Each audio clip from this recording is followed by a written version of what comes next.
Hey. Great news. I believe that's working.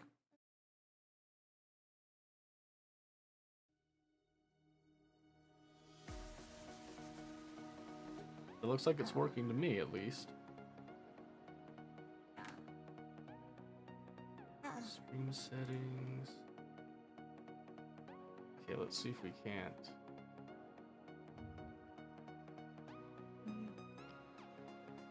Yeah. We do.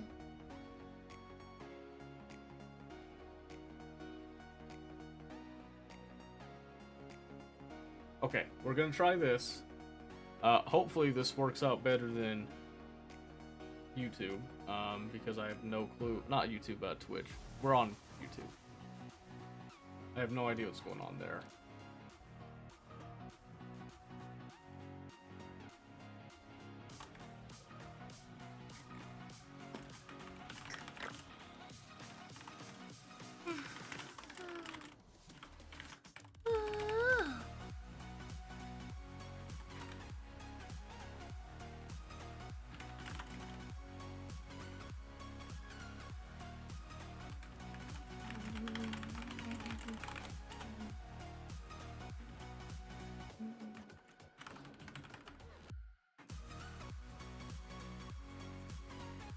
Okay. I guess we'll just minimize that for now. Please tell me...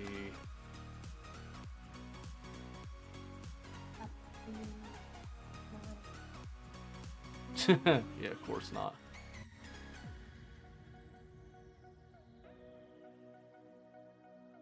Of course not. Let's see.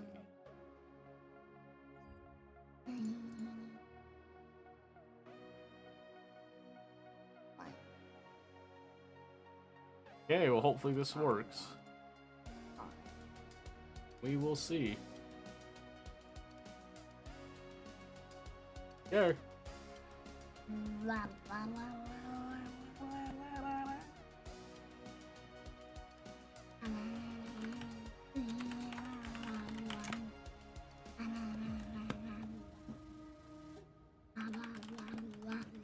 Okay, sorry that took so long, buddy. I think we're good now.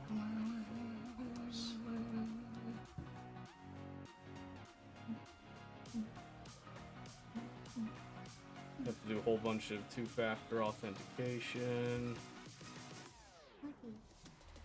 What? I know. No, it's rough.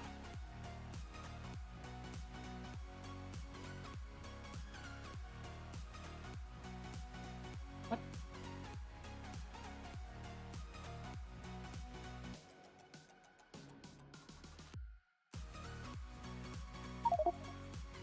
Hey. Hey. Hoist the colors. Ooh, boy. Oh, welcome, Omen. Welcome. Yeah, I don't know what happened with Twitch, so we had to do this instead. I'm sure this is gonna be quite the experience, but I'm hoping all my settings are still relatively okay. Okay, should we just continue where we left off, bud? Okay. We have some guys. Not yet. Not yet. Okay. Let's see. Hopefully the audio's good too here. Yeah, I didn't want to sit around and wait for Twitch to take care of its nonsense, so... as long as you stream, I appreciate that. We'll see how this goes. Okay, so we have a lot to do here. So, Riker, I don't have the sword guys yet. But I got the logger, I got the workbench, and stuff like that, okay? That with Twitch. I mean, I could probably still show you right now, actually. Craziest thing. Oh, now I can... of course, now it's going to let me connect, but... so right now, Twitch is doing this weird thing where I was able to upload and stream to it, but when I was trying to access the manager tab and all that, it was just... I couldn't do anything, so I had to switch over. Now, of course, it's like running semi-fine, but... I'm just gonna stick with this for now. Maybe we'll switch back later, but it's already ruined everything at this point, so... Oh, we have to go talk to the... Gotta go talk to the merchant buddy, okay? You ready? I'm sure the, all that green's gonna be in love with, YouTube's encoding bitrate. They gave you a spider that? Yeah. They did how much damage in one hit? Huh! That's much better than I had expected. They looked so cute I thought they wouldn't be able to do much. Here, a little something for your time. Alright, and then we were given a Spunny plushie and 10 Aether Shards. How nice. Oh. Okay, let's just skip the forest Spunnies. Do you think your Sparks can hunt a Beelephant? I've heard that there's only the docile type in the woodlands near the village, so they shouldn't be too dangerous. Alright, so they want us to kill one Beelephant. Oh, they can't hit us. They're gonna die. Yep, so we have to go kill a Beelephant, and then we have a lot of logistic stuff to do as well. Is that exciting? But those wood guys Exciting news! After we spoke last time, I went through some older notes and found something about an unusual shrine. It always confused me because it didn't have a little creature on top. I don't think you found it yet, so I'll mark it on your map. Be careful out there, you hear? Don't get too close to the mantis stags. What was that? Okay, hit it again. Not right now. We have more than plenty to do, buddy. More than plenty. Yeah, so I didn't have to set up anything for YouTube, thankfully. I mean, I would have been real upset if I had lost that by some miracle, but... Again, I don't know if YouTube is going to look as good as Twitch was looking with the 2K settings. I didn't change a whole lot. In fact, maybe I should have checked that before I clicked the go live bit on that. Yeah, hold on just a second. I know, Riker. I know, I'm being so slow. Daddy's such a maroon, isn't he?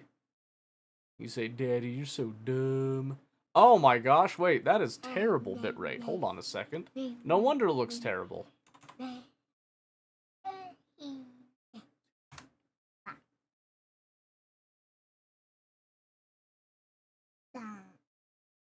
Yeah, that should... Hopefully that looks a lot better.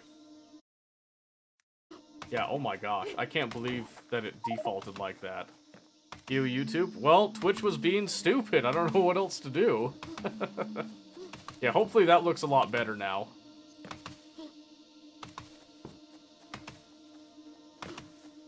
Yeah, it's because it was running at like an extremely low bit rate, so... Alright. Wooden panels? Okay, right, let's see. So, sawn timber and wooden panels. Okay, so I've learned a little thing or two here. So, we're gonna...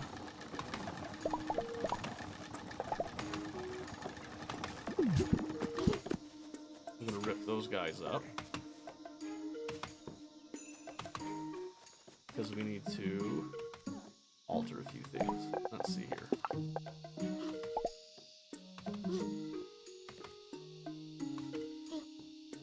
No, wait, that's the wrong one.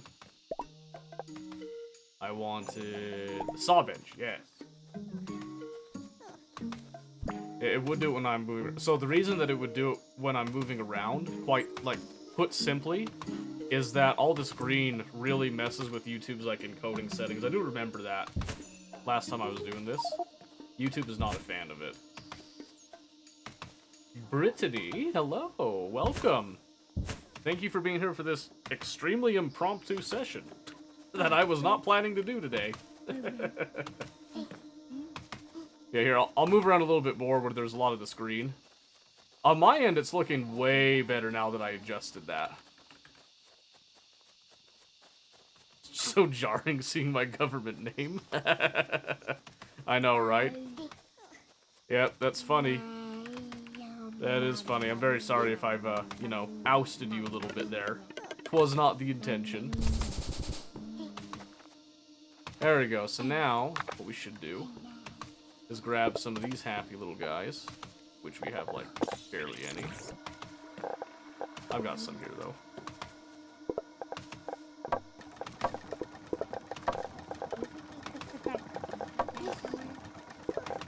guy?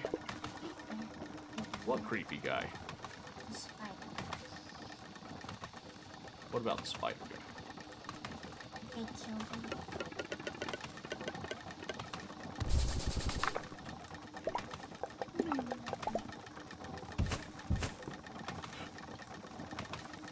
Actually, just gonna go like. Oh, control sometimes. I swear, the controls kill me sometimes. All right, let's see. Let's go ahead and just throw all those guys down to get working on that. Gives me 8. Game does look adorable. Yeah, so this game is kind of like, it's like Factorio, but with magic and little characters. So very cute. Very, very cute. Yeah, do you think it's cute, buddy? Cute. Alright, so that gets us collecting some logs and then some timber, too. Yeah, of course I said magic. Yeah, what do you think these guys are made out of? Come on now. Come on. Oh, hold on. There's a chest here. I've already opened that. Disregard. Here, everybody, let's look at the map, shall we? Whoa! What do you think's over there, bud? What do you think that is? You don't know? Should we go find out? Should we go see? Should we get him? End him. Got him! I should have done 3. That's okay. Bloop. Yeah, it's 3 because it takes 2 to kill it, and then 3 to pick up the little shards. Okay, listen. Hex. I know you like every single game that I do. Every single one of them. I am a connoisseur of games, one could say. Oh, wait, this is the building. Okay. The ancient ruins glow lightly under your touch, and the carvings on the stone begin to shift.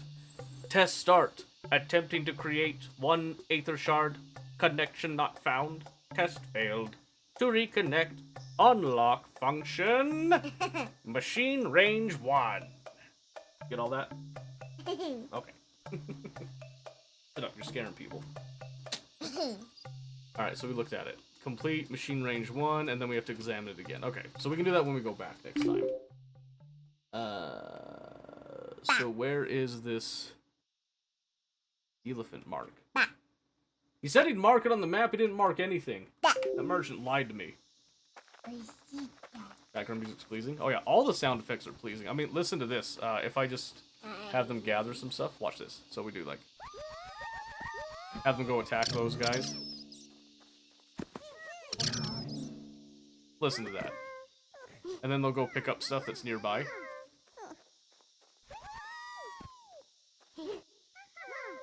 Hear that? Aw, shucks! Once again, color pulling little people off the ground, they are a bunch of different color. This might explain it explains it perfectly. It's Pikmin. It's essentially like Factorio and Pikmin had a baby together.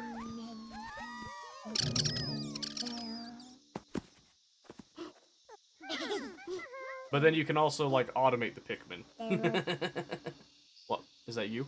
Yeah, it's coffee. Yeah? Do you want me to bring the camera down so they can see you? Here, look.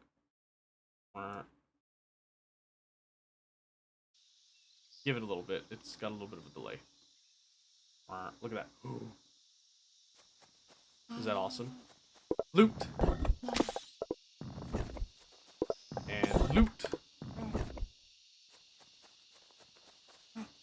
But yeah, since I've got little Riker here with me, he wanted to pick. So that's why we're doing this. Oh, we can read the tablet. Able to replenish and reforce the area, I won't make the same mistakes. Ominous. Loamy Spark Shrine. Interesting. You used to play Pikmin religiously? I think Tia played Pikmin. I actually never played Pikmin myself. I saw videos on it, and with Super Smash, I did love playing Olimar. Because I thought it was hilarious to just throw little people at other people to win. I'm not seeing this Bielefeld mark.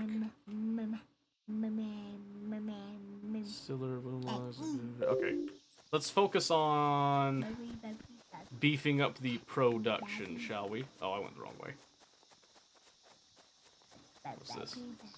Oh, a blocked ancient container. Okay, so I can't do anything with that. Only got 20 timber? I need like 120.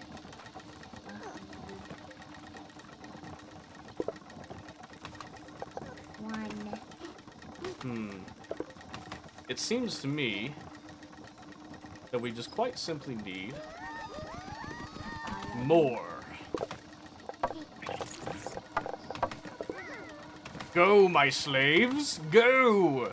Feed the machine. Forward. Yeah, I have 25 sparks walking on the same path. Yeah. Get it rolling. I want that assembly line immaculate, dang it. You're not conveyor belts, but you'll do. You'll freaking do, boys. Let's see, what do I got here? We've got 20, 40, 60. Yeah, we got 60, so I could fill that one. Actually, I have enough to do the spark logistics. My villager I hate. Put them in a job they'll hate, make homes till they leave. That sounds like, that almost sounds like Animal Crossing. Okay, now we've got too many. This isn't able to keep up with that. Oh, unless we add another spark, I guess. Yeah, I could do that. Yeah, pump those logs out. 60 logs a minute, by the way. That's right, that's right.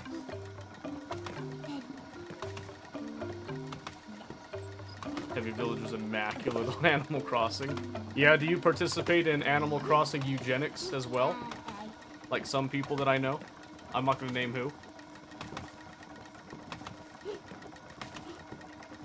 There we go. There we go. It's starting to climb ahead. So it looks like I'm able to get at least 2 of those rolling at any given time. More! More! More! You're going the wrong way, you fools! You're on the wrong side of the road. Get back here.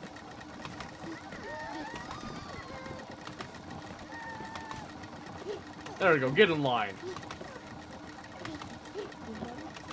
You go by theme, Island's cottagecore, and they're also all girl villagers. That sounds like eugenics to me, I'll be honest with you. That definitely sounds like that, and I can respect that. To be honest, I can respect that.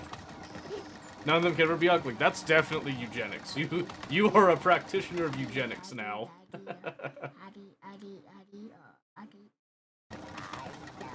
Okay.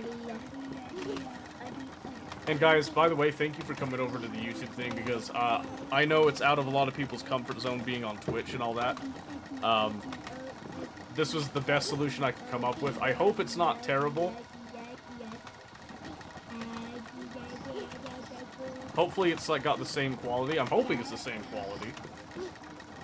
You won't design the happy homes for ugly villagers. That's terrible. And I love it. Alright, let's collect that. How much do we got now?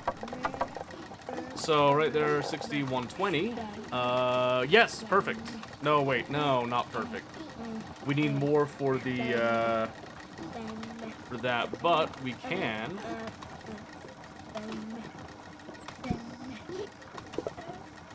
Perfect. Let's go drop off.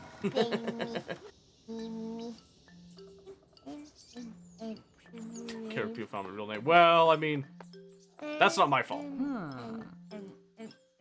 Oh, oopsie. That was not my fault. There we go. She nods in approval, hands you several detailed blueprints ready to be used. Her lips curled in a satisfied and proud smile. What are you babbling about down there? Ah. They're very good at following instructions. Too good. With the crossing and the splitter, they sometimes block each other. Maybe they just need more instructions. So now it gave a signpost, crate, crossing, splitter. Oh boy. Alright, let's see this. So signpost. Okay, this is just a signpost. A splitter. Crossing.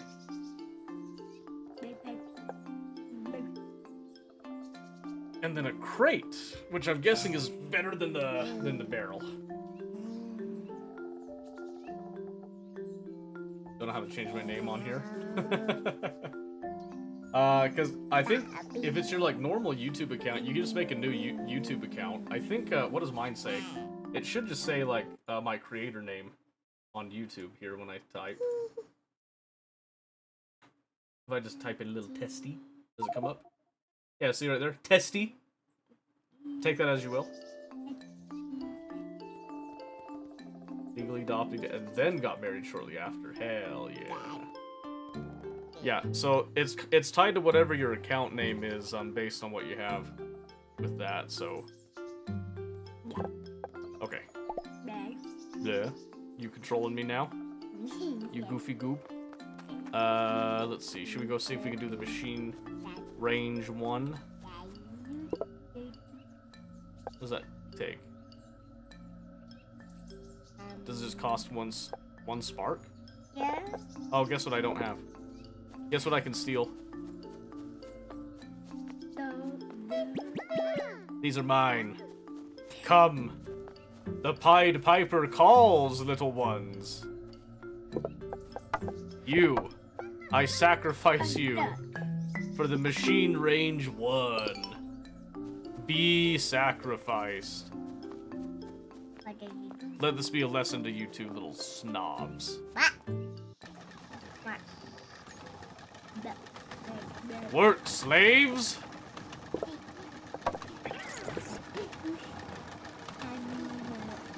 Yes, feed the machine. Yes. What are you trying to hit? Alright, hey, Riker. Don't do that. I can't concentrate when you do that. Let's see what we got here.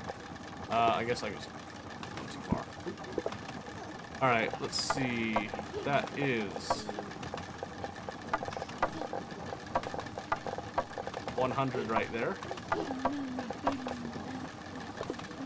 That's pretty full. I'm not gonna lie to you, that's pretty full.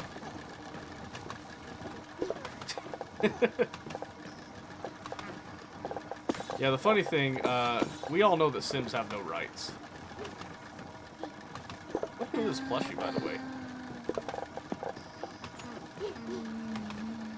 Oh, I can actually put it down. That's hilarious, actually. Okay, so we need a whole bunch of sawn timber, then we need to start making wooden panels. And if I was reading that right, you can do the sawed panels by using another saw bench deal. Which I'll just do like 2. And then we'll try out this crate right there.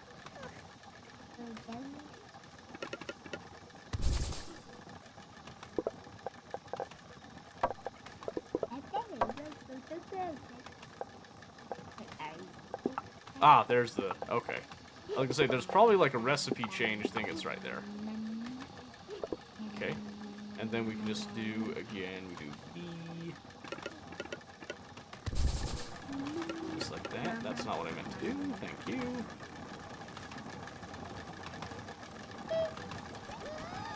Let's try like 5 of them. See what they do here. Happy, happy, happy. Happy as they go. They're not pulling from the barrel. Why? Because it doesn't let me out. That's stupid. So why? Hold on, actually, why is that the case? It only has an infill point, I guess. I see, Riker. I see now. It has all become clear to me. I now understand the purpose of the crate. Behold the genius that we have over our minions. Minions. Look at them, Riker. Look how they toil for us. Can you say toil, slaves? Say toil. No. That doesn't have the same effect, right? You're gonna say toil.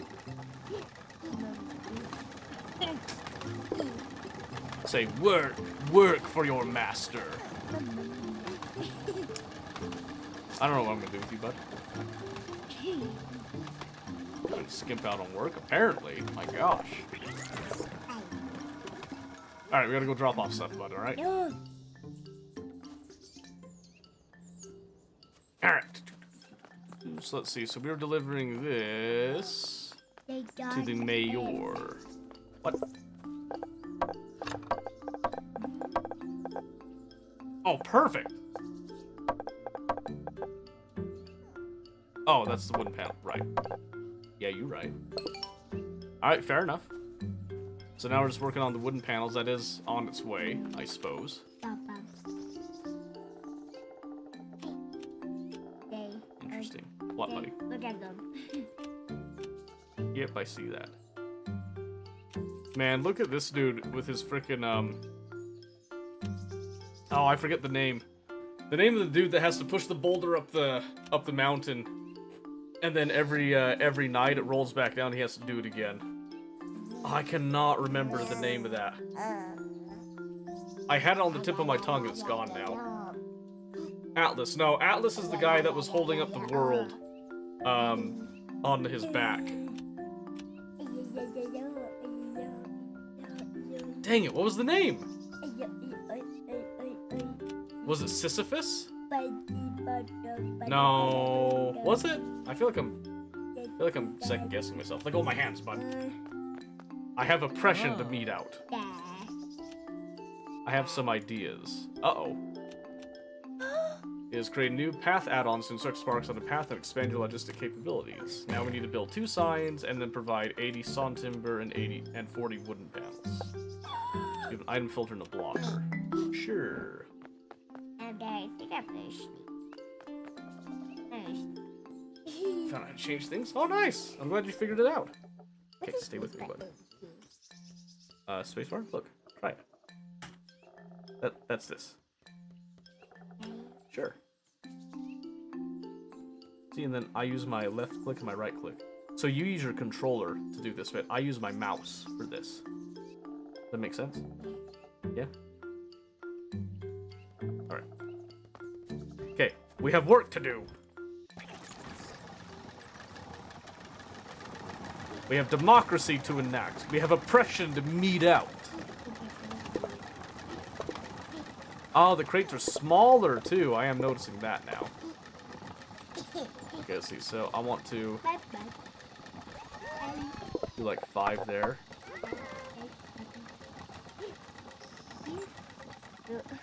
How did you pick it up?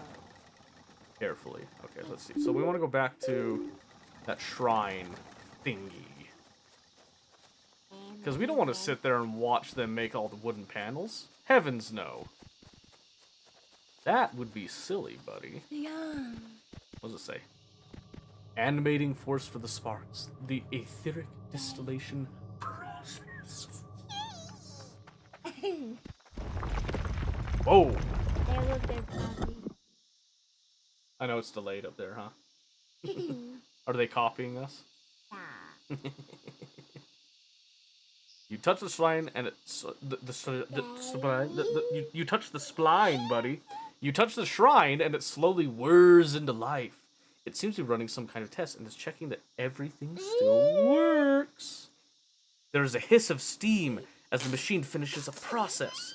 It seems to have refined an etheric pellet into aether shards. The shrine states that it is now fully functional and ready to be put to use. I go for them. Why would I hate on your profile pic? Now I'm gonna go judge. Is that rock guy? Yeah, let me go see this. Let me go see this BS. I think it just dropped his stuff. Brother, your banner is even 0 too. How thirsty are you? Also, I agree. A little. Hey.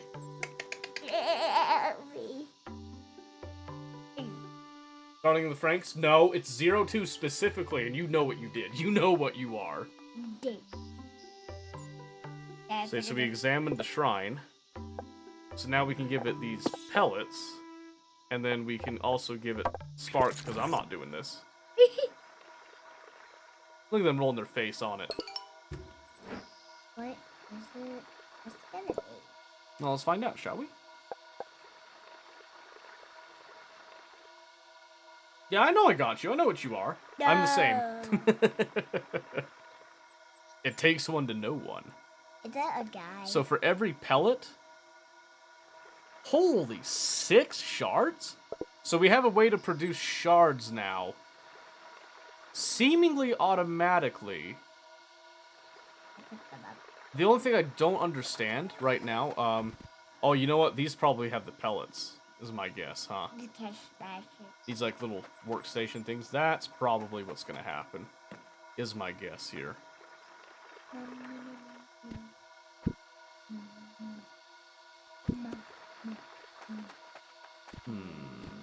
Yes. Okay.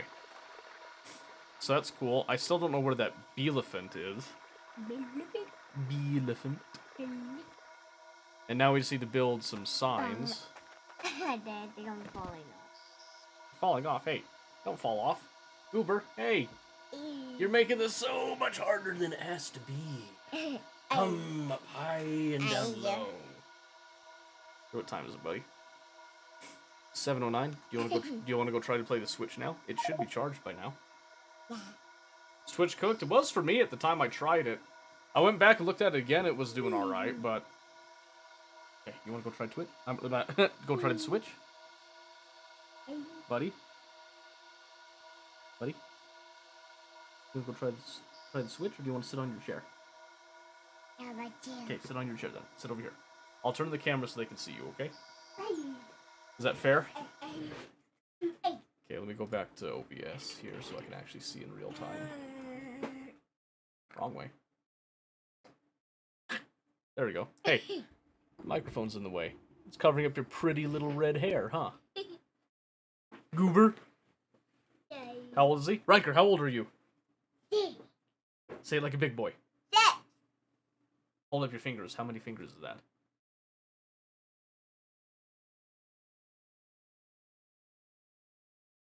Show him.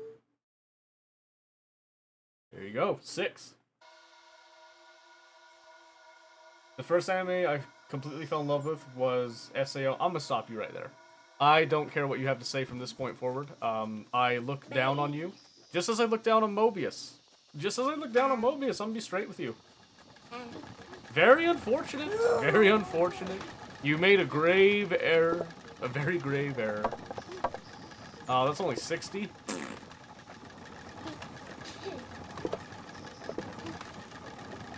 Should be the only one I need now, though. So I just get like 20 more, then we're good. What is this I don't see Dune? He wanted to come down and hang out, and he chose this game, so all the plans I had originally kind of went out the window, plus with YouTube as well. I had to get on YouTube instead of Twitch, because Twitch was being really stupid. I don't know if the wildfire going on in Monroe is messing with things or what, but that's kind of the state of being right now. Oh, it's so close, dude. Okay, let's wait for this, buddy, and then we'll go deliver these, okay?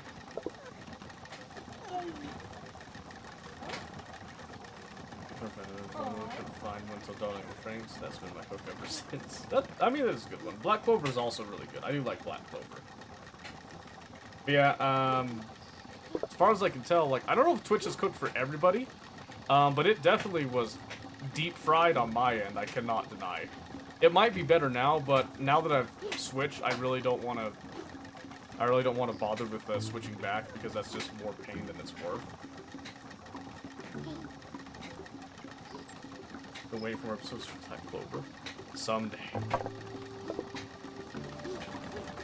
the same eager anticipation as the ye olden demon slayer.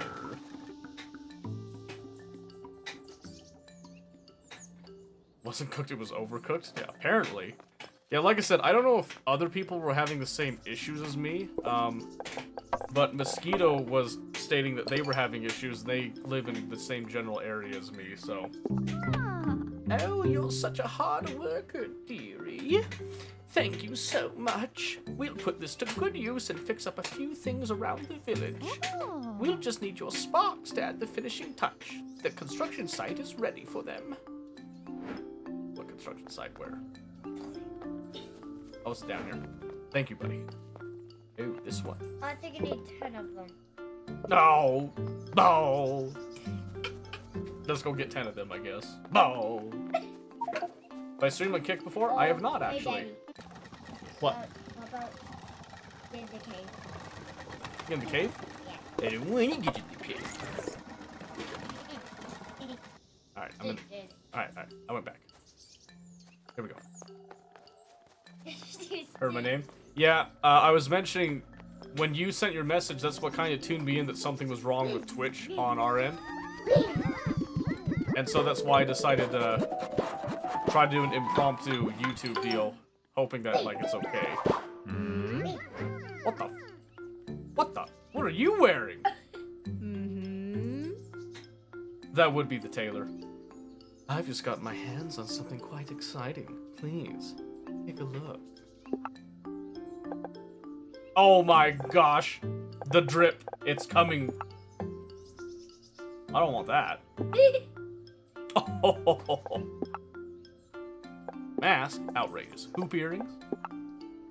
Whoa. Hold on now. Oh, wait. I can't buy that. Oh, I can't buy any of these. Outrageous. What have I done?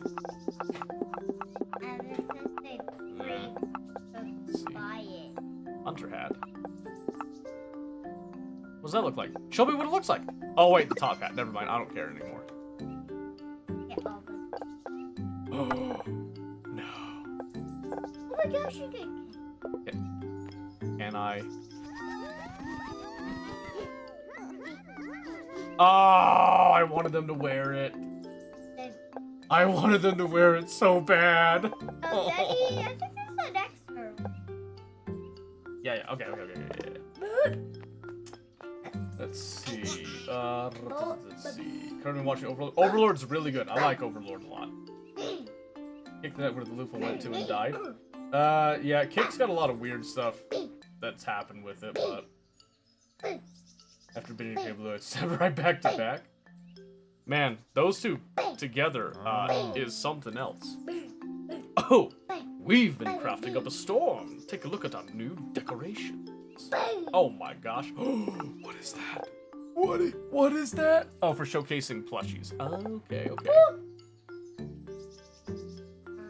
Drinks table to showcase sparks. Campfire. Village fence. Oh no. Oh no, we can decorate. We can buy more plushies.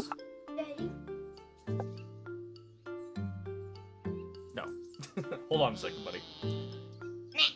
Wife and I started watching Drag Race again. Oh, there you go.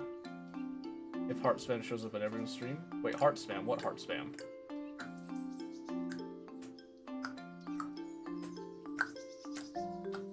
Emoji spam. Your heart hurt. Oh, yeah, Arcane. Yeah, listen. I have been trying to get Tia to watch Arcane. She won't do it because she knows that something bad happens with it. I told her that no, don't feel afraid. More than one bad thing happens. It's okay. Hey, Daddy. What, Riker?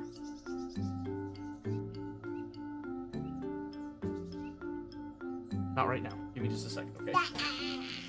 That's just gonna break. I'm gonna continue. Is that what you guys have been doing? You're just spamming it? I can't actually see it right now. Maybe if I looked over here. If you start doing it again, I'll check for it.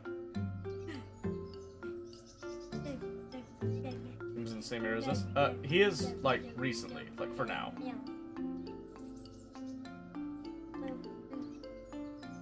Yeah. Real, though. Get out of commie land. Just saying. Oh, hello, dearie. I've heard that you've started exploring closer and closer to the mountains. I know I've said it before, but please do be careful out there. Tree bark? How in the world do I get tree bark? It's quite a lot of things, so no need to rush yourself. It's good to take breaks. How the frick do I get tree bark? Let's see. I guess we can just run over and talk to the divine researcher. Sorry, I'm quitting. Are you quitting? Are you? Start shield hero because so I can get reacquainted with the large CS4. Shield hero is real good, not gonna lie. I like it. So, tell me about your adventures. What have you been finding out from the monument? You start telling the divine researcher about 2 new shrines mentioned in Machine Range 1 by the village monument, especially the Aetheric Distiller Shrine. An Aetheric Distiller? That sounds incredible. We must try making one. I fall to peer pressure, so I also quit. Aw, man. All you need to do is let the shrine work for a while. Make sure to feed it a lot. Then you can tell me everything. I wonder how it works. It must be a modified aether clarification process. Maybe there was something we all missed entirely. I like you, old man. No! I'm gonna talk to the woodsman. So, the merchant was bothering me about getting your sparks to make something useful instead of just raw materials, like the sawn timber and wooden panel. But the problem is that we need a new building if they need to actually assemble something. The saw bench won't cut it this time. Ha! Get it? The saw bench won't cut it, Riker. Do you get it? Do you get the joke?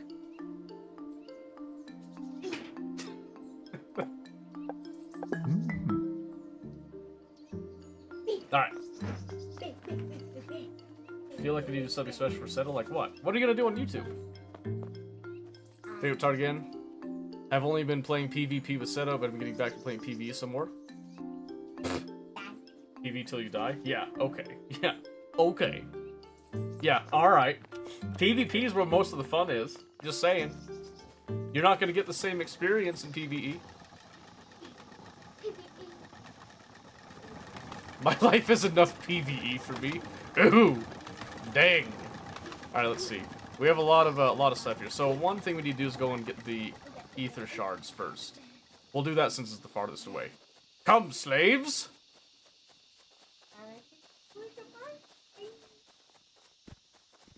Hurry up, slaves. I will not be delayed. Okay. Let's see. Go, gather.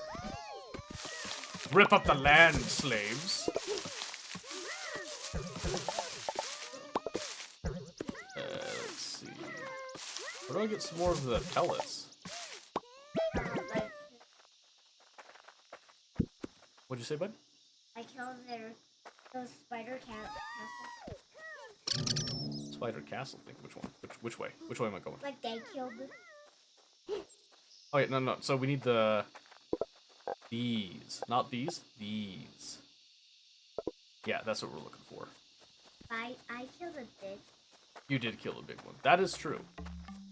But it wasn't alive. Empty. Empty.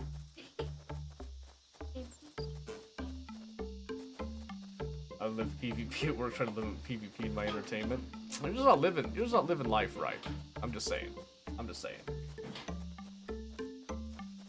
Parenting is basically PvP. That is true. PvG. Hey, easy. Outside can be fun. Oh, that's the right. I already read that. Okay, where do I get these Belly? the pellets? The pellets. Oh my. Oh, yeah, probably not fighting those things. I was thinking don't get too close. Yeah, that's my guess. I haven't found this Beelephant that was supposedly marked on the map for me either, so that's interesting. Oh, don't get closer to that. Yeah, we're not doing that. We're not doing that right now. Oh wait.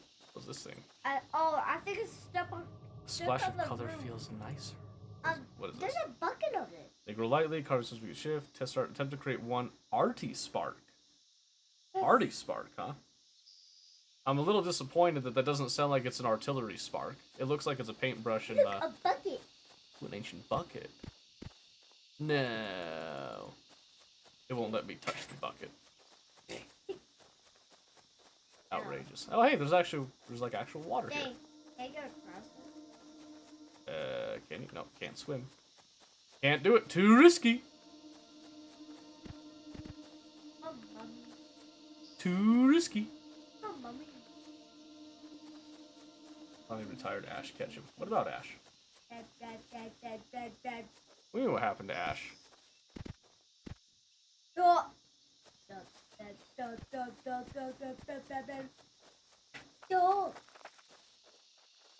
Okay, can you go in there? Yeah, I don't know who decided to light that up. I'm just saying. I'm not going in there right now, buddy. I'm just exploring. I'm looking around. Dude, there's freaking trees like everywhere. What the flip? What the fruit?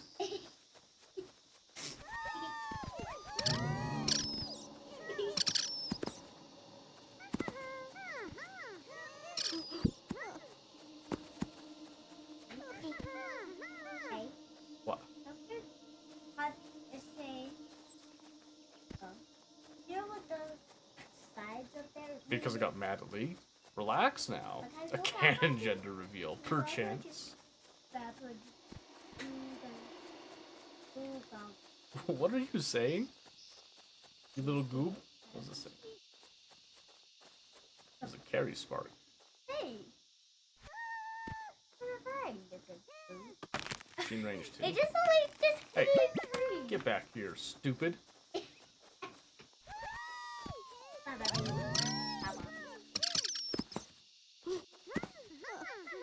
get that nonsense done.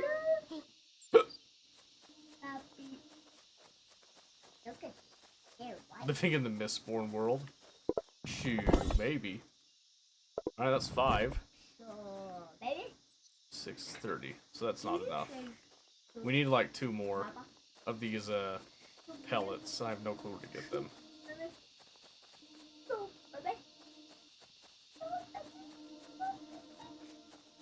Launch the kid out of the cannon. Yeah, you wish people were that fun. That fun-loving. Oh, I need to be collecting stones too, huh? Yes. Go. Swarm. What? Oh my gosh.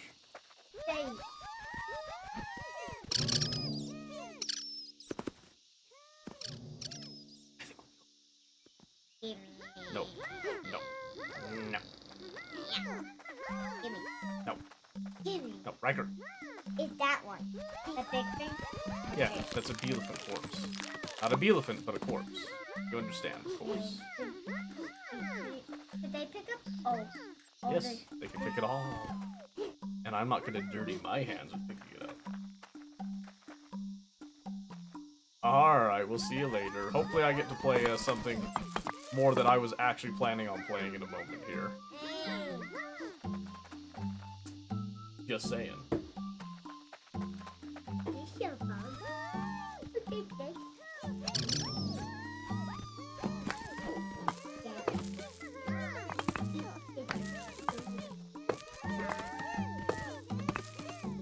Oh yeah.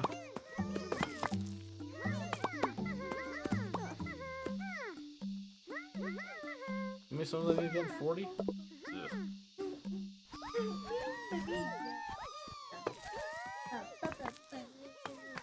Alright, we send them out in 2-man teams at a time, alright?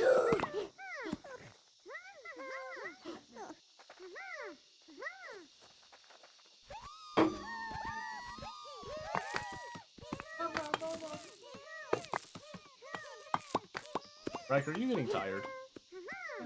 Are you sure? Kinda acting tired.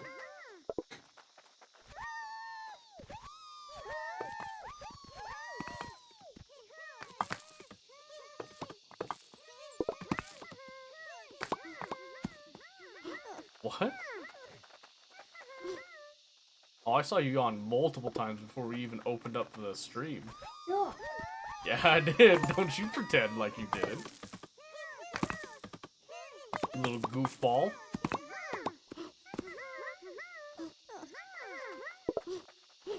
How much did that get us there? Almost. We get a little more.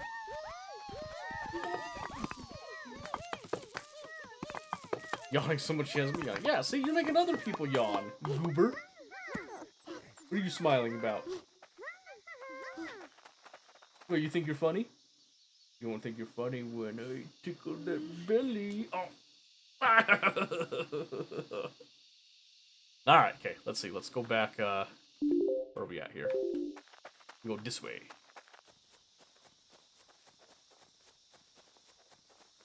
Hey, do you walk like that, buddy? Like this? Yeah, you think that's funny? You're just jealous, aren't you? I wanna watch YouTube. What? This is YouTube. Today it's YouTube. Oh, right, let's see. Wooden panels. Tree. I don't know how to get tree bark. Oh, right. That's right. I was gonna go back and make the shards first. Punch it. Punch it. Look. What if I punch you? Nah. I punch You wouldn't dare. if you punch me. You wouldn't dare. You don't have the stones. Alright, it's gonna take a little bit of time there. I'm stronger than every guy. We'll come back to that in just a moment. Hopefully it tells me when it's crafted some. We should see 6 pop up in a moment. Hopefully it doesn't make us do it manually. That would be incredibly annoying. Nope. Okay, it did show up. So we can just kind of walk around and see what's on the edges here while we wait.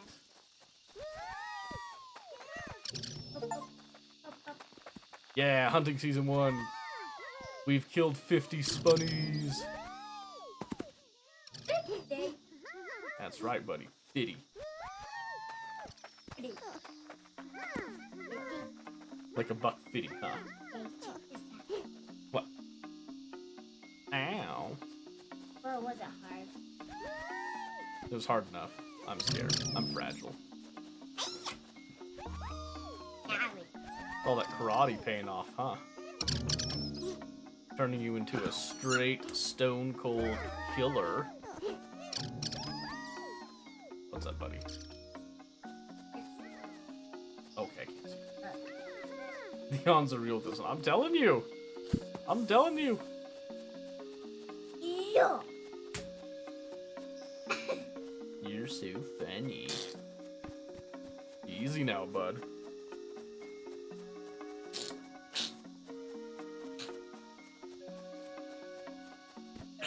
Oh, okay, he's got me thinking about yawning. Ugh. You're yawning. I am now, because of you. You have that effect on me, little bud. Here, I'm gonna have them park right there. You! Let's take you upstairs. We'll see what mommy says, okay? So, I will be right back in just a moment here. Let me take him up to bed and see what's up, okay? Alright, come on. Okay, let's go talk to mommy then, see if she's willing to keep with it, okay? Alright, say bye! Alright, I'll be right back.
Hey, we're back. Okay.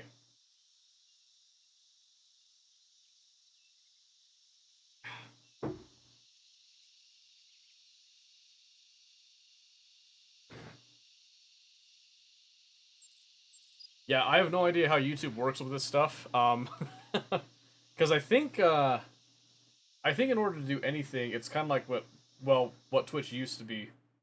I think you have to have a certain like number of subs to do like is it like super members or something like that? I can't remember, but that's not why we're over here. So, all right, do we want to continue on with Odd Sparks now that we don't have someone kind of jabbing and poking at us, or do we want to switch games now that we don't have someone jabbing and poking at us? Yes, you want to keep going? Oh, that's surprising. Is this going to be a hit? Alright.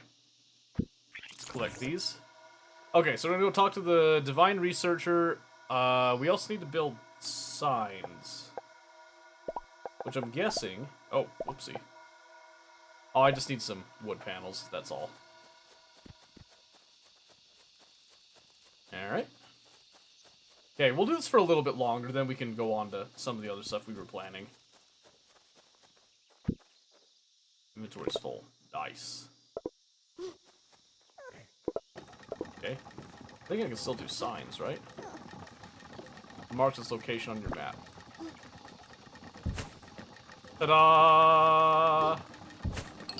Ta-da!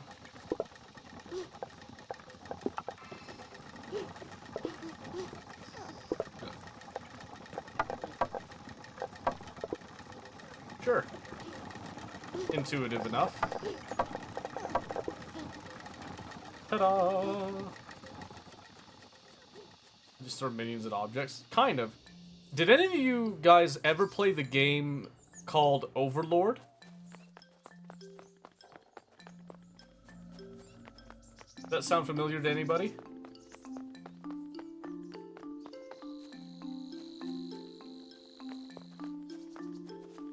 Because I know people mentioned Pikmin and stuff, but anybody remember that game?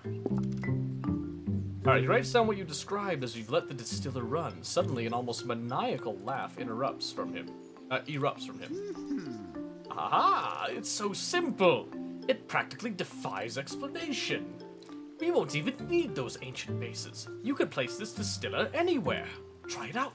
Something this important requires peer review. Okay. Then we talk to him again, I guess. Anyway, I interrupted you last time. Tell me about that other shrine. A crafty spark shrine? Oh, didn't I tell you that there were other sparks? I'm so smart. I think you technically owe me a warm dinner, but I'll let you off for now. Okay. So the crafty spark creating recipe for your spark workbench. You'll need samples of materials, so we need 1 crafty spark, 60 stumpy sparks, and 40 wooden panels. Eesh. Hey, hey, hi. So Overlord is basically a game that you play as like the, you know, the awakened evil like person, and you have a whole bunch of different minions that have different abilities and perks and stuff, and you pretty much just threw them at everything to make them do stuff. More or less, it was great. Feels like 101 Fahrenheit here. Yeah, we got some wildfires going on that was messing with Twitch, so I came over here to see how this does instead. Let's see. Hello, my friend. How's it going with those sparks of yours? You update the woodsman what's recently happened, and then unlock new shrines at the village monument. You know, my grandfather used to tell me stories of exploring the woodlands. He described a shrine topped with a strange-looking statue in his notes. Thinking about it, it might be a spark machine. Here, I'll mark it on your map. Okay. I hope I read those notes correctly and that you find something there. Grandy never had the best handwriting. Perfect. Okay. Oh, complete quest. Huh? The item filter will be very helpful. Use it, okay? Okay. Okay. I have some more ideas. I think they'll be very useful. Counter in one way. We're getting magical logic circuits soon, by the way. Just saying, I can't wait. Okay.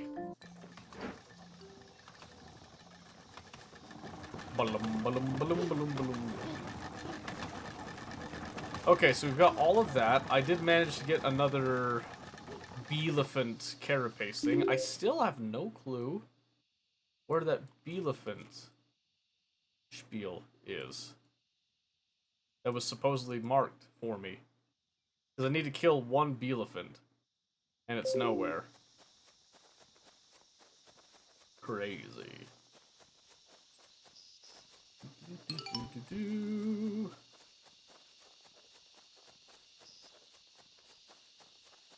So what's this one? Ah! Dang it, dude. There we go. Whoa! You touch a shrine that slowly whirs into life. It seems we're in some kind of test, yada yada. This one, too, spits out a rather strange creature into your arms. The shrine registers that the crafty spark has been immediately activated as part of the test.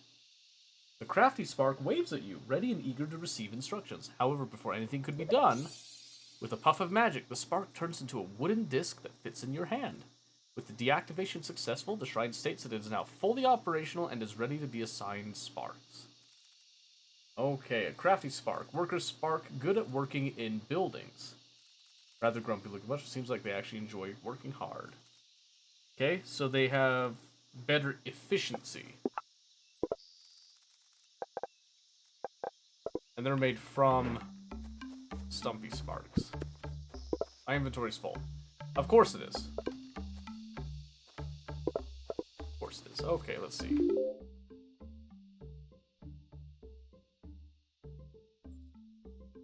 So what if I moved production?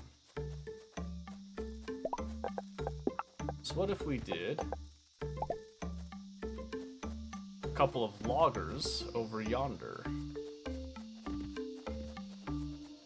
Specifically right here. Oh, but there's all these like big trees in the way, so I don't think I can really do that. Huh. I need like whatever sparks are like better at taking stuff down, I'd assume.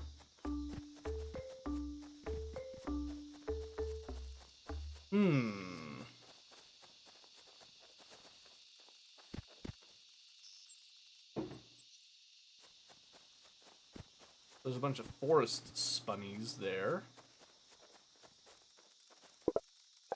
Alright, let's see. Let's drop those rocks. So I can pick up that crafty spark. Ugh! Let me go. Let me go! Please. Let's see here. Read this. Some actual arms that can work. Why are limbs so difficult to make? At least now they can actually hold a tool instead of just bashing themselves against every stupid thing. I try to talk to the sparks, if only to make sure I don't forget how to speak. I'm so tired already, I don't know how I can keep going. Just writing my little diary to not go insane.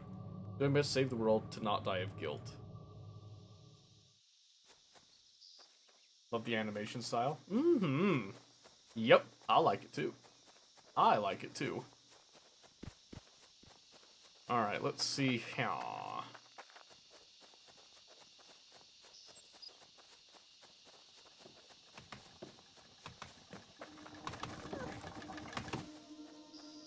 Oh my word. There. Oh my word. There we go. Alright.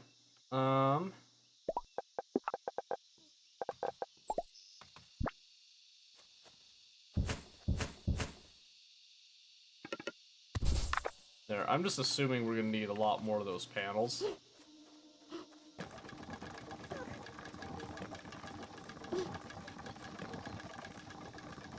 I feel like that the Stumpy Sparks just smashed their face in like that. It's so funny to me. And now, I know that we need to store a whole lot of these guys.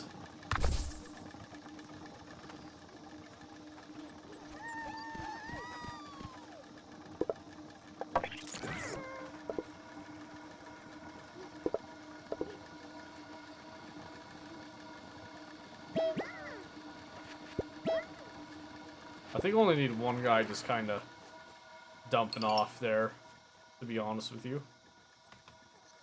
Build 2 item filters, transport... New panels, okay, let's see.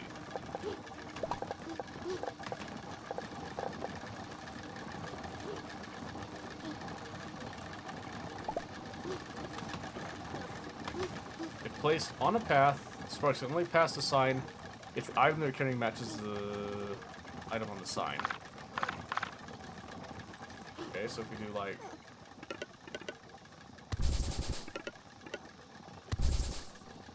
that.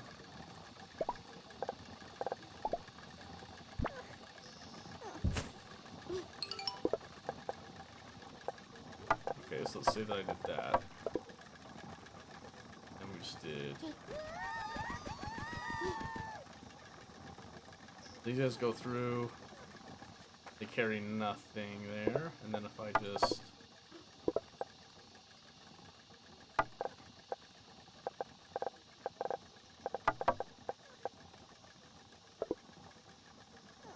Oh, not what I meant.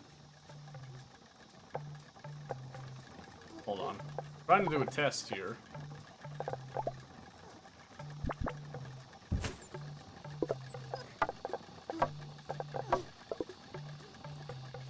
So it should happen as they come over here. Ah, very clever. Okay.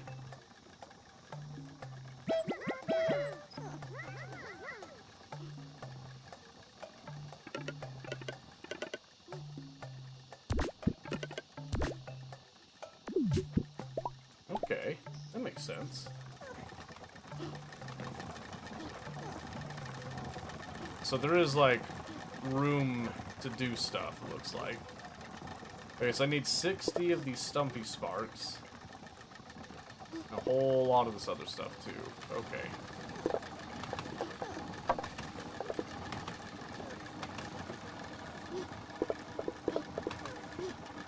Yeah, we have way too much stuff. That's okay.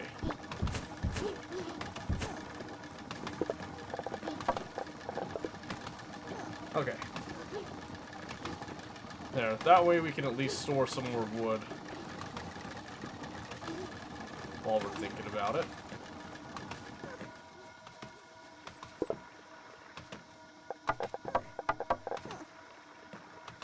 It's gonna take a while to get enough of the, stumpy sparks. Alright, that's fine. So what can we do while we're waiting? Deliver 160 wooden panels.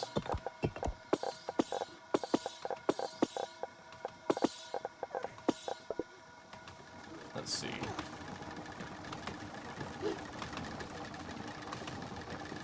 But the tree bark, too. Well, let's see. Let's go drop off what we can, I guess. It'll make it a little bit easier rather than trying to do it all in one go.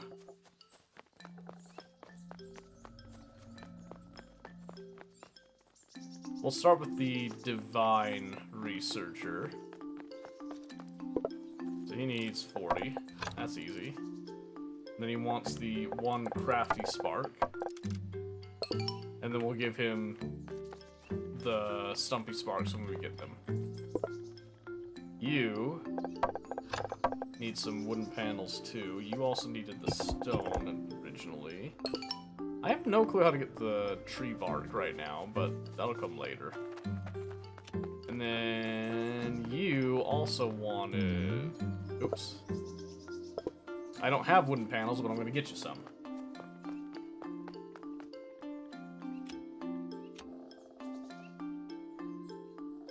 Oh, you're done. Yeah. Alright, so I gave us the counter and the one-way. Stubby Spark reminds me of a little brother. He used to follow me around, stuck to me like a spark. He's a rancher now. Let's make a spark pen, like an animal pen, but for sparks. Oh. Activated without giving instructions. Interesting. What would be the purpose of that, I wonder? To have a spark pen.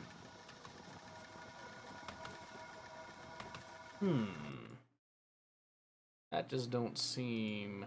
That don't seem kosher. Something don't hunt there.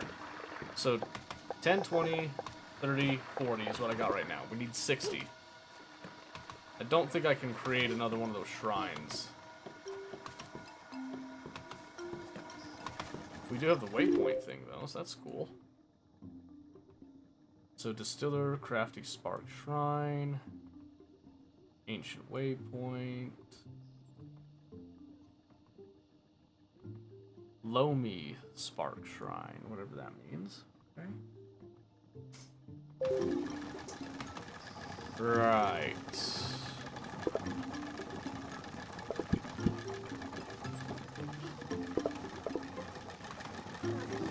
Okay, that's a lot of the wooden panels right there. I need some sawn timber as well.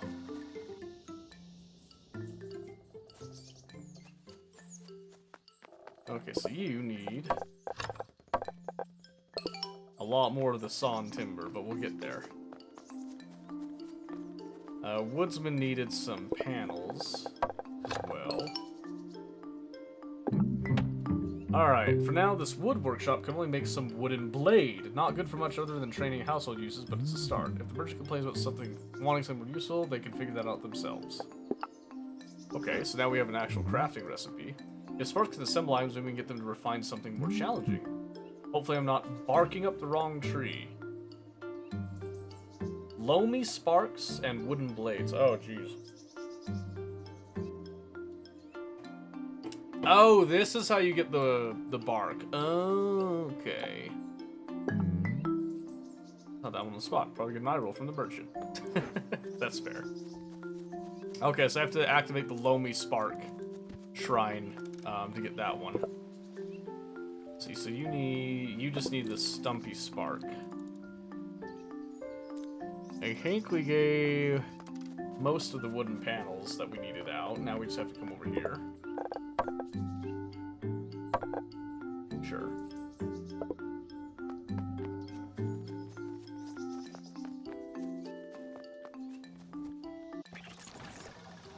Alright. Let's have a look over at our barrel again.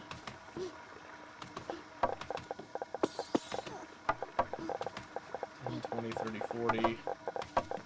Yeah, so we need to do like a whole row, basically.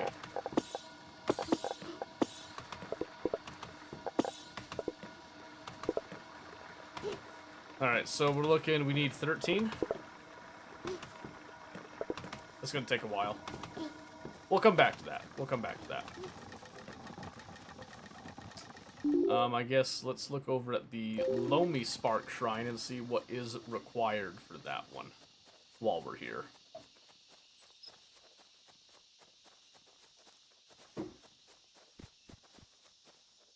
Because that's probably going to be potentially useful. I would imagine, at least.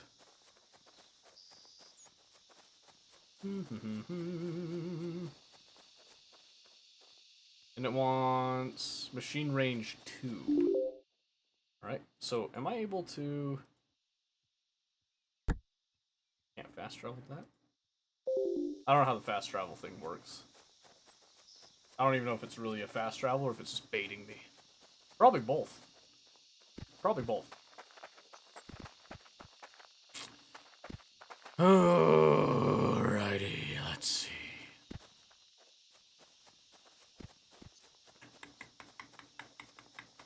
What time is it right now? Okay. Whoopsie. 1955. Very good. Keep this going for a bit.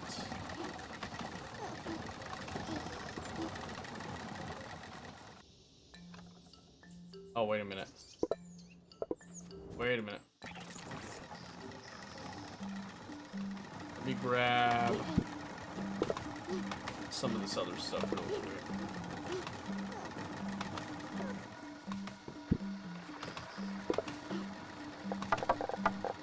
Oh, it's so close.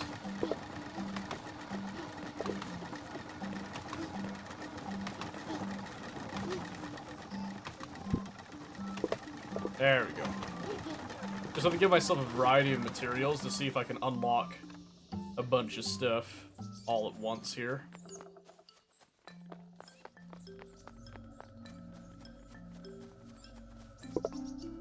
Alright, so we can do...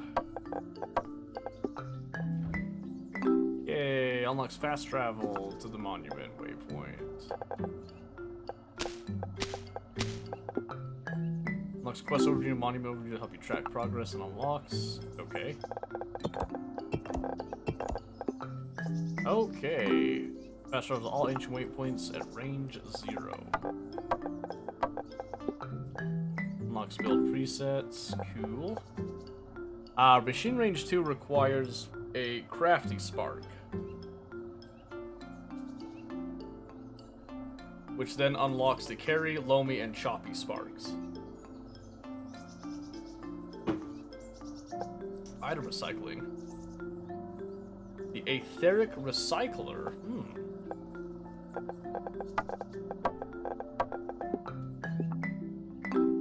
Waste management. Unlocks trash from the player's personal inventory. Ooh.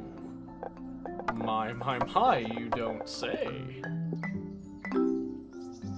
Throw away unneeded items. Very good. Spark Rush. Single group. Okay, I don't have one of those, but that's good to know. Etheric Clump, too. Item recycling. Look at the Etheric Recycler. You can... Oh, okay. Turn them into Aether Residue. That was the currency thing that they were using. Interesting. Can I do it with leaves? Oh, I can! That's cool.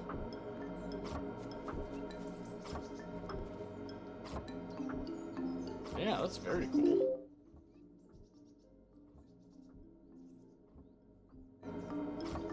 Oh, okay, so then you just click to fast travel to places. Interesting. Yeah, interesting. Okay.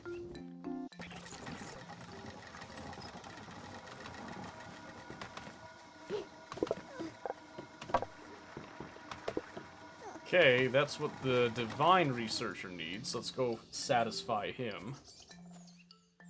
Hey, let me out!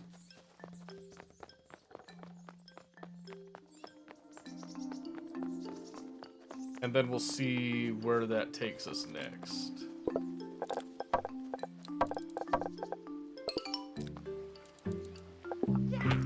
Yes, perfect! Oh, chance truly favors the prepared mind. Let me show you what setting it up will be as easy as rolling off a log. Okay, so then advancements, crafty spark workbench, crafty spark. Oh. Ah, so he gave me 10 crafty sparks then. I'm thinking about reproducing the waypoint technology, but I don't want to test it on humans yet. How about we start with items that are no longer needed? I'm thinking of making a device to send items to the recycler. Seems like a good way to test my hypotheses. Okay. A compressor, huh? Sends items directly to the recycler. Ooh. Interesting. Very interesting. What do you want? I have one more idea. You need to throw sparks for them where to go, but that takes time when you're busy. If we build something that you throw like you, the sparks will get the idea. Let's make it can throw sparks gently. Oh, a spark thrower. A spark throwing machine. Imagine that. Okay, we have a lot to take care of here. I've kind of thrown a bunch at myself now. First, I need to do the spark pen thing, so 40, 60. Some more wood panels, too, for the spark thrower. And then need some wooden logs. As many as I can throw out, I guess. Alright, let's go down the list a bit here. So, spark pan, that needs some more timber. 60. Doesn't hold a lot, but does the job. They seem happy. Nice, okay. Then you also wanted 80 panels. 20, 40, 60, 78, so close. And then wooden blades, we'll get that to you later. Then we come down to you. You want... Perfect.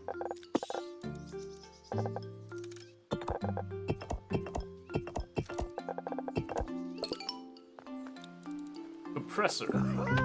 Eureka! This has produced incredible results. The compressor is ethically connected to the monument, and it'll send items directly to it for recycling. Very convenient. It'll take a little more time to replicate the ancient waypoint fully, but this is a great start.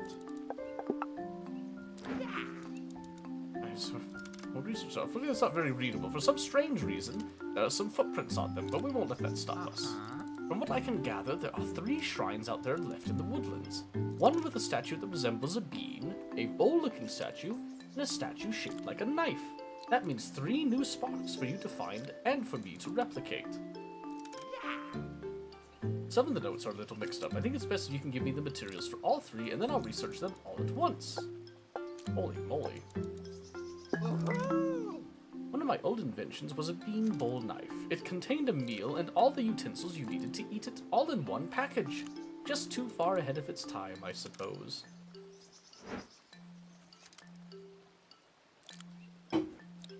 Okay. The Loamy Spark.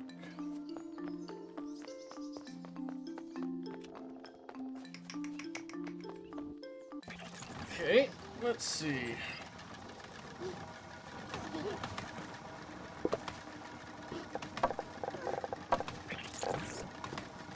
Yeah, 5.6. Look at that. They got hands. Look at those guys go.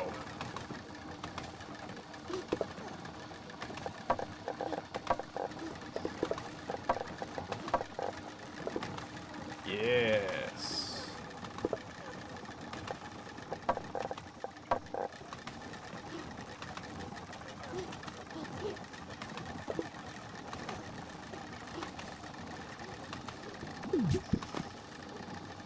Yeah, we only need the one. With those crafty sparks, holy moly.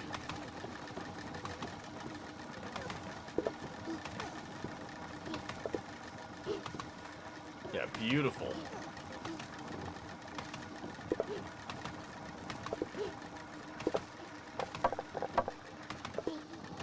Okay. Yeah, I don't remember how many it is, per crafty spark, but that was pretty awesome, I'm not gonna lie.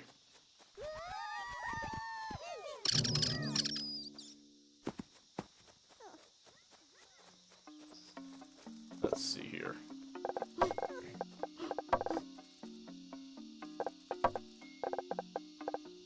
Okay, and then just, oh, they take the panels bit of all this, okay. Yeah, interesting.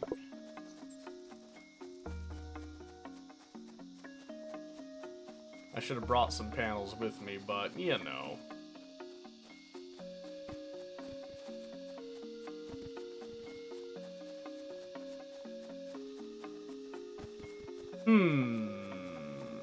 Curiouser and curiouser.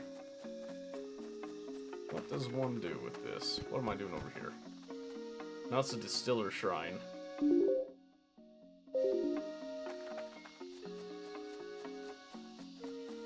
I went the wrong way, naturally.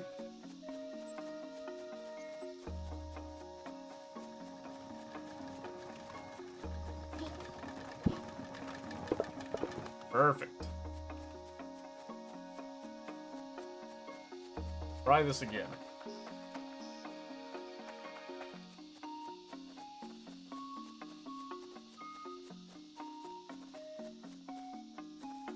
Alright, open this.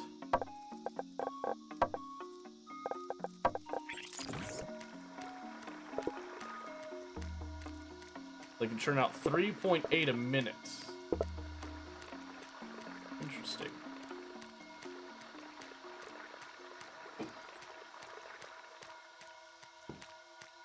so it's 2 and 2 each time.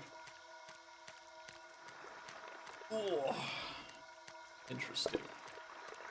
Interesting.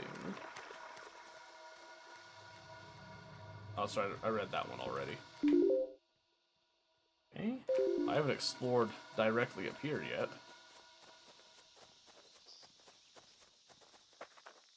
Is this anything in particular? Not really.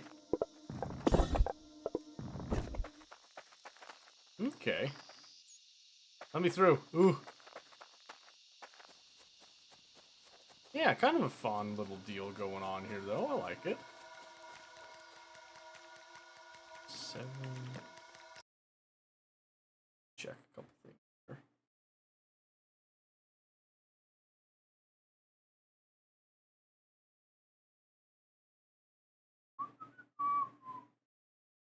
Okay. I'll go for a little while longer, at least, here. Just to see what we can do with this. Cannot hide from me. You know, Phoenix, I wasn't trying to hide. Just Twitch was being obnoxious for me, and I could not do anything about it. I am so sorry. I'm glad that you found your way over here, though. I'm glad you found your way here. Yeah, this wasn't my first choice, but it's working out pretty decently so far, so... That's something, right? Gives us 7 crafty sparks right there. I'd like at least a stack of 10 to take with me, and then I can figure stuff out from there.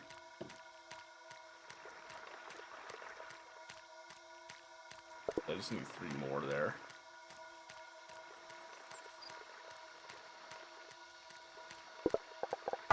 Curious.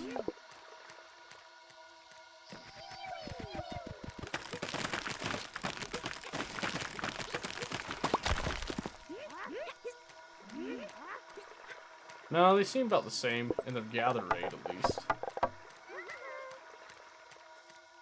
Interestingly enough.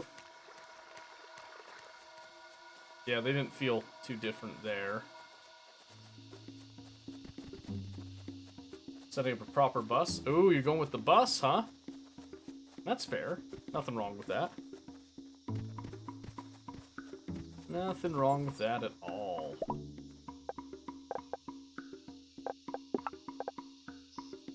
A wood workshop, huh? Let's try it. Grab some more material.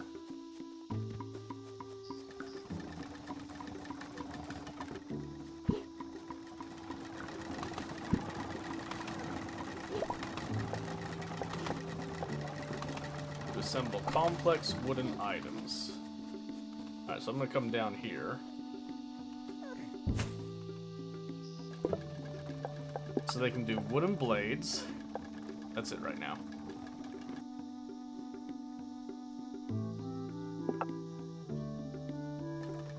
So it takes 1 sawn timber and then 2 wooden panels. Okay, so let's do like that.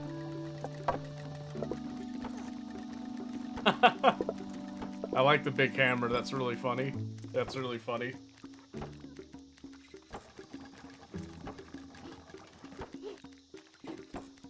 Trying to watch tutorials for knotworks and such. Everything just kept going in my head. Tutorials for what now? Like for the circuit network or for the drones and the bots?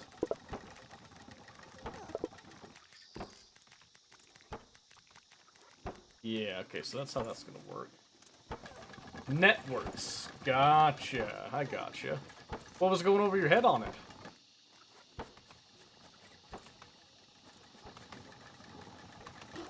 Yeah, sure, whatever. Hey, listen. I'm just saying.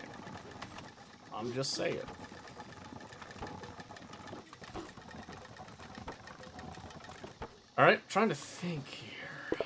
Let's get these guys out of the way. They're kind of distracting me a little bit.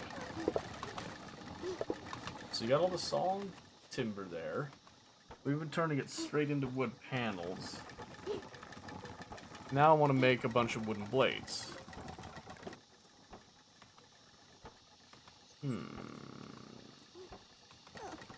I do need a bunch of them. So what's the best way to accomplish this?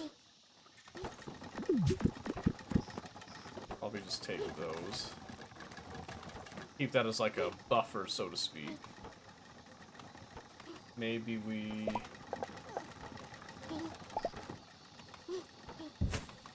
do another saw bench there. Don't know what happened with Friday, do you? Not a clue. The only thing I can figure is that in our area, there is like a massive wildfire going on that's got a lot of smoke in the air. So that might have something to do with it, just the drier air, because earlier today, Riker also had an issue with that, so yeah, I'm not sure exactly what happened Friday, but I'd assume it's something similar.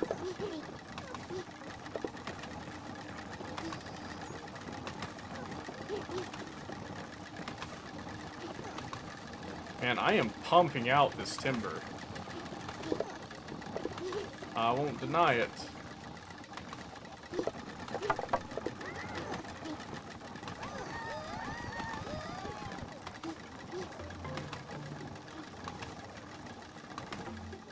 We're slaves?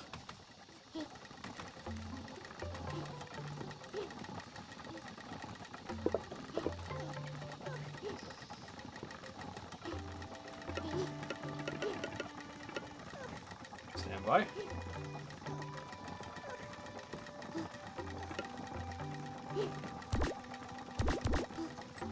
Don't know anything about whatever you just said. Got some news. Oh, that's good. I'm glad we're not listening to me. We just want to be told. You know, we just want to tell our good news. Send it. Do it. No, I don't care about what I'm saying either. What did you get? What was the news? Wood workshop. Let's try this. We're gonna go 2. Like that, and then we want to go...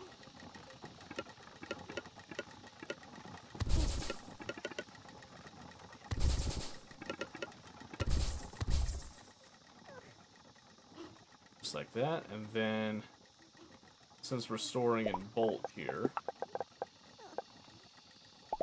Oh, I actually run out of logs. Oh, hello, madam. How's it going? Oh, did he fall asleep? Oh. Did he at least go down okay? Okay. I'll take minor complaints. We'll count that. I'm not gonna hold that against him. He's still 6, so... I can't expect him to be perfect. Like me. Let's see, so I want to go... Yeah, let's go this way. Oh, except that's on the inside, so that would actually work.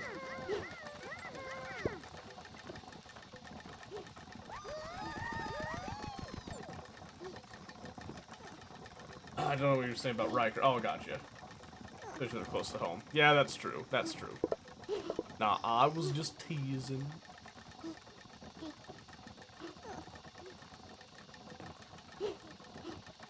So that'll deliver the panels, but I just realized...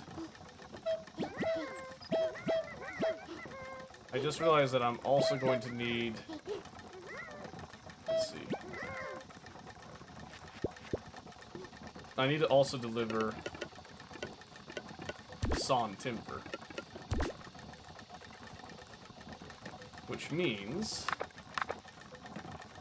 we need to do kind of a weird little pathing thing, if I recall here.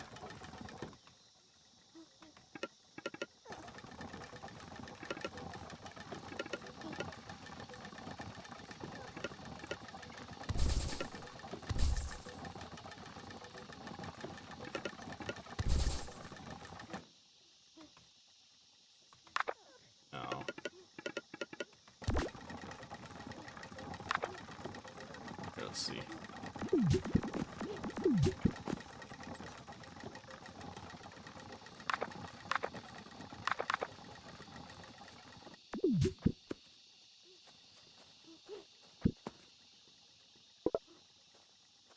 Oh man. My inventory's too full.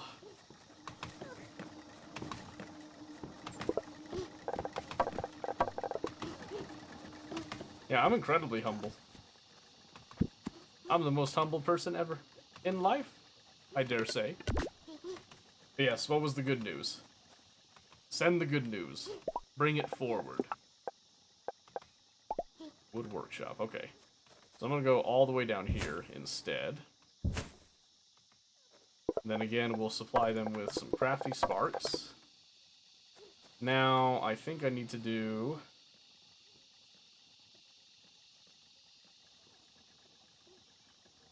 something with the pathing here.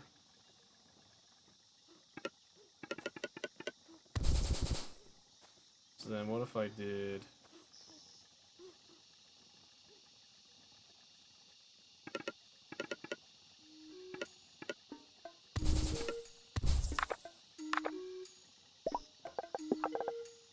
Founder splitter.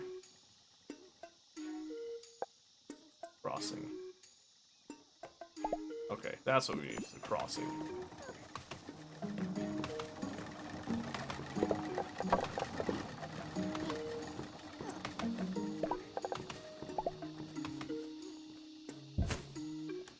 So that we keep them separate, is what we're trying to do. So then we want to do... This is like sending out excess wooden... Well, actually, no, not excess. We'll pull it straight from there, and then I think we'll do another crossing there.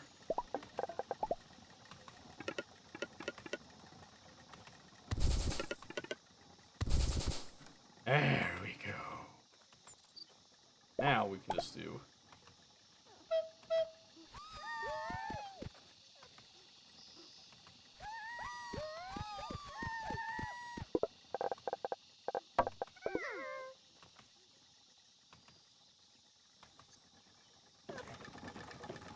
Yes.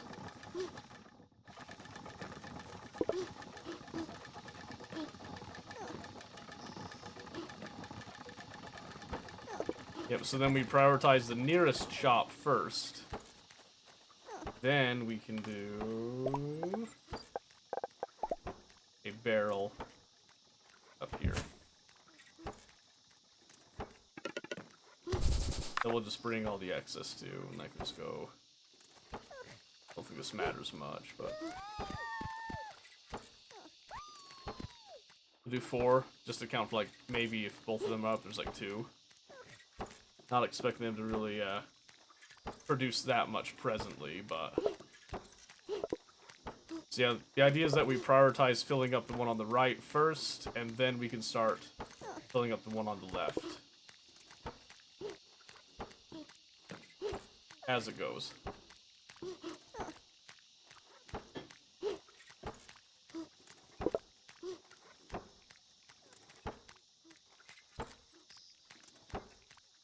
And it will eventually allow it to fill up that way.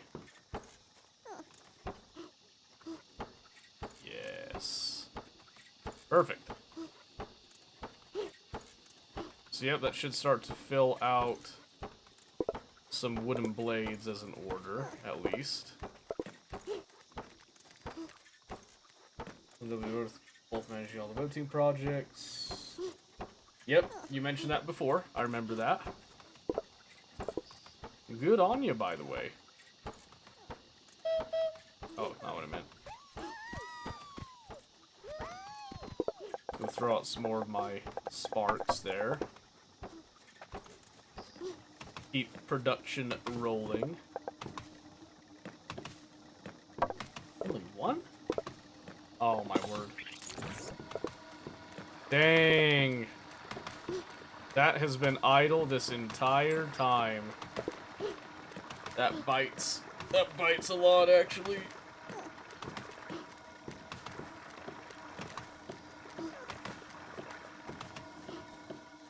That tap on Friday to lead SEO strategy on the new growth team.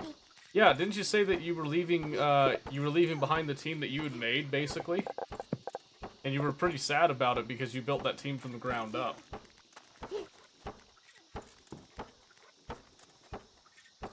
It's good stuff, though. I mean, it's good, like, on a personal level for your own advancement, at least, right?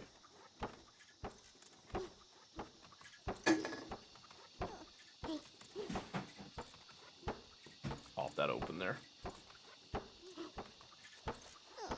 Alright, this is all starting to make a lot more sense. I still don't have a way to harvest bark, so I have to go to the, I have to go to the woodsman for that. I'm gonna let these guys just kind of continue to do their thing.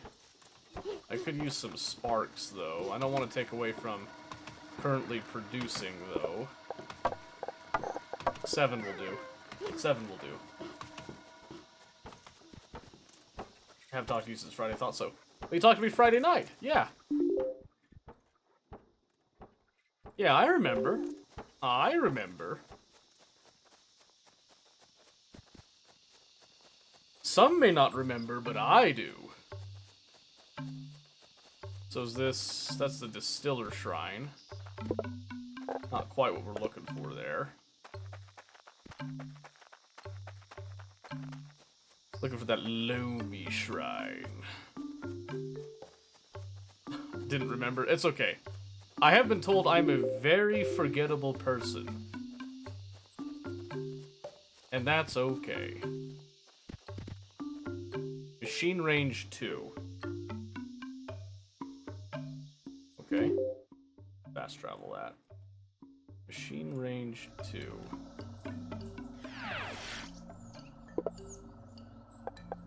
You just need 1 crafty spark. Which now unlocks carry, loamy, and choppy sparks. Good. And I've got this. Spark rush. You can rush sparks in aim mode.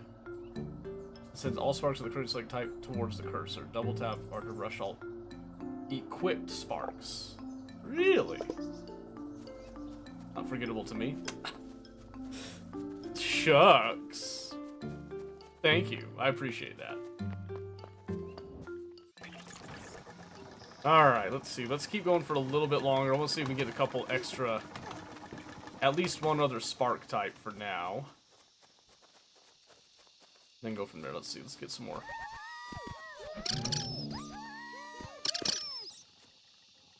Yeah, mess them up, little guys.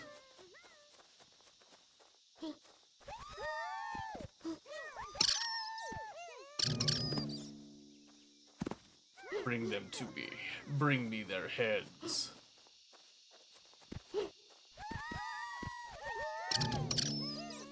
Bring me their shards, their souls.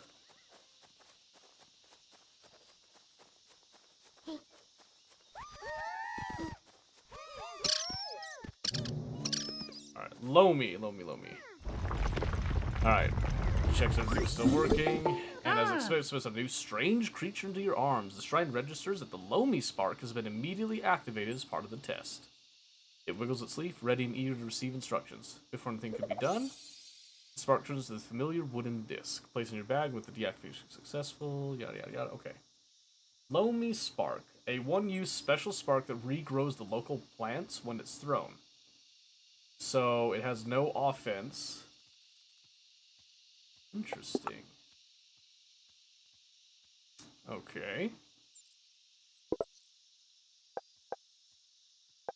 So it takes fertilizer and aether shards in order to make.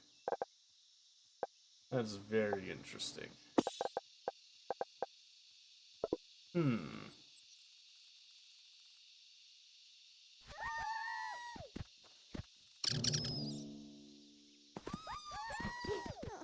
How do we gather up these bushes? What do they provide?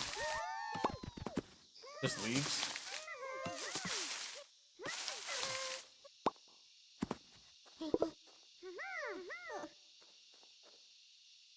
Okay. Yeah, interesting.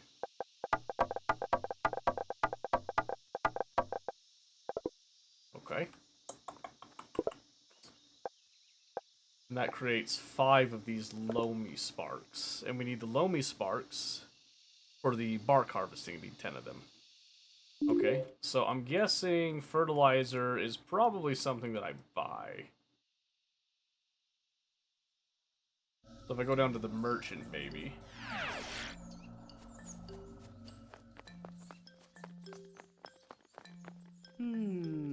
Fast woodsman comes something sparks assemble, something to give sparks a wooden blade, and maybe they can cook something. Most of them don't even have arms, very frustrating. I've seen the workstation the woodsman built. It doesn't exude finesse, but certainly we can make something out of this. Let me show you my blueprints. Ah, there it is. Processing organics. Deliver 20 wooden blades. Let's see what those sparks are capable of. Yes, perfect. That's exactly what I need. Now I know what the leaves are useful for. We're just going to compost them or cut them up, I guess? I don't know. We should have 20 wooden swords, though, by this point. Much better. Much, much better. Hey, welcome back.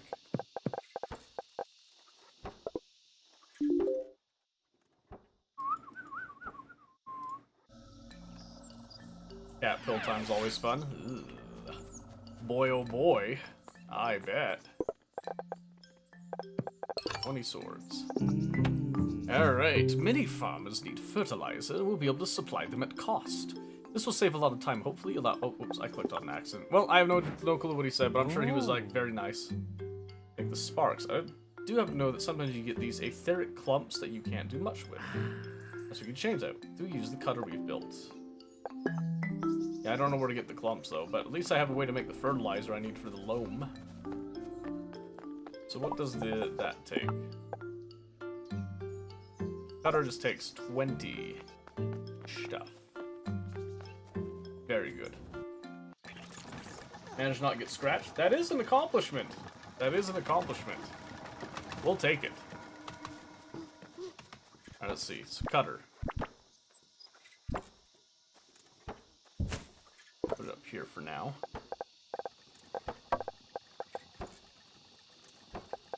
That just takes leaves to turn into fertilizer, so...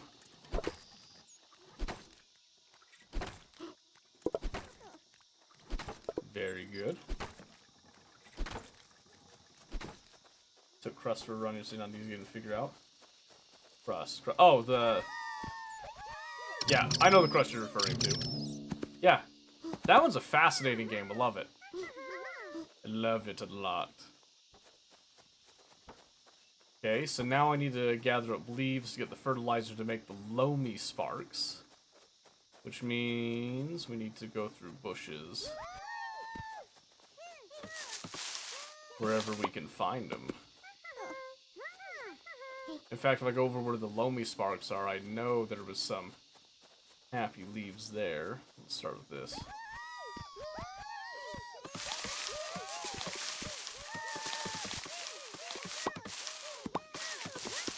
Oh, are those all logs? I thought there'd be some leaves there, but I guess not. I suppose not.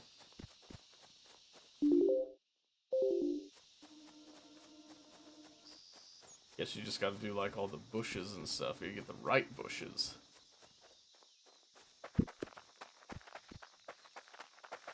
That's okay, we'll just come over here.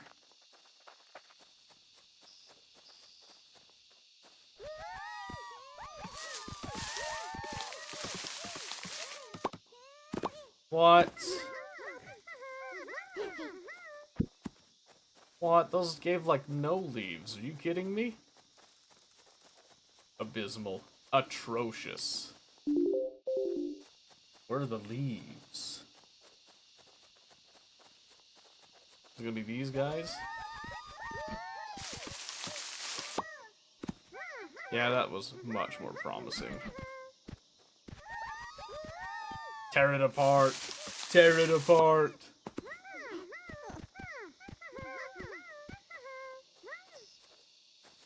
Yeah, I don't know what the actual, like,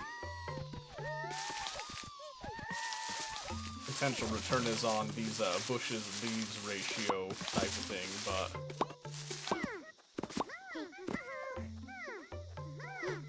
guess we'll see.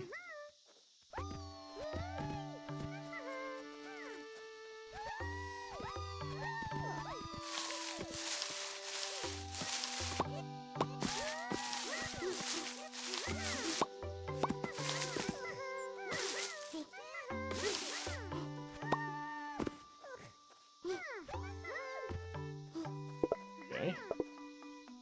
Give me a few leaves at least. Alright. So with that in mind, what else are we getting here? Because now I just need to come down and check on the progress of what we've already made. That seems like it's going pretty well.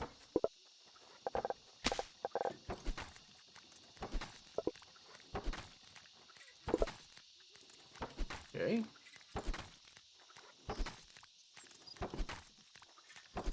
Alright, so 50% of it turns into fertilizer. That's pretty... I think that's pretty decent on the return. You know, all things considered.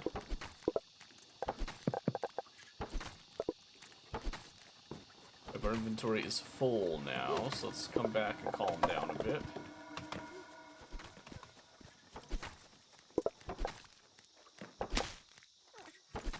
Okay. 60 wooden blades and then 10 loamy sparks. Now let's go see how many loamy sparks we can make then, eh?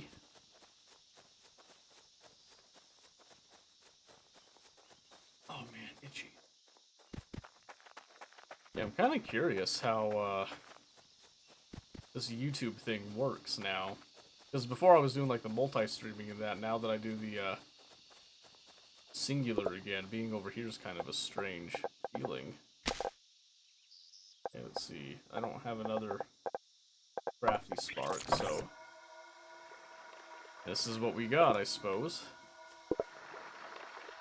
Holy cow, you get 5 of them, though? At a time? That seems a little insane. I'm not gonna complain, but...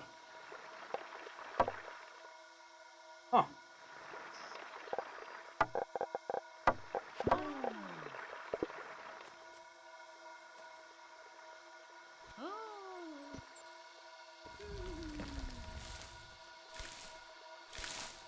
Whoa! Oh my gosh.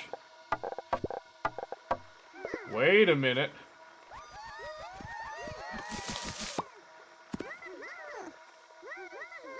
Okay, those things have an insane return.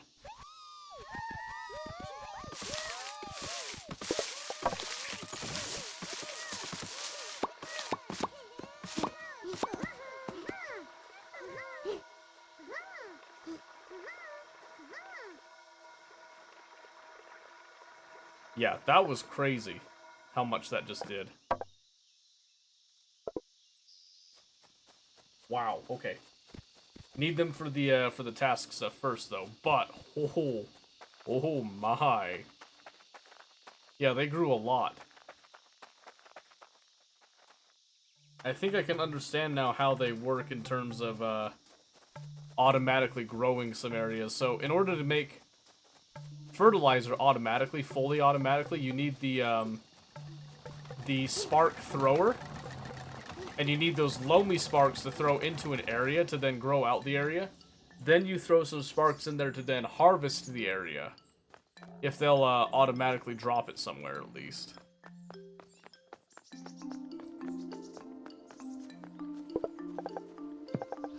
40. Oh, you're kidding. That's fine. That's part of it at least.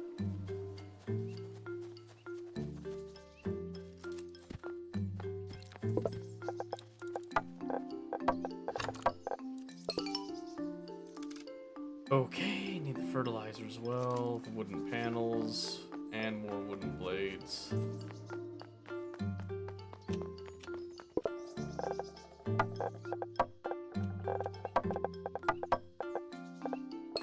Alright, I'll get you the rest of it soon.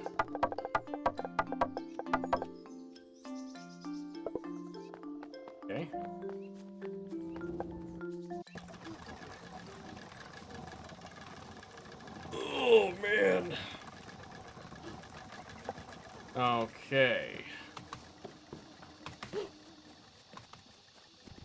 So let's try something here again. So if I were to take some of those leftover Lowy sparks, and I just go like this. So I do 1.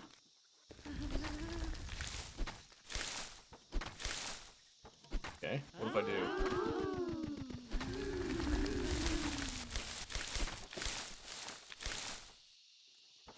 Okay.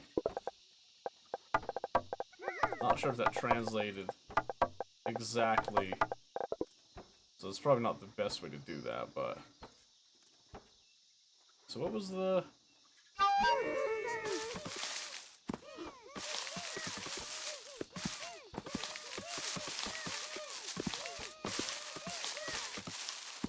Okay.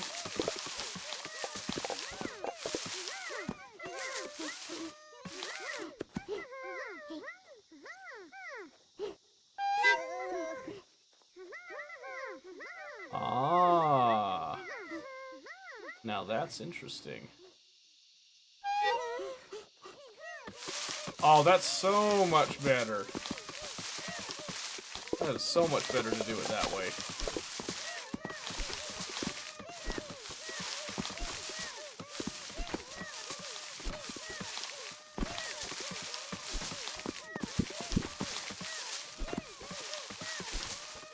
Interesting.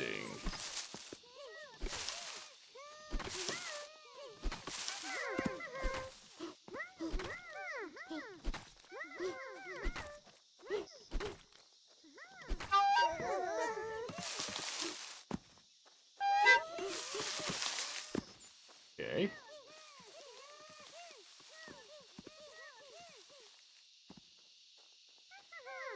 So they get to the area, and they'll run around and try to grab stuff, but they don't go back once they return.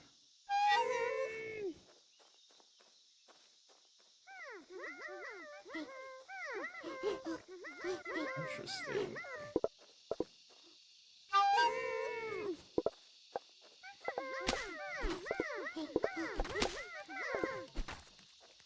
Yeah. Okay, so they just go to the location. It's not based on what you're clicking, more just where you're clicking.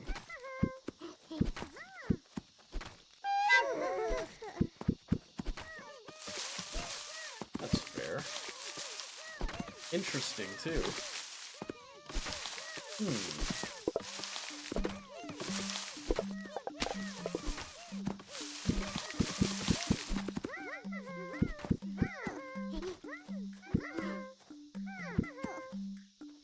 Okay.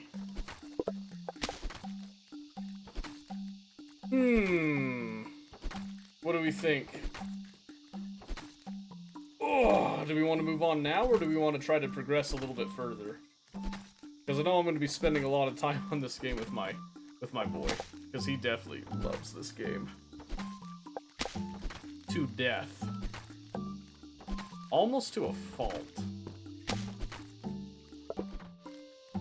So I need 40 fertilizer for a divine researcher.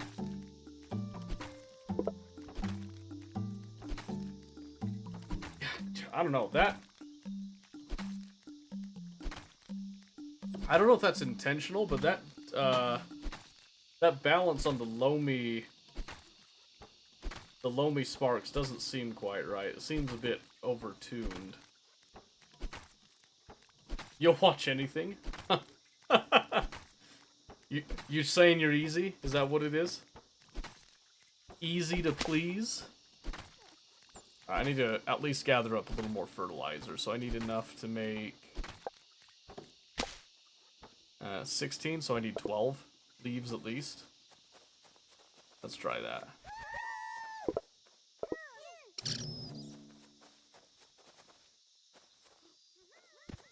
Probably drop off some of these ether shards. Does look like a cute game. It is cute. My boy's been really liking it when I play it too.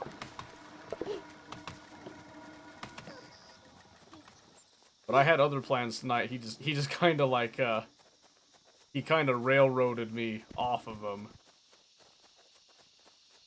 Poor guy. He was tired.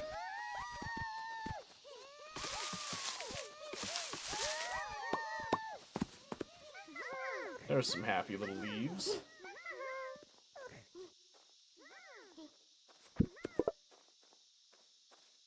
Yeah, I was originally going to either do Factorio, or I was gonna make some progress on Tarkov, depending on like how people were feeling. So we can kind of go back to that original plan. I know before I said I was gonna play Tarkov today. I'd still like to be honest with you. So maybe we'll swap over to Tarkov. Not Tarkov, to Factorio, that's what I meant to say. Oh my gosh. Maybe I'm tired. Maybe I'm the one that's tired. Alright, that should be enough for the fertilizer bit at least. Then I can just run back and try to drop off a few items.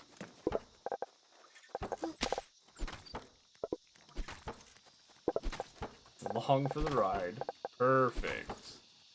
That's the kind of attitude we like to hear.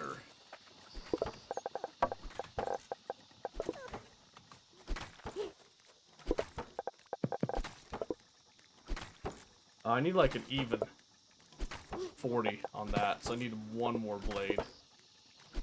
This one's almost done, I'll just grab it. There we go. Perfect.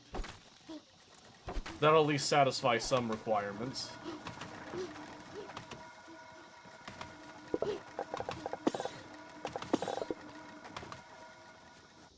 Perfect.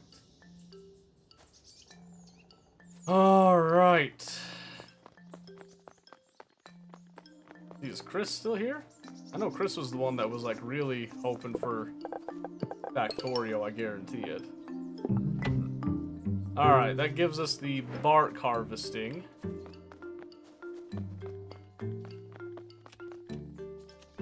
Really look forward to catch you last night. Yeah, sorry, that's not what I normally stream. I probably could have if I'd really wanted to. That's just not typically when we tend to do it. I need like 40 crafty sparks. Eesh. Yeah, it's usually Monday, Wednesday, Friday. Next week's gonna be a mess just because we're not gonna be here like at all. Alright, so he's got that for his thing. That's all well and good. Let's see. Is there anything else I can do right now? No, it's just gonna be a little bit of waiting. Alright, I will save it by the entrance.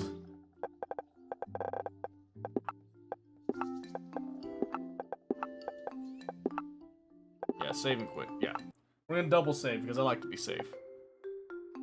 Yeah, it's a really fun little game. I like the little menu here too. There's a lot of fun, quirky little things that you can do.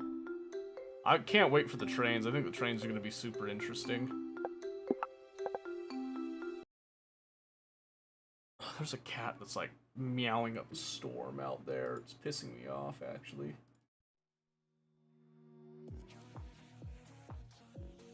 Okay, let's see here. Yeah, give me just a minute. I'm gonna run over to the bathroom super fast. Check on kids, check on Tia and all that. And then I'm going to... No, he's not wanting in. I think they want upstairs. I think they got shut downstairs was the issue. So I'm running to the bathroom really quick, then we'll come down, we'll decide what we're gonna actually play tonight. So, give me just a moment, it shouldn't take too long. Show us the cat. We'll see if the cat wants to be shown.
parents' house.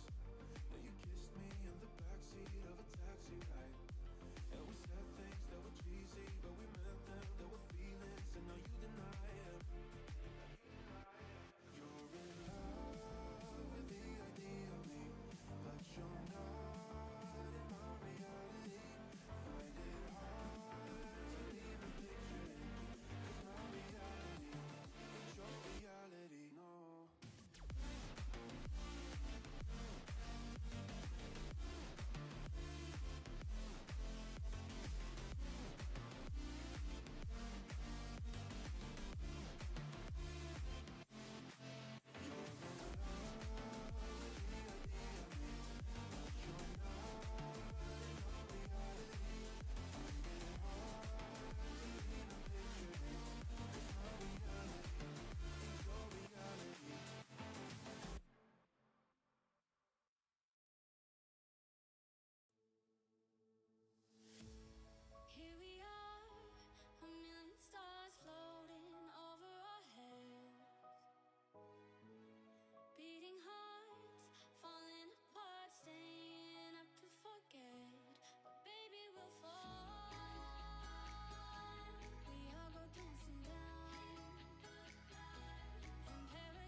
Two things.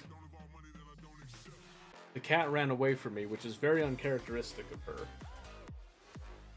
And the male cat did not run away, but as soon as I went to pick him up, also hid. Very uncharacteristic of him. And then Tia wanted to talk. I didn't get a chance to go to the bathroom like I thought I was going to do, so we're back here now. Full disclosure, that's how that went.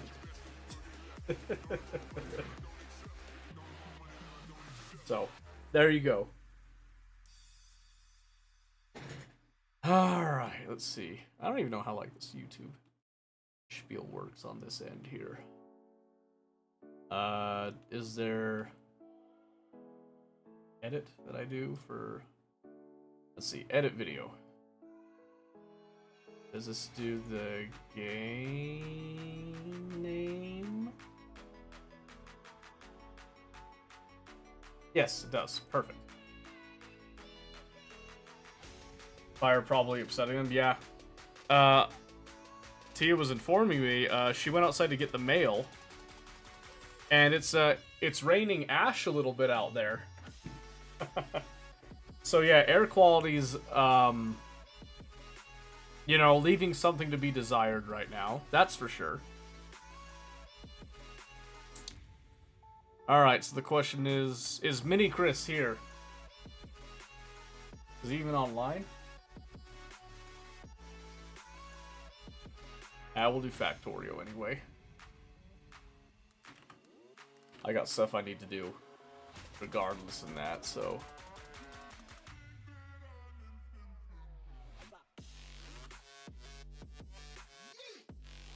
I thought about playing some Total War Warhammer, but...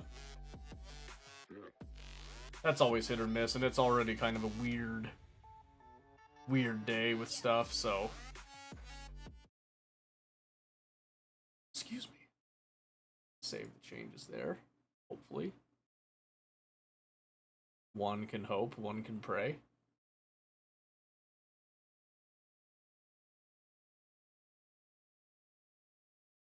Okay. I haven't looked over at YouTube in a hot minute. I kind of feel bad. I should have been paying more attention to this recently. Okay, here we are. Let's just go back to this. Stream is healthy. Hooray! I like that. Okay. Try to do a little bit of work on this, because as you guys might remember, we were working on expanding the rails. I think we're going to continue to do that. It looks like we're still kind of taking some damage over there.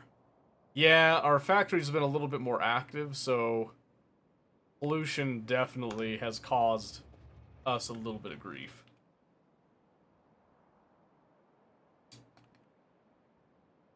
Alright, so let's see here.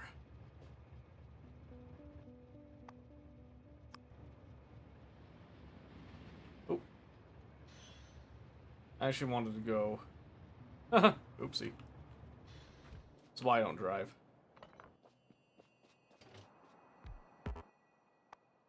And just go like that, because it'll be easier. Because I want to go down here. And do we have... we got some rails. Okay, let's see. Main stuff.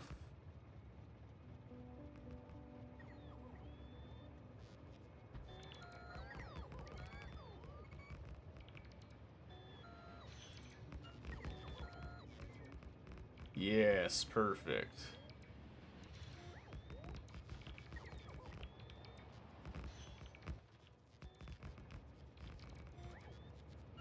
There you go.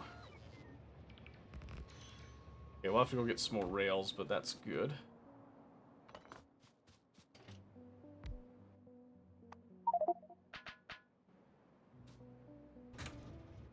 Rooney, hi! You made it over here. I'm so glad. Yeah, sorry about the Twitch thing. We ignored the name. I mean, I wasn't going to say anything, but I am archiving the name for my own uses later. One can never forget such majesty when they see it. Just saying. Oh, it's good to see you, Rooney. How are you doing? Oh, get me up here. How many rails are ready? 150, that's it? What are you missing? Just the steel beams? That doesn't surprise me, I guess. 400 to go here.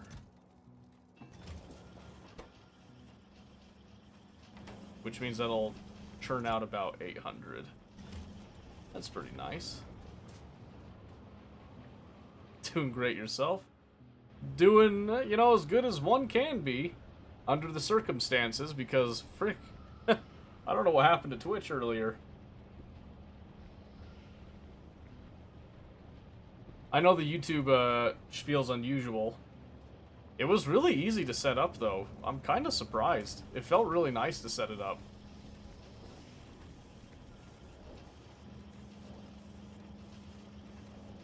Yeah, we're gonna let that just kind of churn out some more rails.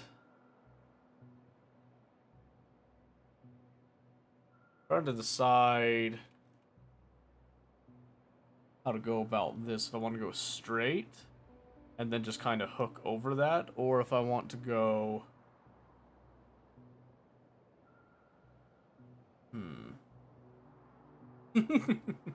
YouTube does have some nice emotes, doesn't it? Isn't that lovely? I think I need, like, some rail ramps and elevated rails, too. Probably, huh? Means I need some refined concrete. I'm used to my other run that's got all that stuff. I don't think... I've got regular concrete. I don't have refined concrete right here. I don't think I want to do that right now. You spamming hearts over there?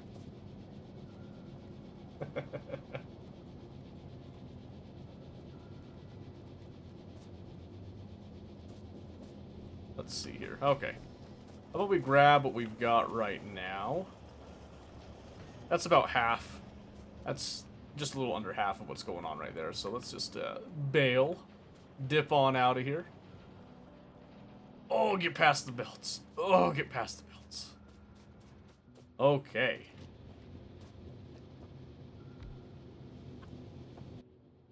And then... Sure. You having a little too much fun there, Rooney? Okay, I'm glad to know that that is connected nicely. That's very good. Okay, so here's the question. Now that we're down here on the ground.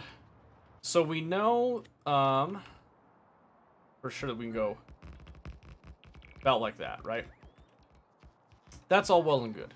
The question now is, with this cliff face, as we see it right now, do we want to use the rail ramps to go up and over it, or do we just want to curve around it, is the question.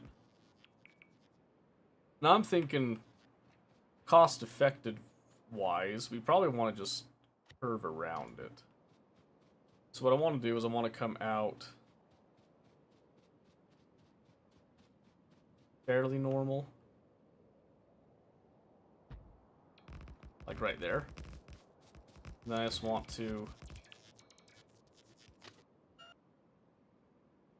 Ah, yeah, see, so that wants to go... I guess that would be the cleanest way to do it, huh? Yeah, alright.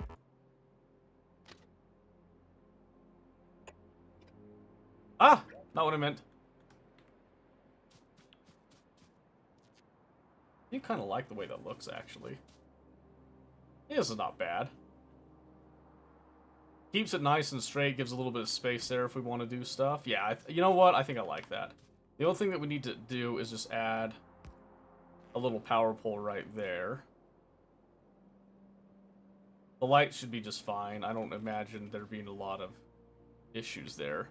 So then I would just have to make the rail ramps, which pretty much we just need to make some refined concrete. That takes a bit, actually. Okay. Which means we probably want to do something similar over here then too, huh? So, again, sticking with vertical, horizontal deal. I don't feel like ripping up all these trees either. So what if I just kind of went above the trees?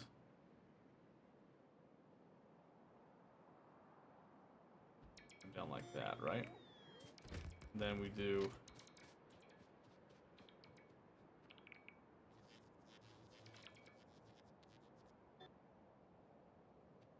Okay, hear me out. Stand right here. What if we just did...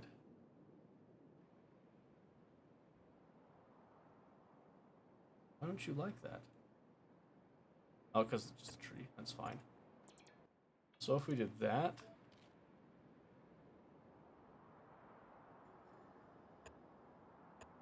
And that. And then we had our...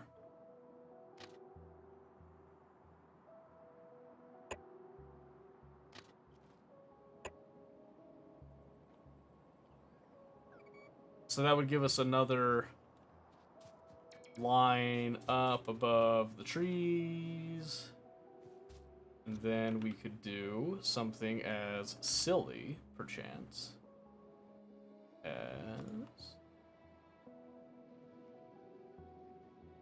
Oh, is it not going to let me do the rails until I've built them?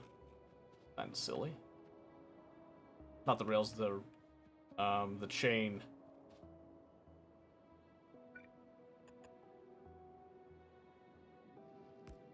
That just looks stupid.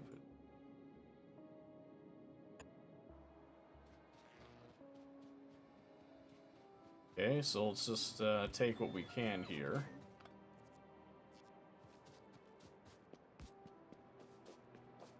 And then... let's see. Yeah, so I'm gonna need refined concrete to carry on those ways. So let's pivot just a little bit because I don't have the refined concrete on hand. At least I don't think I do. No, I don't. Okay. That's the next step, I guess, that we have to do for concrete. I haven't done that bit yet because I wasn't planning to do the rails as is. Okay, so now let's go.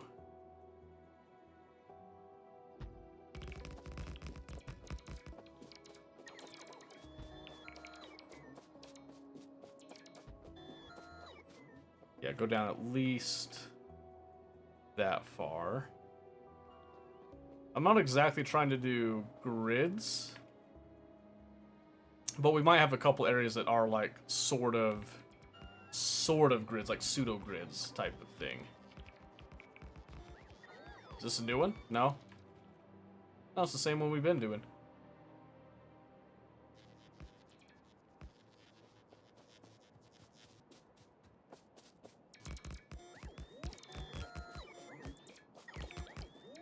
There we go. Yeah, so we can have that one go down like that. This one will kind of match up a little bit, so to speak. Because I do want it to come down and be near this this iron patch. So I think this is a good place to do either a T-hook,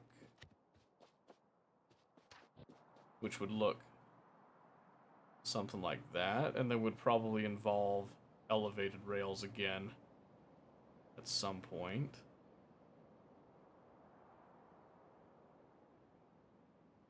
Or we could do a four-way.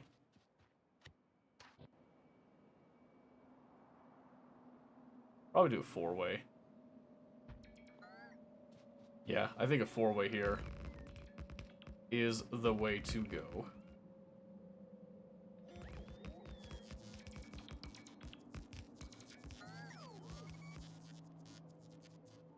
Yeah, because then that gives us the ability to connect up with this one if we want to. And give us like kind of some smaller factory spaces, so to speak. And then we can extend this one going along this way, kind of like what this one's got going on. We can go down, because we are going to want to go down farther. I guarantee that. So we're trying to make this like sort of semi-organic. But at the same time, I want it to be... what? Fluid. Relatively fluid, so to speak. Question over. Could I access network communicator server? Oh, you want to play, do you? Oh, when were you going to ask? When were you going to bring that, when were you going to bring that up? Were you just going to remain ghosty? Ghosty toasty until something happened, my good friend? My dear one. Okay, that one's got some trees in the way. I'm kind of wanting to not just rip up all the trees, mainly because I don't have a use for them. Yeah, go ahead and shoot your question about robots. And I will quickly... let's save this. Because I guess... oh yeah, I did do single player earlier. That's my bad. That's my bad. That should all be the same. Okay. That should now work. I forgot I had done it because I had loaded up my other save and then I never put it back. These should be good now.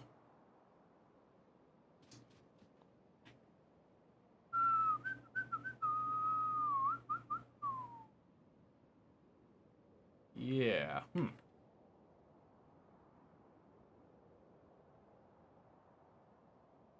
Yeah, like I said, I'm wanting to kind of preserve trees if I can. So this could be a good one to maybe do like an organic spiel coming down like this. This won't be exactly like matched up to a grid. But like I said, I'm kind of wanting this to be a little bit more organic. I don't want it to be like perfect straight lines all the time. I'm just doing it because it's easy to stamp them down. Yeah, plastic coming from train all the way over there. Can I use robots to bring plastic from over there to over here when I'm making red circuits? Yes, you can do that. So, you can use robots to do pretty much anything. So, for example, here, you can have robots like I have them here. They can come all the way up here to build out this nuclear plant that I put down.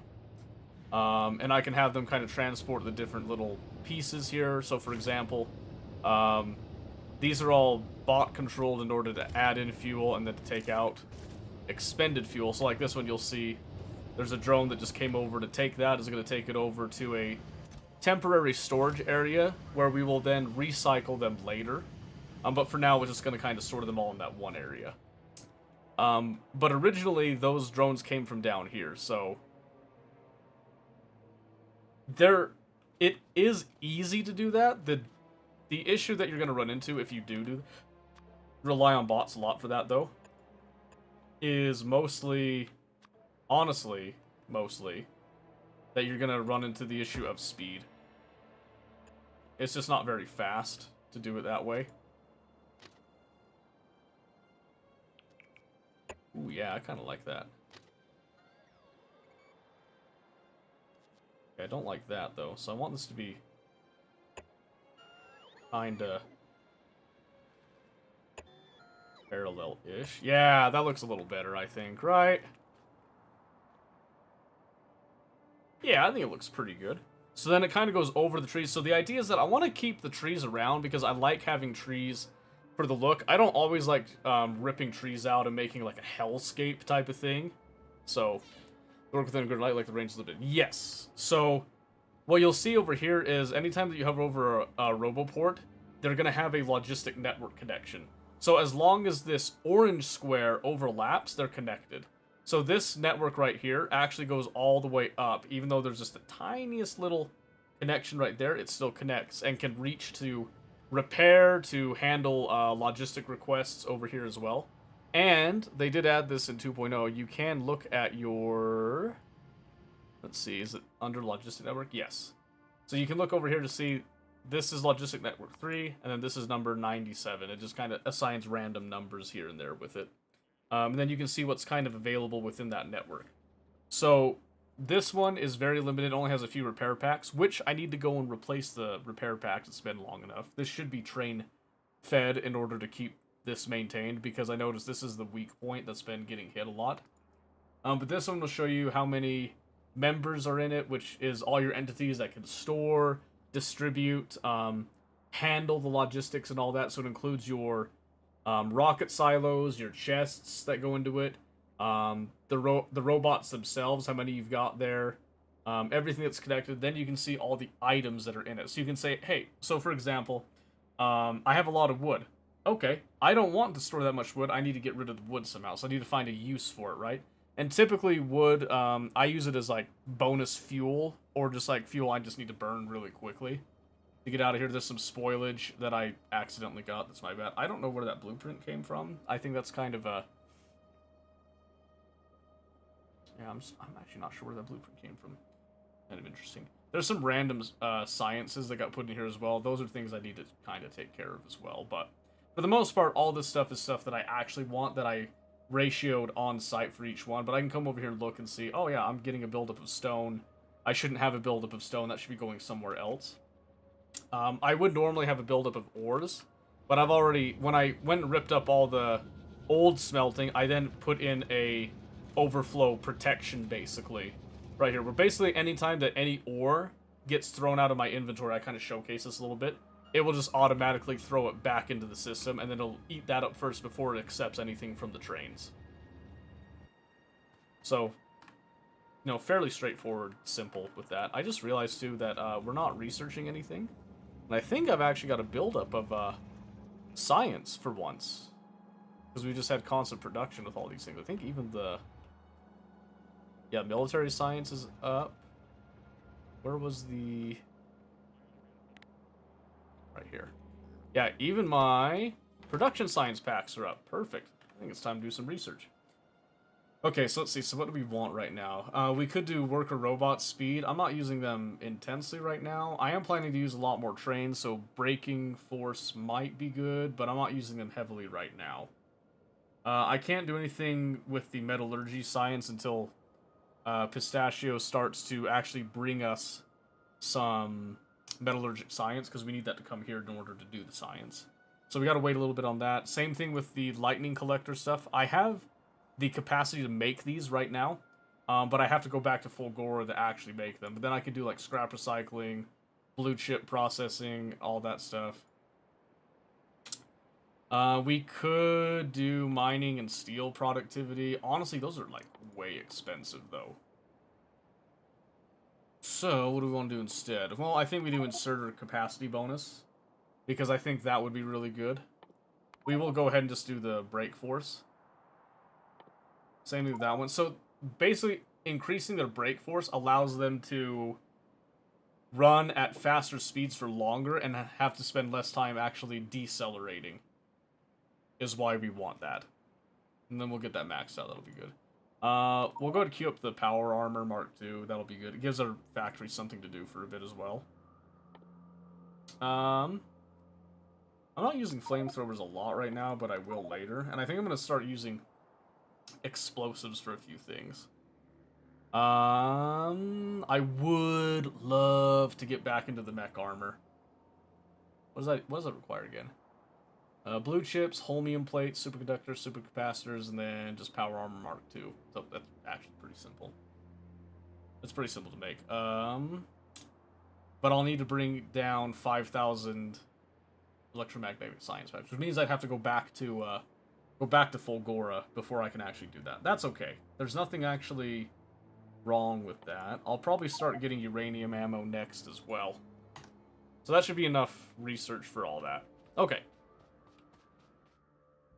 I don't have any more rails right now, so we do want to go back. And I think we want to not only make some more rails or pick up some more rails, we want to start looking at refined concrete. So I'm gonna... Ew, hello. Why? Kidding. There's no way I did that, right? Did I not, in that blueprint, add... Oh my gosh, I didn't. I didn't add the straightway through. How did I forget that? That's really bad. Yeah, because that's not a four-way intersection at that point. That's just terrible. Oh, you know what? I think I know what I did. I think I just assumed I could just add the two T-junctions on top of each other, and then that would work. That's not how that works. I'm pretty sure I've got... Let's see.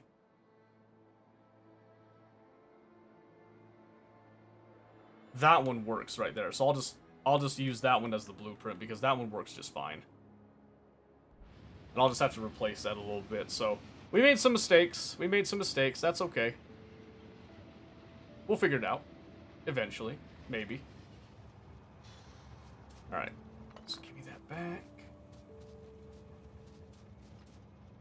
Alright, so let's look at where our current concrete is, which is right here. And it is now full of stuff. This has been requesting iron ore. Ah, yes. I think instead of requesting the ore, what I actually want to do is I want to pull some of the excess.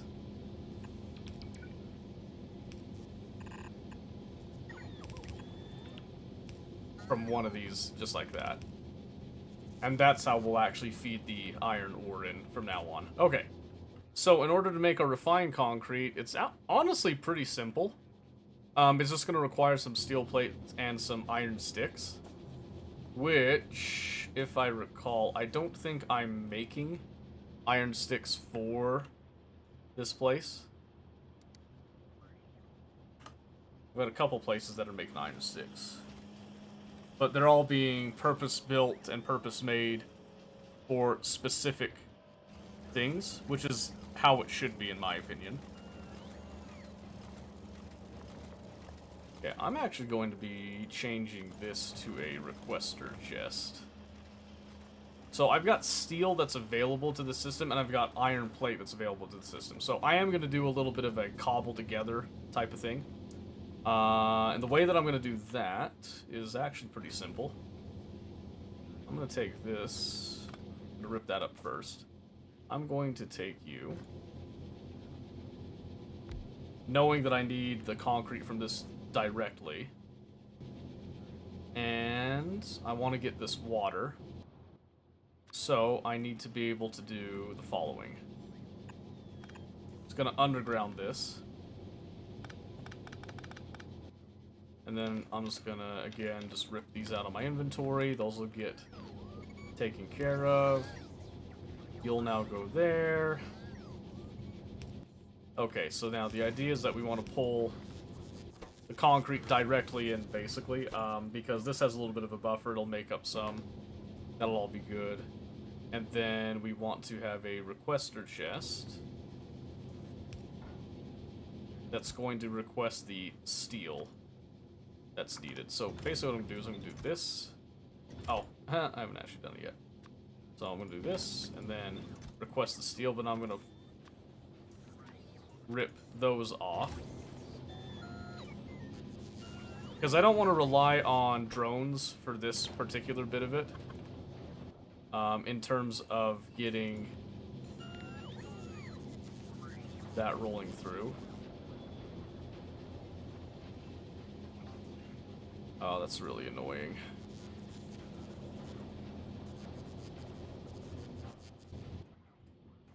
Alright, so what I'd like to do then is like that, and then I want to do that because I want to be able to pass through. So that gives us the actual water. And there were some sticks in the system. That's good. But I'm just going to do that, and then I'm going to do that.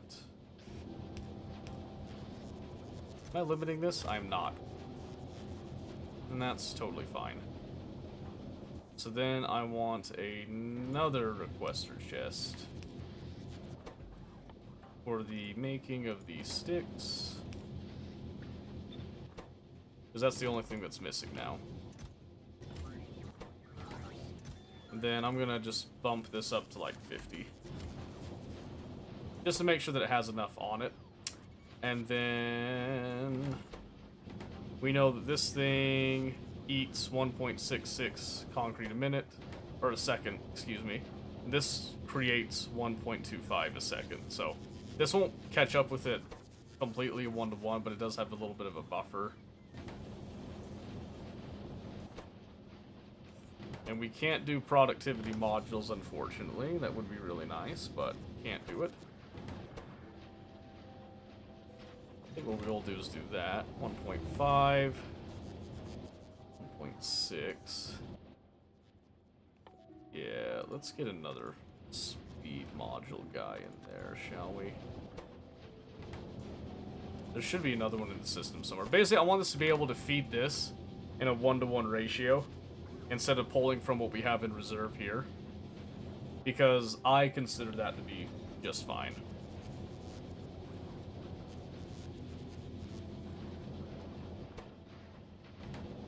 And that is now going to output at 1.74, which easily feeds this thing. Not a problem at all. Okay. So, then we just need 100 every time that we want one of these rail ramps, basically. Which kind of sucks, but that's okay.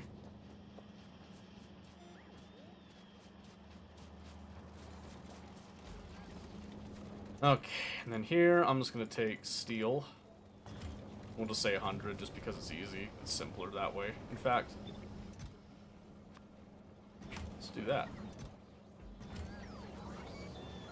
That way we'll pull out stone as well when it comes in.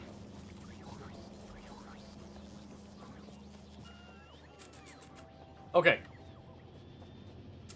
So we've got all of that. That's kind of our foundational stuff in terms of getting that going. Let's get that wood out of my way now. Let's see, let's get 5 more of those requester chests.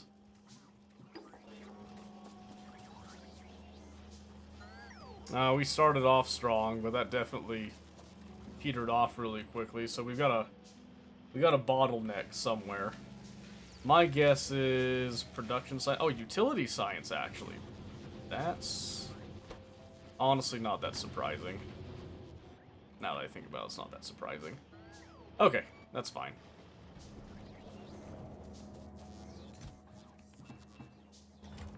Let's rip up some of that.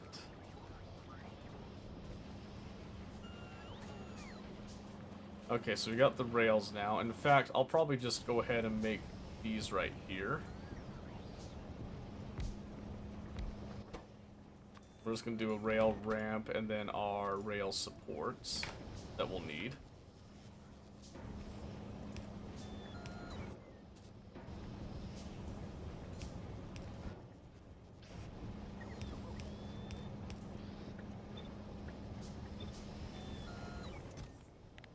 I don't want to do too many of these ramps. Probably just like 2 stacks, and then 5, 6 squares of the supports.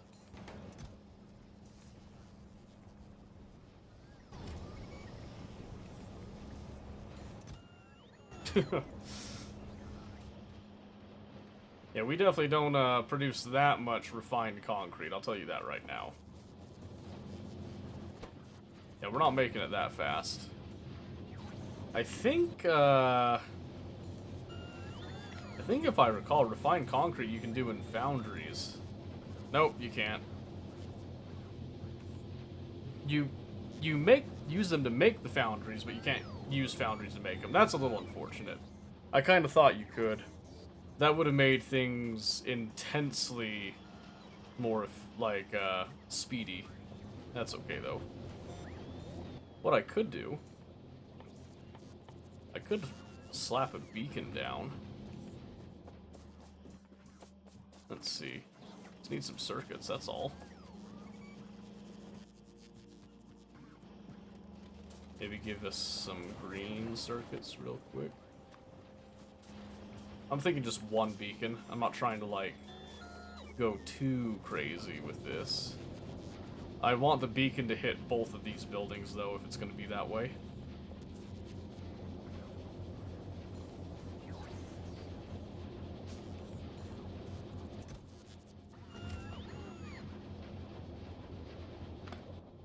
So I'm gonna rip that up, and then I'm just gonna slap. Where did it go? There. Slap that there. And then I'll probably go ahead and just like grab enough to make 2 level 2 speed modules, I think. Let's see, so we're missing some green circuits again. Got some blue chips, that's good. There we go. So yeah, I'll just handcraft those and slap them in, that should be good.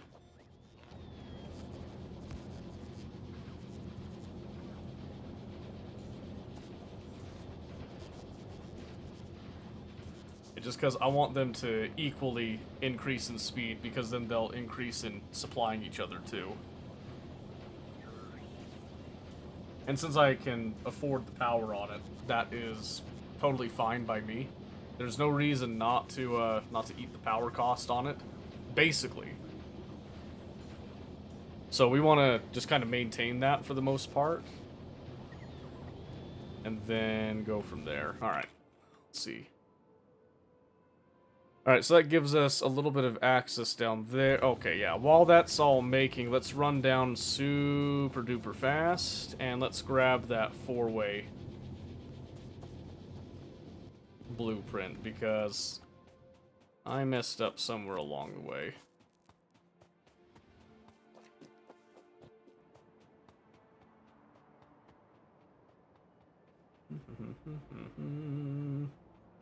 Yeah, and that's... I'm still deciding if I want to do it. That's kind of what my initial basis for all of the, Oh, it's the same thing. It just doesn't matter because we're never wanting to go straight through. Okay, hold on. Hold on, I think I'm just gonna have to redesign it. Alright, so more or less, we've got this, and this. Okay, and then the 4-way is more or less the same, like this.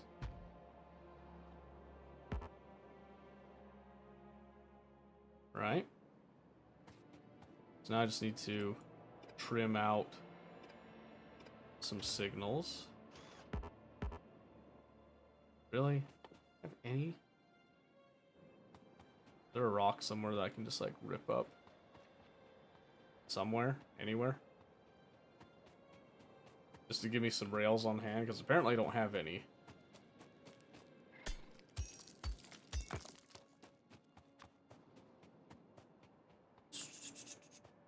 Okay.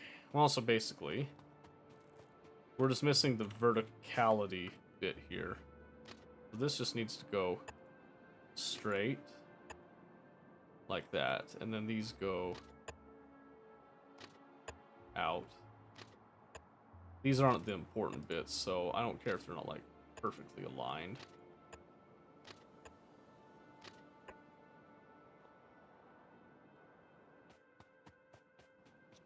Okay. Yeah, this is, like, the only bit that matters, is making sure that we can actually cross. I can't believe I missed that. That's, like, super embarrassing. So now what we want to do is we want to see... when all the rails go down, is this able to still have good signals with it? It should. It should, but... we definitely proved earlier that we had made a mistake, so to speak, so... let's see if we can rectify said mistake. Because that's an oversight I'm really glad that we caught now, before it actually became an issue. Yeah, that's like a... that's a fundamental train pathing issue that would have came back to bite us hard.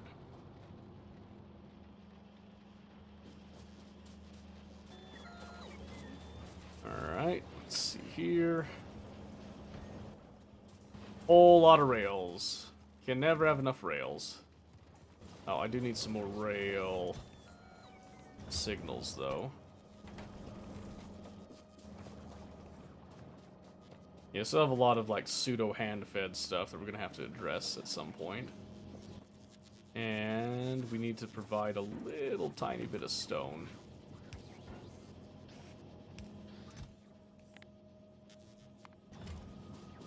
Not a whole lot, but just some. Just some. Alright, back down to our little correctional area, so to speak.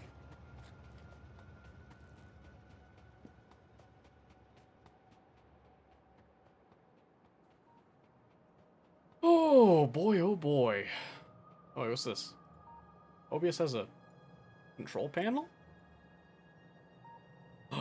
What? That's really cool, actually.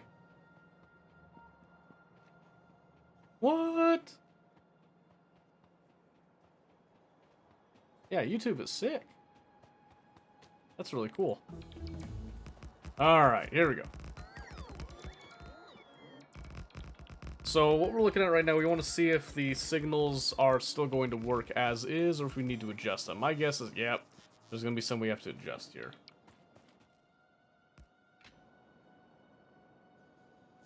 And I think I see why.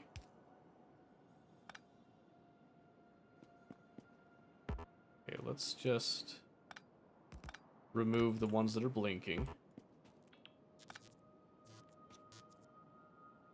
Chain in. Let's see. Yep. So it kind of separates out a few things there. Same thing there.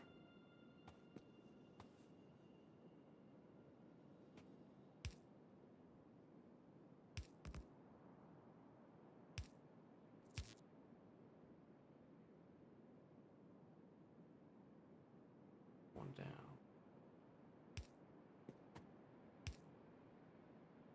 That's fine. Yeah, it looks a little nasty, I will admit.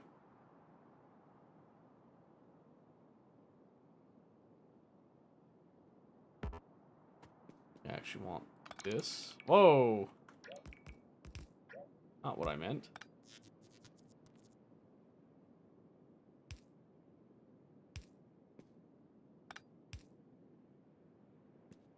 So why are you not liking that? Down.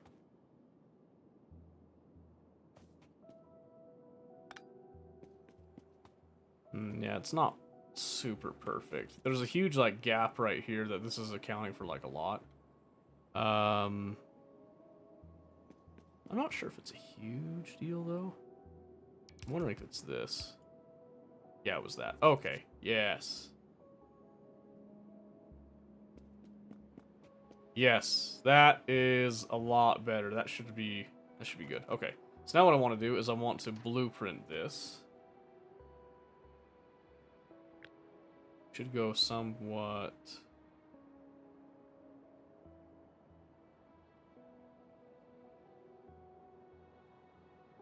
somewhat like this.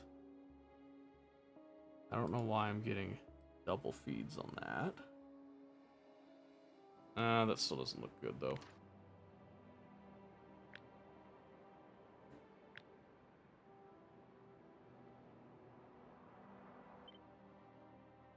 Looks a little better. So then we cut out that center pole, because I don't even know why that's there. I'm going to create that, and then we're going to come over to train stuff. And I'm just going to get rid of that one. And then this one is the new four-way.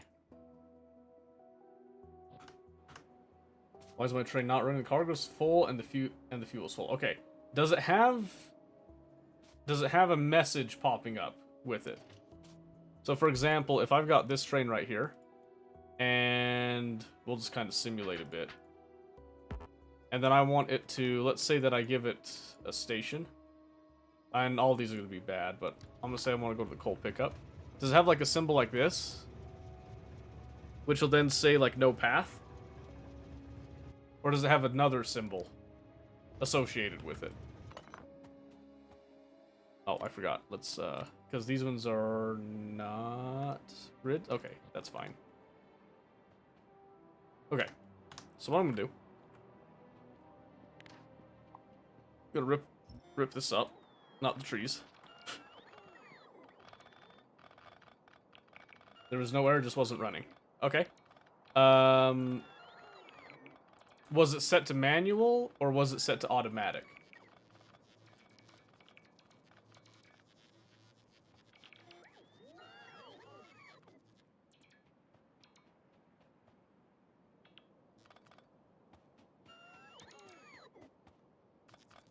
Rip up all those guys. Okay. Now what I'm going to do is I'm going to come down here. I'm going to actually rip out this four-way. I think. Just because it'd be easier. Rather than trying to just build it on top. Because then we're going to have, like, no challenge on the signals and stuff. This one had the weird little inner tube thing as well. Okay. So what I'm going to do is I'm going to make a deconstruction planner. Shoot. It's for the Fulgora stuff. Probably should have kept that. Fulgorite pieces. You know, that's fine. So, I'm going to keep that one as is. So, I'm going to do a new deconstruction planner then. Where did that go? Yeah, just do like that. Yep. Okay, so this one, I want to take out rails. I want to take out signals. I want to take out the large power poles. I think that's it. Because I don't want to rip up all the trees and stuff. I ain't about that right now. Alright. So this is going to cause a little bit of a traffic loss for a bit. It's going to be worth it, trust me. Perfect. Then we're just going to come over here to our new four-way junction. Let's make sure that lines up, and it does. And then we'll just make sure this is allowed to meet up with that. So I'll just click the black arrow, and it took off. We'll see if it comes back without issue. Okay. Yep, let me know if it comes back without any problems. Are you using train interrupts by chance? Okay, yep, that integrated beautifully, as a matter of fact. Yep. Those pass through without issue. The signals look good still. Was there anywhere else that I had a four-way? I think that was the only place I had a four-way. Okay, so now I can get back into my train. Hold on. Blueprint, blueprint. Put these at the bottom, blueprint. And then we'll come back to our first four-way. Just back and forth runs? Okay. Yeah, I'm not sure what would have happened. Do you have any weird settings when it comes to your, like your train stops? Like, do you have them set to manual, what? Do you have them set to do things like, you know, only accept one train at a time, like train limit type of thing? Are you doing circuit logic with it in any way, shape, or form that could affect, like, the decision-making of it type of thing? Or is it all just very simple back and forth type of stuff? Ramp ghost in the way. Oh. It's okay. I will adjust the ramp ghost. No. There we go. That should be fine.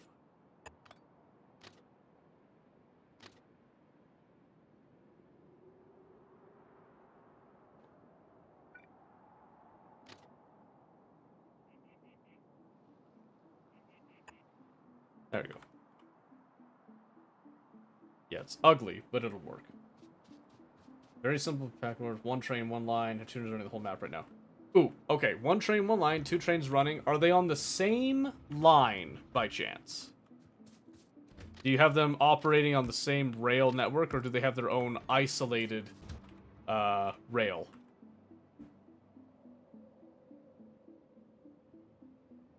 I think I want to come back and get the ramps and stuff now. Start really fleshing out this train spiel. Completely separate lines. Interesting. I don't know what to tell you then. That's definitely strange. I can tell you that right now. That is strange. Not sure if I've ever observed that behavior before when it comes to the trains. I get 4 ramps right now. Awesome.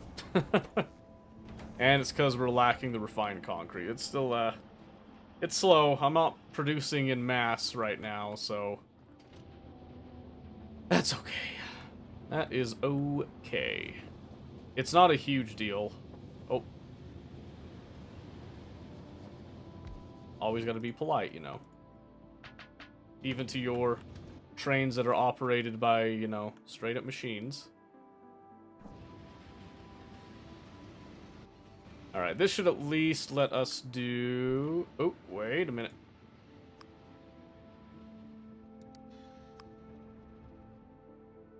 Pivot. Oh, why won't you pivot? Okay, you can go that way. Oh, yeah. It's literally the same issue I was just fixing. I was like, wait a minute, why can't I go down? Right, that's the only other 4-way intersection that I did, and they're proven to be broken, so. Alright, so I'm just gonna go straight across and down.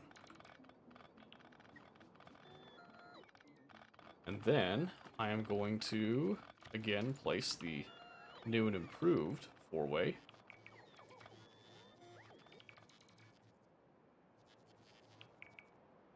And I think we'll go down just a little bit from what it was before. So the idea is that this 4-way will kind of end up intersecting up here with another 4-way. So this gives us like kind of a small area we might be able to work with. Gives us easy access to these mines, and all that. And then we can carry on down. This gives access to this one. That's kind of like what we're going with on it. Not something that's absolutely perfect. We want it to be organic, so... Ratio of freight cars to locos? It's kind of up to you, like, however you want to do it. I don't know exactly what it is. I think typically people do, like, maybe 3 for the most part. 2 or 3.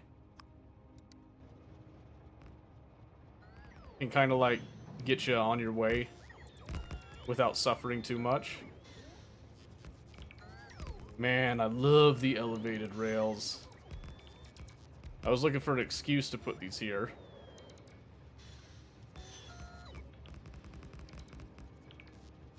Oh, yeah. Alright, we're going to get out of the train for just a bit, because now we're going to decide... How do we want to do this? Because we've got this large patch right there. We've got that coal, that copper we can utilize. This is a pretty nice area. We could do individual mines, or we could do mines that load into one central loading area that could then outfill, and I'm kind of liking that idea. So maybe for now, let's just do straight. Let's go straight through. So I'm going to grab this.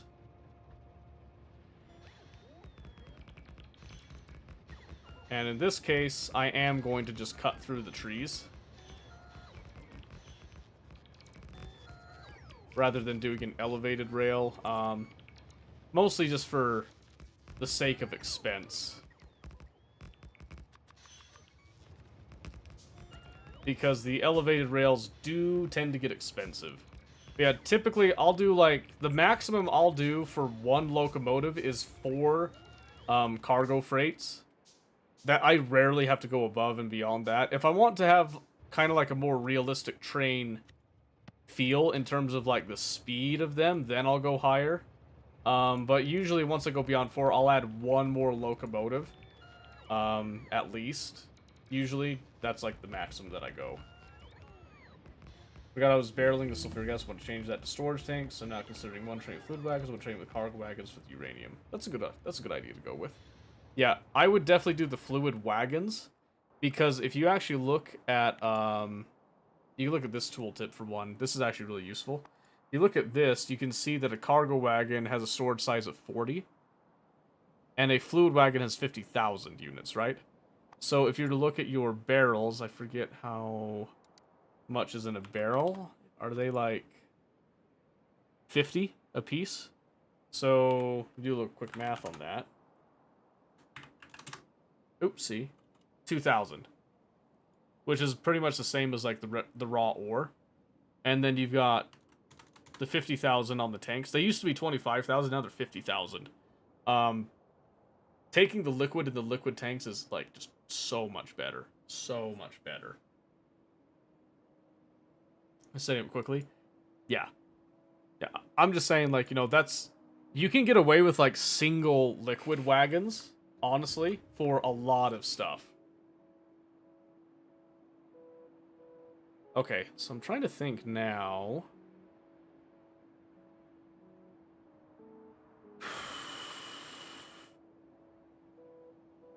Because there's those ore patches there that'll eventually get integrated in as well. Wait, what were you doing down there? Temporary copper train. How are you down here? Wait, I just realized that they came from down here. What were they doing down there?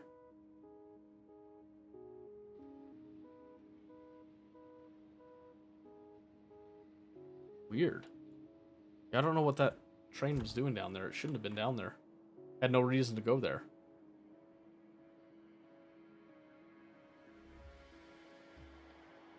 I think what we do here, in this situation in particular, is, I think, we elevate again, since we just have a lot of cliffs in the way.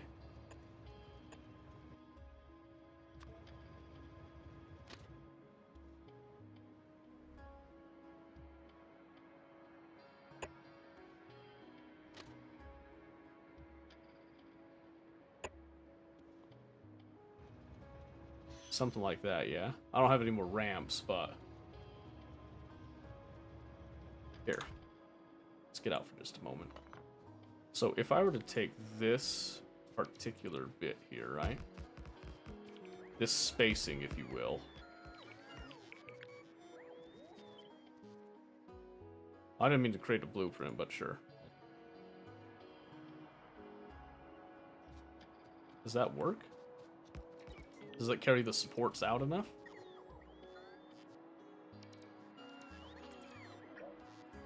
Here, hold on. I think I'd actually prefer if the elevated rails take advantage of being elevated, honestly, and just kind of guide themselves around, so to speak, right? So I think we do that as a more organic approach, and then we just have the rails kind of follow along. So we'll have like kind of sections that are the straight deal, and then we'll have sections that start to kind of curve and move around into more specific areas, then kind of get branched off type of thing. Because the way that I'm seeing this is that this is going to be kind of the more industrialized, quote-unquote, area, and then out here will be kind of more of the outpost stuff that has a little bit more niche things going on, purpose-built for its thing and all that. That's the idea that I'm going with. I don't know if it's going to be an actual good idea or not. We're going to try it, and we're going to see how it ends up looking. So, let's try this then. So what if we were to go, and then we just do sort of like a curve. Let me turn this off for a moment. Did a curve like that, and then we just came over here. Where we just want to kind of match that curve. still keep it like kind of semi-uniform, so to speak.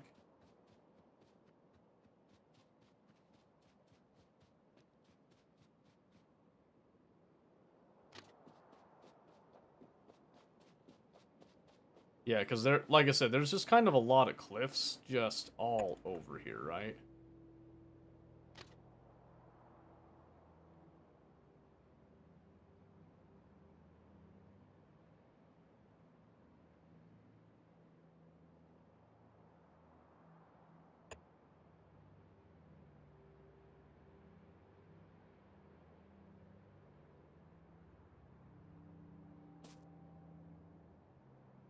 Okay, we'll have to cut up some trees a little bit there. We'll lose out on some of the supports being uniform completely, but I think that's something that's acceptable as well. Yeah, so now it's going to come down, it's going to kind of start to break off and do some weird little kooky things. And this will be a little bit more expensive, but I think it'll be pretty darn awesome by the end of it.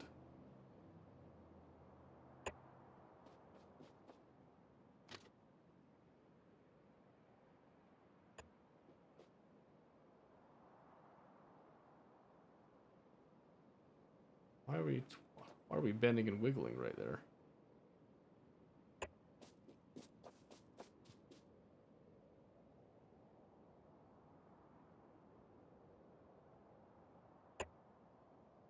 Something like that. Because I don't want it to be like completely symmetrical. I'm kind of weird in that regard. Symmetry is good in some cases, but sometimes I want a little bit of asymmetry too.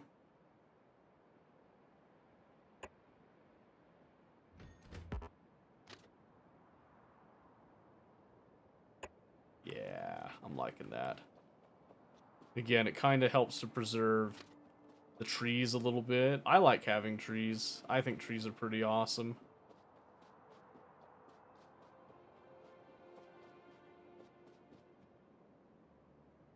And maybe we even,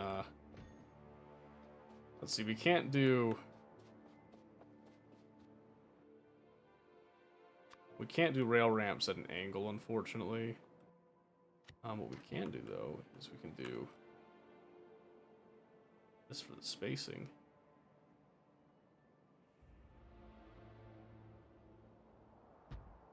Because here we've got kind of a...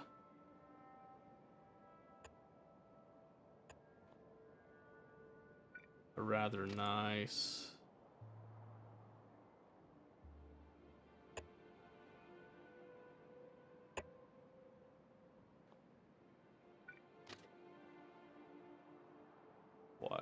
What's the word I'm going for here?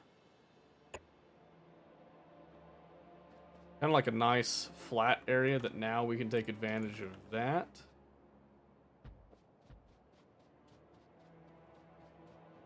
Going out right there.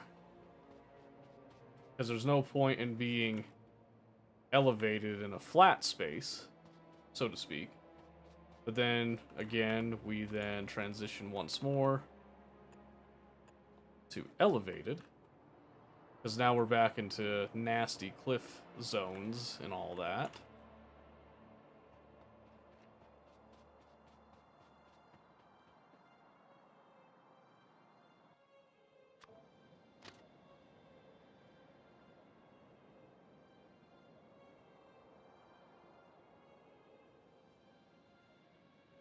I wish that I could shape with the land by simply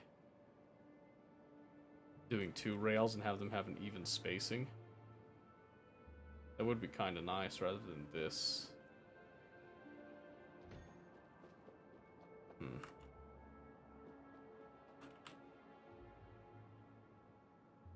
Yeah. Oh, okay. I got an idea. I've got an idea. So what I want to do is I want to let this kind of go a little bit more freeform to come down to some ramps that are out here. Out right here. Starting here.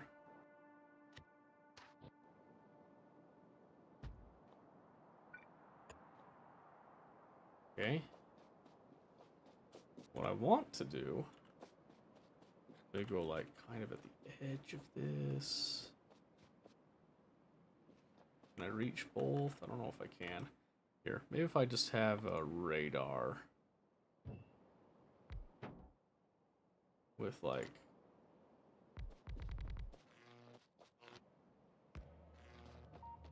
just to give us more space. Yeah, there we go. Okay.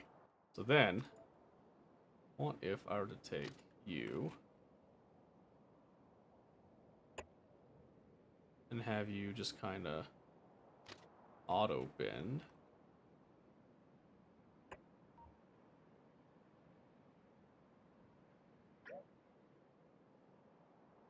That didn't work. So why didn't you work?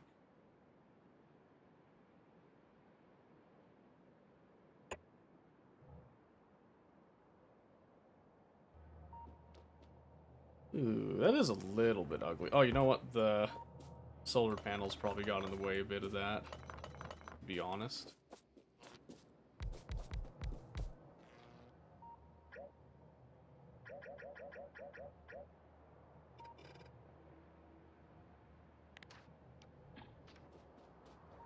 Okay, let's try that again.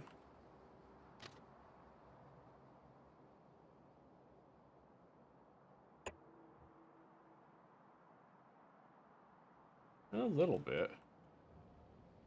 I don't know.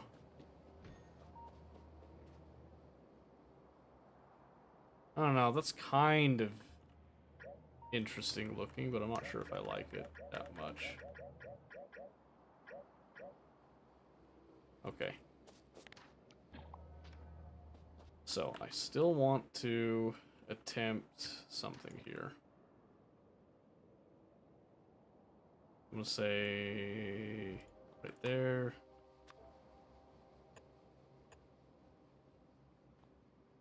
Okay.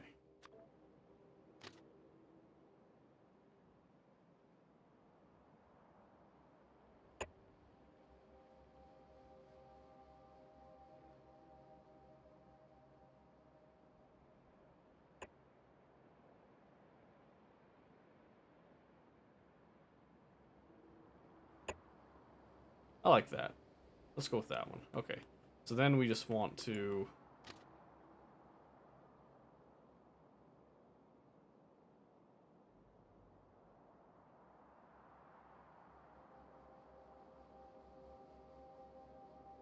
kind of match-ish.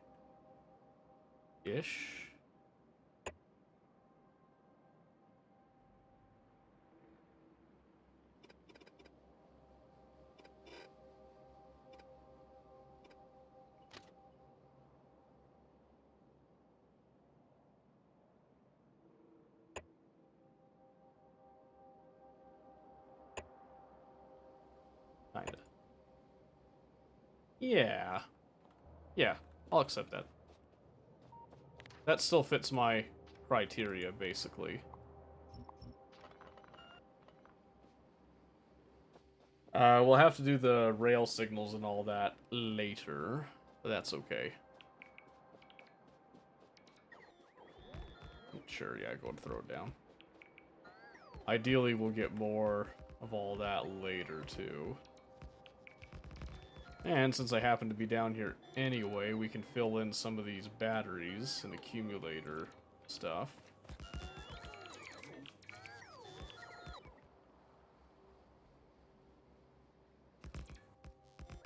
Don't have a lot of laser turrets for this, but that's okay.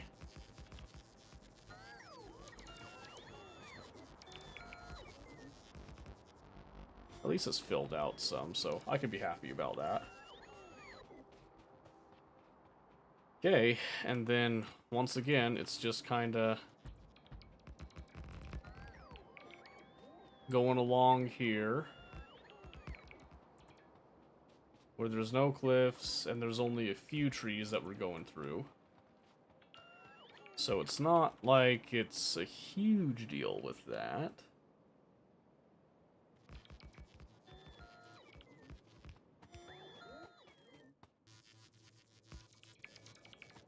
And honestly, it's the signals that are going to be killer.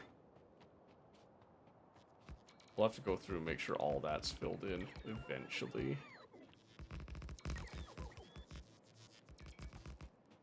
I'm going to try my best to keep these separated in terms of, like, power. Just because I think it's a little bit safer to do it that way. Okay, so now we got another area that's got a few trees, but I think in this case we will just bulldoze through.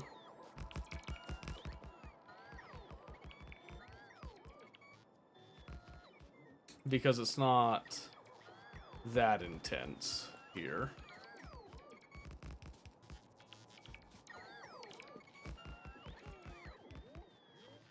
Yep, so then this comes down here. Oopsie, not what I meant to do.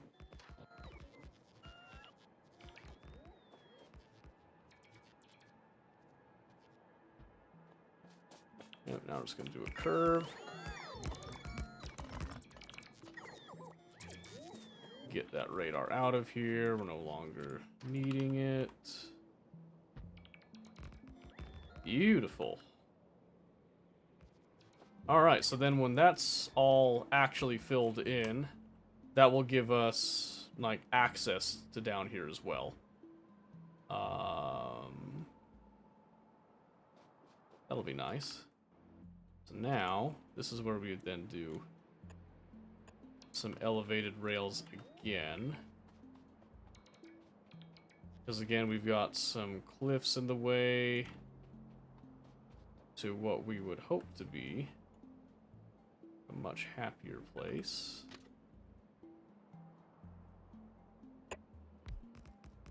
These ones will just go straight ahead.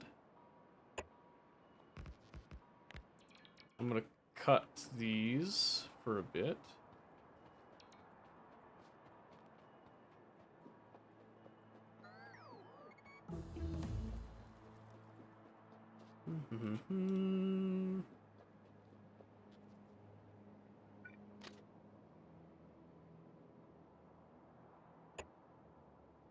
Yep.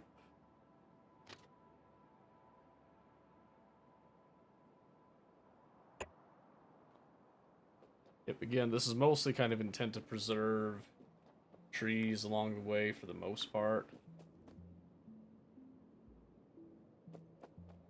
And avoid the cliffs. And then this is probably where we would do our next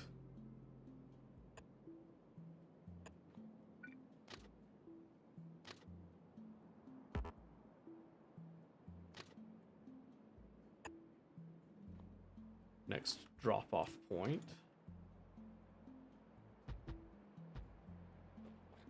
The rail's beginning to move up here again. And this one's just pretty, like, simple, straightforward, so going straight isn't that big of a deal here, to me.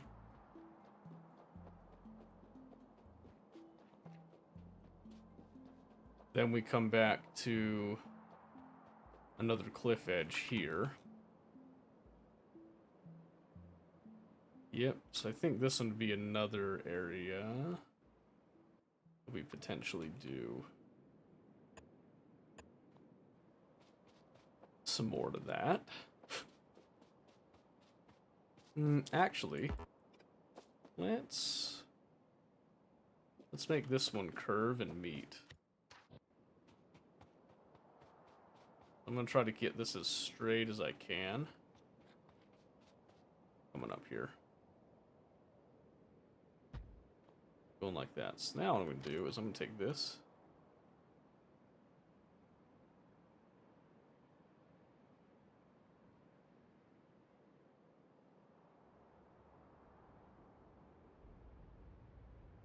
So that's just going to have the rail ramp go up and over. And that's fine. Sure. I was hoping it would actually curve around that, but I think that works fine too. Not what I meant to do. Okay, we got some rocks here. Probably just go ahead and bulldoze those, though.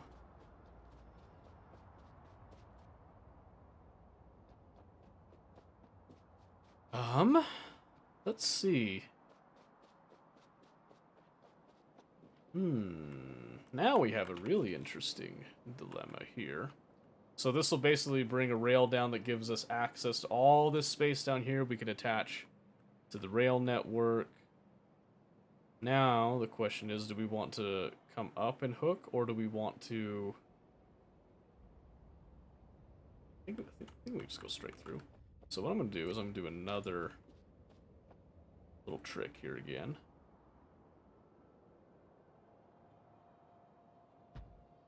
Go like that. And then do the same thing as before. I'm going to attempt to hoping to get the rail, like the rail ramp is what I meant to say. So let's kind of...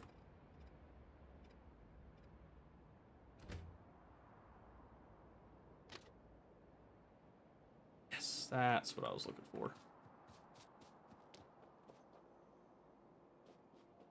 Yeah. So now I'll come over here.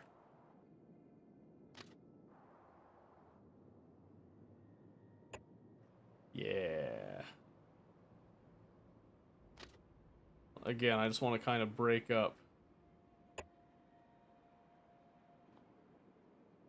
up a little bit, kind of give it a little weird, squiggly, interesting look, because I don't have issues with that. And then I think we'd then just do a curve right here.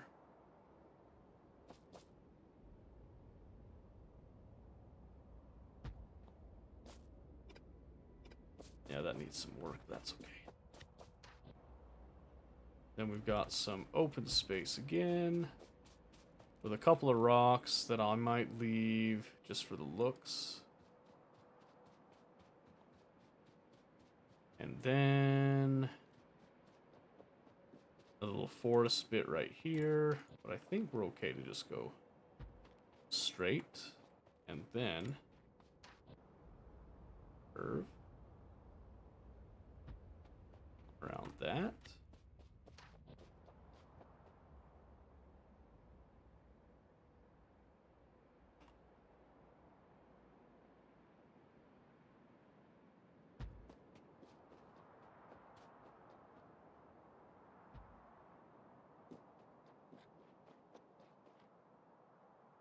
Ooh, yes.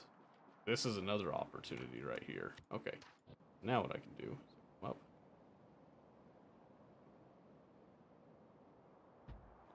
Basically like that, yeah.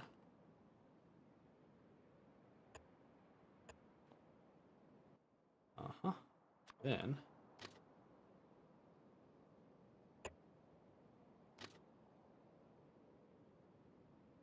wait, what? I do that the wrong way.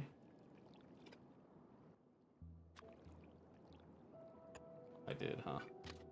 I sure did.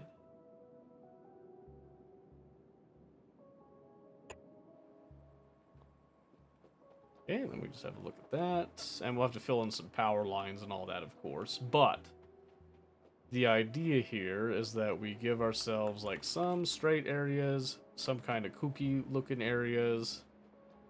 Get like a nice little mix of chaos and order, all in one happy package. Because what's not to like about that, right? Nothing at all, I say. Ooh, okay. That one we do want to curve, I guess. I suppose.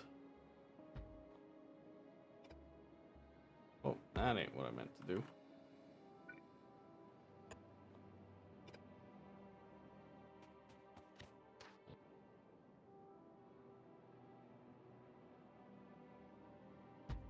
I have no idea how I messed that up so bad. I'm sure I'll find out how I messed it up, but... So then this one, we just curve.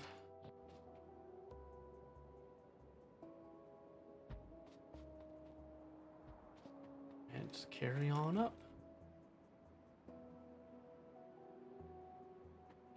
Because I don't think we necessarily need to stick to the tight edges of the map.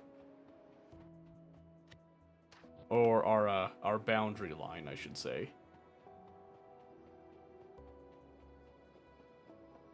I'm going to bring this out just a hair. Like that. And I want to take this.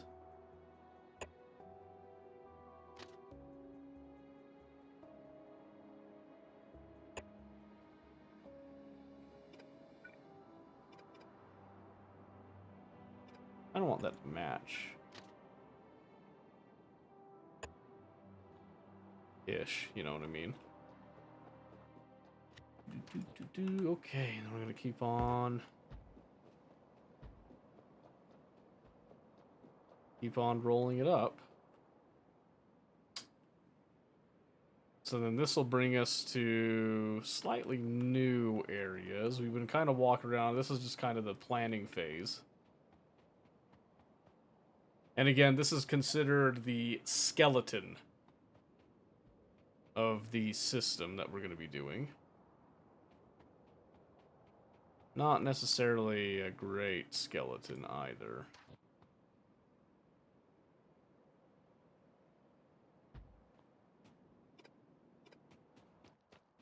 Do a little bit of that.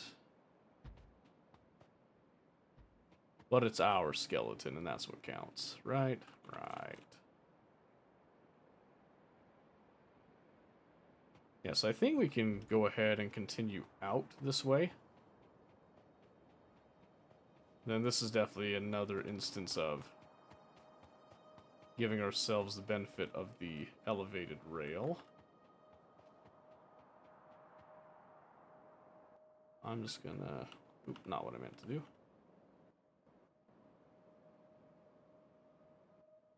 That's what I meant.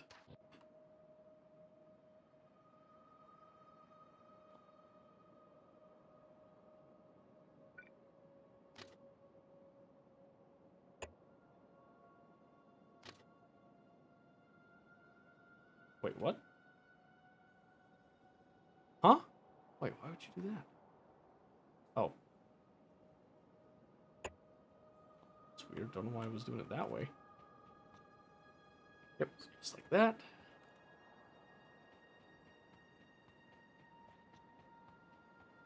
Because I think that's the best way to accomplish that.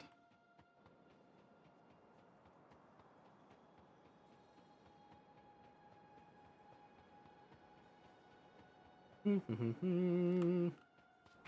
know I'm going on foot for a lot of this, trust me. I know. It's gonna be worth it.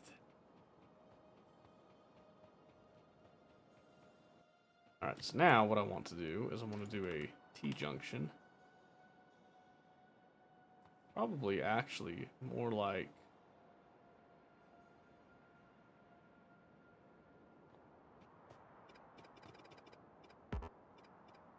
Kind of get these out of the way a bit. I think I want to do a T-junction here. The reason is because I want to then allow for those to go up and over that way.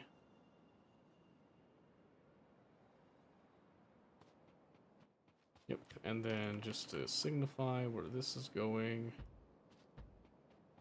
that's then going to start heading up in order to tap into that real estate up there. Meanwhile, this one, we're now going to have it come back to what we've got developed thus far.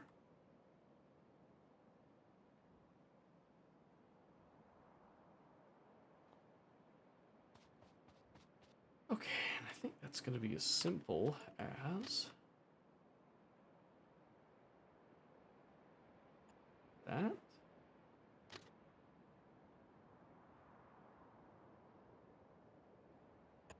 at that. A lot of roller coaster type of deals going on here. A lot of ups and downs and wee and woo type of thing. It'll be great. And looks like this will perfectly go right past the little water feature there. So that's exciting. Alright, perfect. So now this actually gives us a solid connection again that comes all the way back around. That we'll be able to have it actually meet up eventually here. So we're going to give this a little bit more sideways space. We'll actually cut through these trees this time. Then I'm going to take our happy little T-junction, should line up this.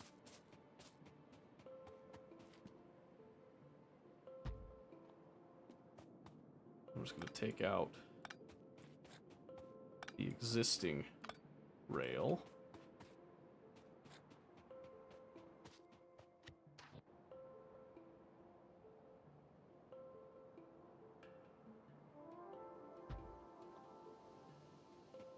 Perfect. Yep. That will do it. So we'll go ahead and just start filling this in from right here.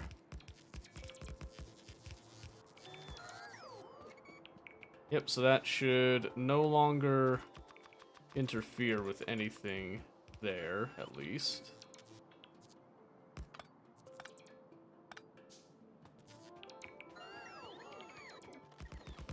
Then we will be getting rid of some things, I suppose. Definitely gonna need a lot more of these eventually with it. So yeah, I'm gonna throw down whatever I've got, and then we'll start producing everything that we need to actually fill in the gaps of this massive project. And again, this is just a skeleton of what we're gonna do to try to make this feel very organic, but still kind of work in a way that makes sense. You know, that's like, you can look at it and you can tell kind of what's going on without having to have a full-blown death explanation, death by PowerPoint, if you will. Okay, and now to test how well she works, do you have the ability to navigate the network? You do. Which means you should have no problem taking us back home here. Yep. Attaches very cleanly to the rest of it, just like we expected, so no worries there. Gets us right to the destination that we want. I'll have it stay there even though it's going to obstruct a little bit of traffic. That's okay. Coal isn't like a huge thing that we tend to go through extremely quickly, so... Now we can come over here and grab some of those ramps, some of those rail supports that are definitely needed. Whole bajillion rails right there. And that's all well and good. Okay, now we just go start laying down rails, and then we'll worry about signals. Signals and the power poles. Those are going to be the next important bits. Alright, so now... let's see. Do I want to go down below? Well, no, I want to go up above. I want to go up above because that had a few less ramps in some sections, so... We want to try to build out where we can reach with the train itself, because that makes the most sense. So, feel like I have to set up 100 storage tanks, so hopefully that'll be enough to last for a while. You set up 100? Holy cow, that's a lot. That's a lot of storage tanks, holy crap. That'll definitely last you a while, holy cow.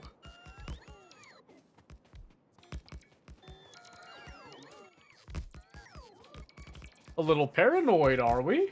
Jeez. Yeah, I don't have enough ramps for this. That's why I'm not bringing the train with me right now. Because the train won't be able to come back. Oh, actually, I mean, we probably could come back, but we're just going to kind of fill in the gaps everywhere else that we can here.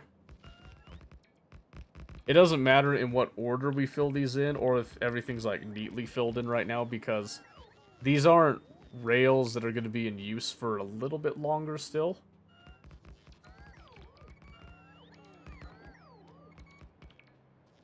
So we'll see how that goes in a bit. This gives us the opportunity to use these rails should we need the space, though. And that's kind of what I like about it. Long time ago, we used to stream during the day. Do you still doing that again in the future? Maybe if you like some weird schedule change. Honestly, probably not for a while at least.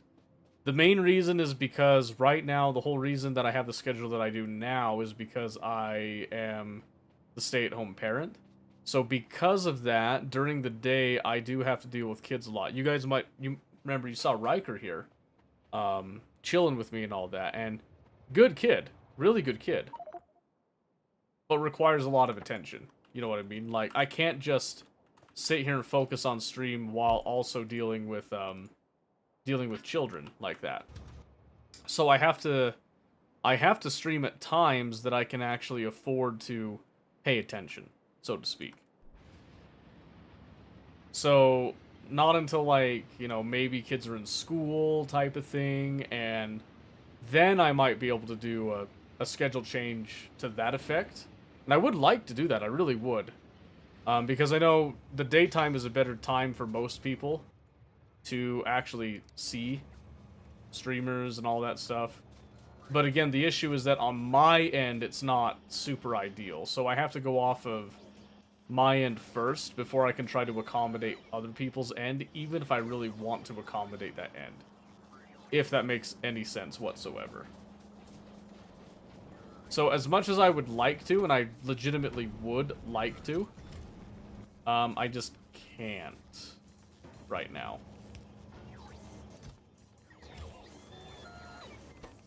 Is that really what was missing? This whole time? That's what was missing? Wow. Well, that sucks.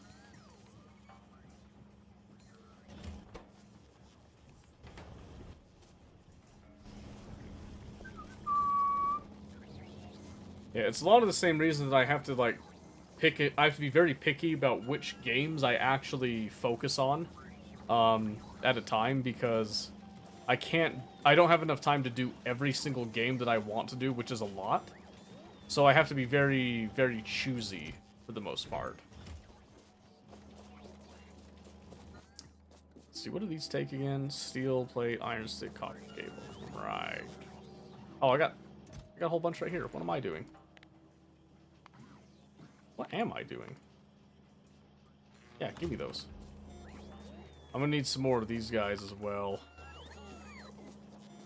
So let's just do like an artificial inflation bit of these. Because it's one apiece. I can definitely crank out. It's mostly the regular signals that I need. Oh, get me through.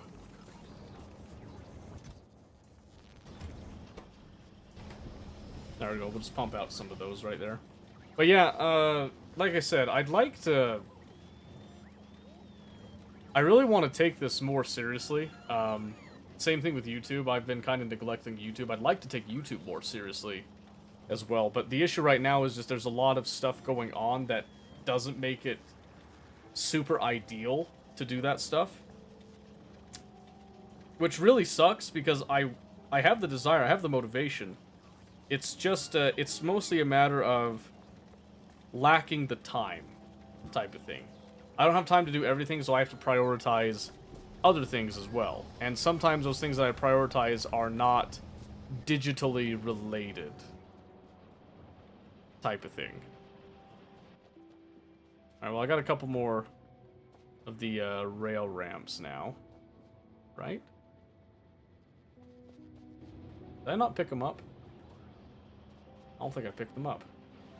I thought I did.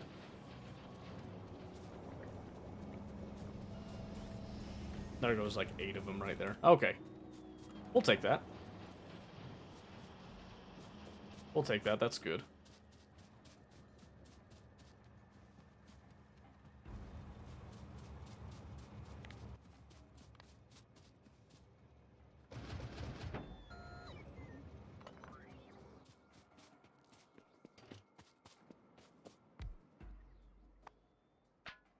There you go. Okay, so now we want to head down to where we can get access, which is right there.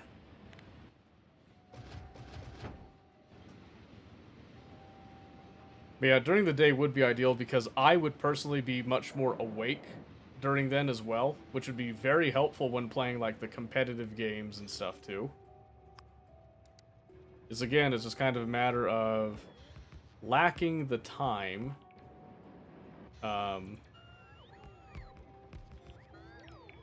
That's like allowed to do that type of thing, so it'd be a different thing if there was more incentive, like, so let's say that I somehow got lucky and I started to blow up as a content creator, right? That would incentivize me to make more of a plan to do it during the day and make it more like a regular job. As it stands right now, this isn't really a big money earner type of thing. This is a hobby right now. If it turned into something that was more of an income gainer type of thing, yeah, that would facilitate a difference on the schedule type of thing. Just because, like, you know, you'd be fooled not to. You know what I mean? But yeah, as long as it stays a hobby, I have to treat it with hobby hours, if that makes any sense at all. As much as I would like to give it more part-time job hours, it has to be hobby hours until something changes, type of thing. And in the future, maybe something will change. Maybe something will change. That would be nice. That would be nice. But it's not something that I can reliably count on, so I don't choose to count on it.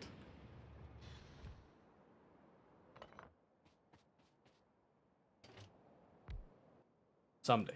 Someday. As all good things do. It's gonna take time. But hey, look at the rail network that is beginning to take shape now, huh? How about that? That's a little something. Looking pretty decent. Let's see if we got some more of the supports. That's the one thing I didn't pick up a whole lot of was the actual supports. The elevated supports, so to speak. Got some more of those. I got 7. Got 12. Good. Let's see. 1, 2, 3, 4, 5, 6, 7, 8, 9, 10, 11, 12, 13. Ooh, 13. Come on. Yeah, now it's just it's again just kind of that lack of the refined concrete, so is there something that I could do to fill in while waiting for that? No, I have unfortunately chosen to use quite a bit of elevated rail because I like the way they look. Guilty. I could go up top though. That actually doesn't have a whole lot there, so I could fill in some gaps while I'm at it. Let's give us fuel. Boop, boop, boop, boop, boop, boop, boop, boop, boop. Boom, boom, boom. Spend the night together, no, ever. Boom, boom, boom. Alright, yeah. Once I have more of a solid amount of rails around, we have everything filled in nicely, and I can be semi-certain that the signals aren't going to betray me, then I'll be more willing to start making the distributed factories that I like to do typically.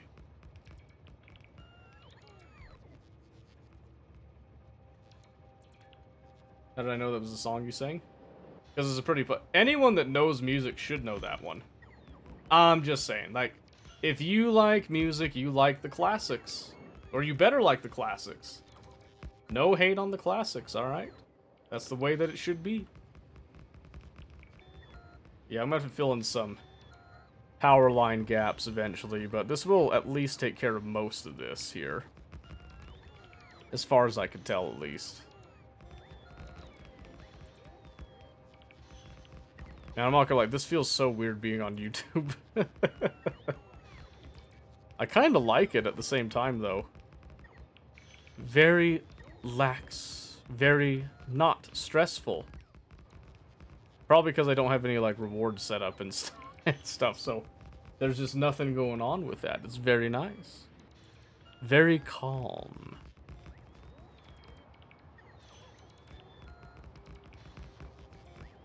Yeah, there is going to be some broken chains in the electric line here. That's just kind of going to be a normal thing. Oh, Chris, I saw earlier that you were playing some Ready or Not. What do you think of the game? I think you were in, like, the training scenario mode type of thing. Get up there. Go. There we go. Fill in the gaps. Fill them in. Oh, it's more rails. No, it's the ramp. F. You like it? Good. Good. I think it's very good. Oh, you're trying out with your brother. There you go. What did your brother think of it?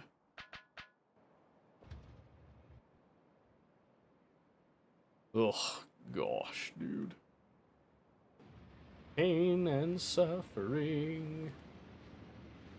Alright. He likes it too? Good. I'm glad. I think you'll get a lot of enjoyment out of it.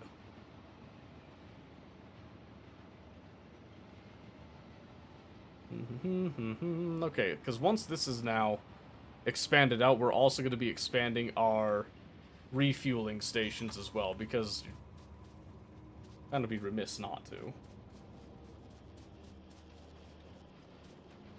I have to be less snotty about it because he's just running into the enemy. Wait, what?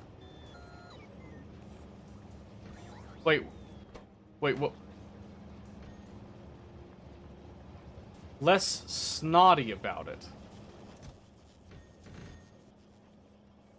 I'm not sure I understand.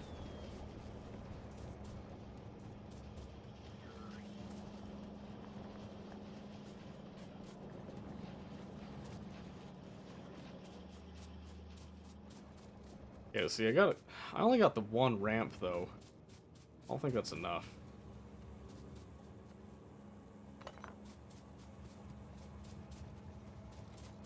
Say snotty, don't think I'm using the word right. I mean, that's fair. That's fair. Articulation is always important. Especially in law enforcement. Go figure. Go figure. Here, maybe I tone that down a little bit. Or maybe I should just ramp up this like I was going to do before. Let's see, so now that's going to consume 3.16. This is creating 2.87. Oh, no. So that won't catch up. Oh, boy. Let's see. Need to adjust just a slight bit on that.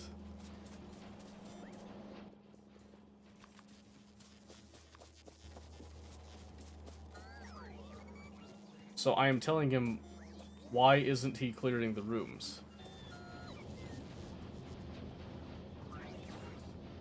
Wait, you're telling him that? Oh, inventory's full, that's right. Asking about what types to use, but he just runs into the building and kills all enemies. I mean, to be fair, a lot of the scenarios, you just run in and just do it. So, if you're asking him what tactics to use, and he's just kind of going for it, he's probably running on pure instinct. I'm not going to lie to you, a lot of that can kind of boil down to just straight up instinct. Okay, perfect. That'll keep up with it now. That should help speed things along a little bit now.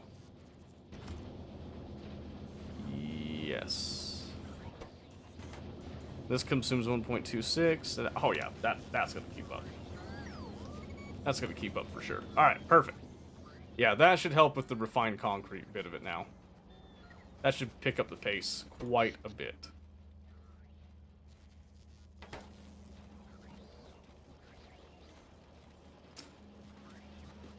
So is it like how do I phrase this? Is it like you're asking him condescendingly, or like what's the context, I guess, behind it? Just to paint the picture, so to speak. Because in the end, it is a video game, and I remember I did something similar to my brother-in-law, who's in law enforcement, just like I was. He actually worked at the same place that I used to work at. And I was kind of making fun of him for a few things, too. In a very brotherly way, though. Not like, I wasn't trying to make him feel bad about it. And I was also explaining as I went along with it type of thing, right? So, that one, I was making fun of him from the perspective of also trying to, like, use humor to help teach him things. And I even gave examples of, like, where I had messed up in real life. Not just in the capacity of the game itself, but where I had actually made mistakes in a real live scenario or in a training scenario type of thing. Was it something like that, or... Trying to be cautious, a bit too cautious, maybe. Okay. Why are you being cautious, though? Like, so... Is what your brother doing getting results? Like, are you finishing the scenarios and getting, like, the good, some of the higher grades, like A grade at least?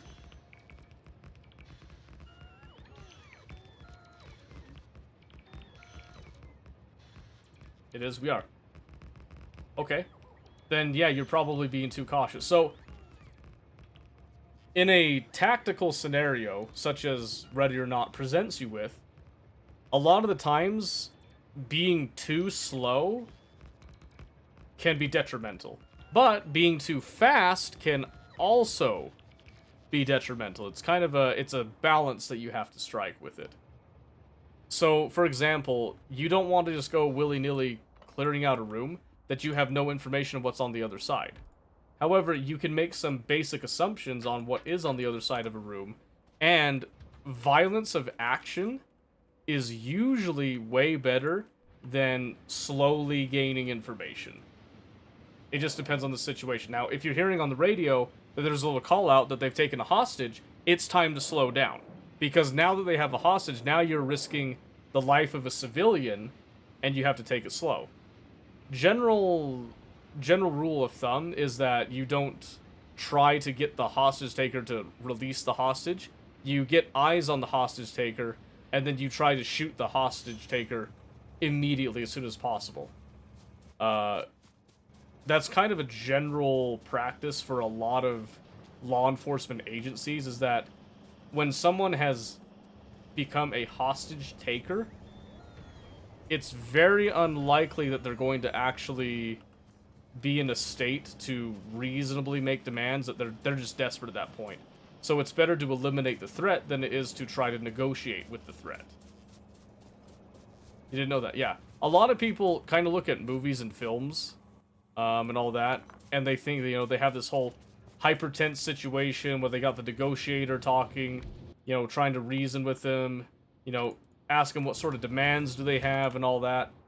In reality, what's actually happening most of the time with that, there is no intention of giving the hostage taker anything that they want. They are stalling for time until somebody is able to line up a shot on the hostage taker. Whether it be a sniper that's like being posted up in a building because it's going to be an outside type of thing, or they've got a designated marksman that's going to try to line up and sneakily take the shot, like right in the dude's face. There's all kinds of different things. Some of the shows do get it right, but most of the time, yeah, the negotiator is not there to actually negotiate. The negotiator there is there to stall for time.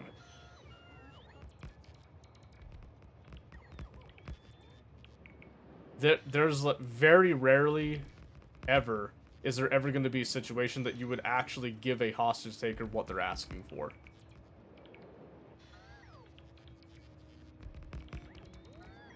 The only time that you might start considering that is if there's a group of hostages, basically, that are being used. That's a little bit more accurate. When it's a singular hostage and a singular individual that's doing that, the likelihood of that scenario panning out in favor of the hostage taker is extremely low. So most people tend to know that, and that's why you don't really see that very often. There are like some instances where you do see that hostage scenario take place. Most of the time it's where they've got someone isolated in a room where they can, you know, kind of wall themselves off. They're in a corner. They believe that they're safe and all that.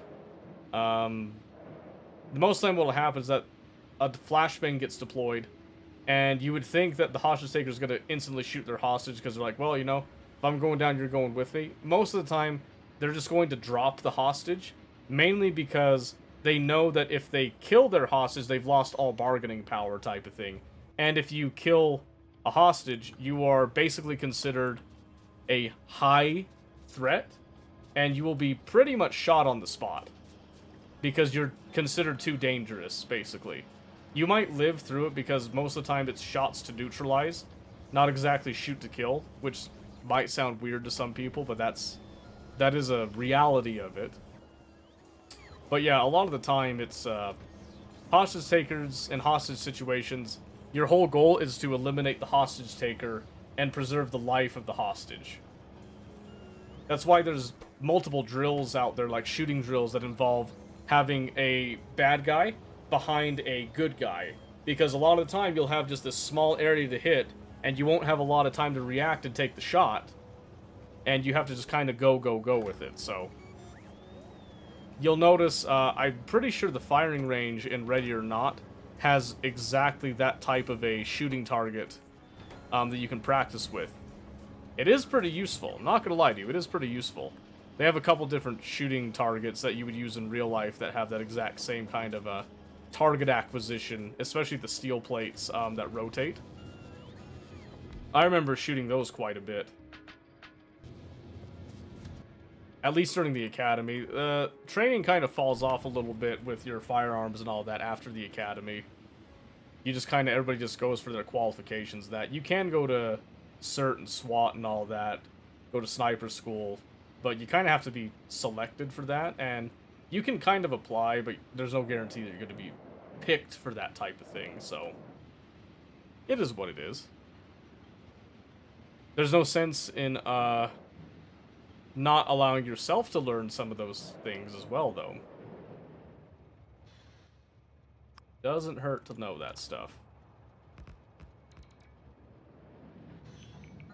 And yeah, a lot of the time, yeah, so this is the other thing that Ready or Not kind of forces you into.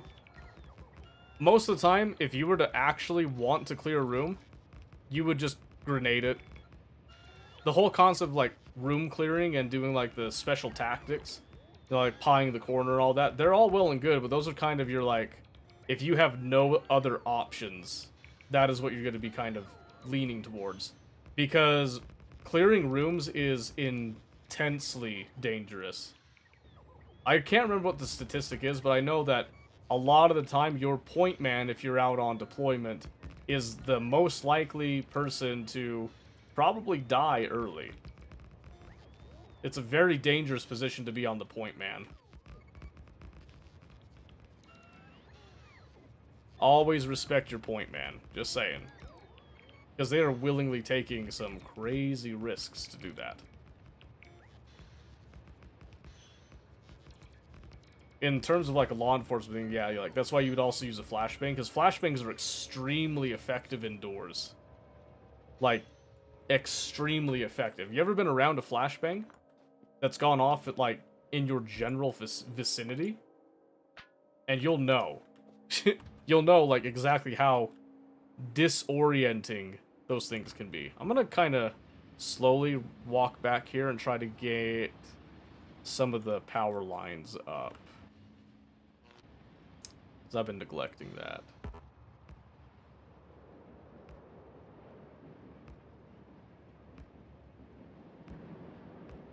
Yeah, there we go. That gives us a good solid connection right there.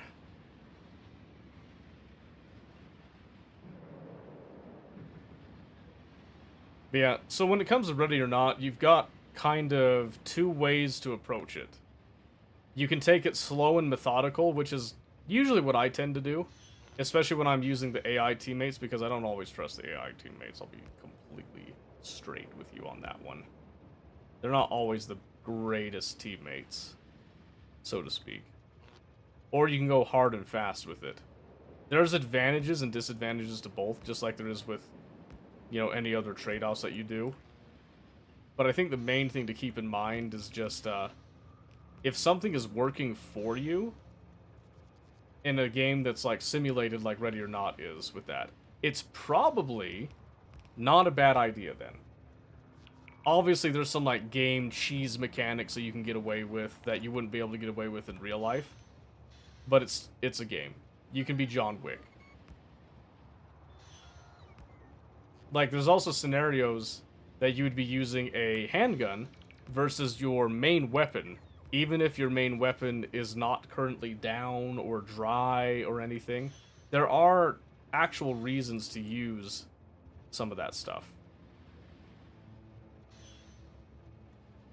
I'm just gonna back up a bit just to get that.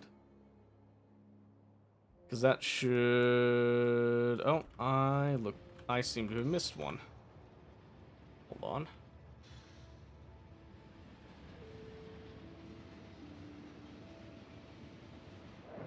So I guess what I'm confused with then is when you were talking to your brother, and if I recall correctly, you can correct me if I'm wrong on this. You said that your brother like served military, right? Is he active duty now, or has he been previously serving? Because there is a difference between like deployment and then law enforcement in how you approach things, but it's pretty similar, but there's usually like a different ROE basically that gets involved with that. He got out last year. Okay, yeah. So I had the same scenario happen with yeah, you probably remember him as Army Chris, where he's been in the military in that, and I was using terms that he's not familiar with that are generally considered like tactical terms in that. And it's because of what he did while he was on deployment didn't involve a lot of active combat necessarily. He was a cook. He was still combat trained and all that, and he still had the potential to be in combat. Most of the time, though, he was over in Germany, and he was handling like kitchens and all that stuff, which is a completely fine thing to do. But even though he had been trained with these things, he wasn't always like actively using them regularly, which means that a lot of that knowledge doesn't really sink in and cement like it normally would, right? Now, the same thing can happen even if you were in active duty, like active combat all the time type of thing. That stuff can still happen, where you'll lose some of that information. Because you might do things like, you know, you tend to do things that you're trained to do, but you don't think about it when you're actually doing it. And so you don't really know why you're doing something the way that you're doing it. There's all kinds of different things. I do kind of the similar thing, where I'll sit there and I'll walk into a room, and I'll immediately say, I did that wrong. Even though there is nothing going on, it's just real life, and I'm like, I did something wrong, because I didn't check a specific corner, even though I'm in my own house. And that's kind of like one of the craziest things to get into is, you kind of start doing that where you get red flags, even being in your own home, doing things like that. That's not exactly a healthy sign, by the way. And I still do stuff like that. I still go and I'll sit in corners because I don't want my back exposed in a way that I can't immediately react to. I want to see all the exits. I want to see who's coming and going, type of thing. There's all kinds of stuff like that that kind of comes with it. But yeah, when it comes to a game like Ready or Not, you're dealing with AI for one, right? You're not dealing with actual human opponents, and so some of those tactics that you would use kind of go out the window. But then there's also some very basic tactics, like pieing your corners, that are still going to be very good to do. Little things like, you know, choking the enemy out a little bit and denying them entry points. You might notice that when I'm playing Ready or Not, I tend to take wedges. And what I'll do is I'll make entry into a house, and then I'll wedge off certain access points to that area, and then I'll begin to clear from that space. And the reason that I do that, the mentality behind it is very simple. I am making it so that nothing can really come in behind me, right? I'm isolating areas of threat, and then handling the small ones as I go through that. So how to do that? You just equip wedges. You have to take wedges with you, and then you just put the wedges down at the edge of the door. 1 unit of wedges will give you 2 wedges that you can use at any given time with it.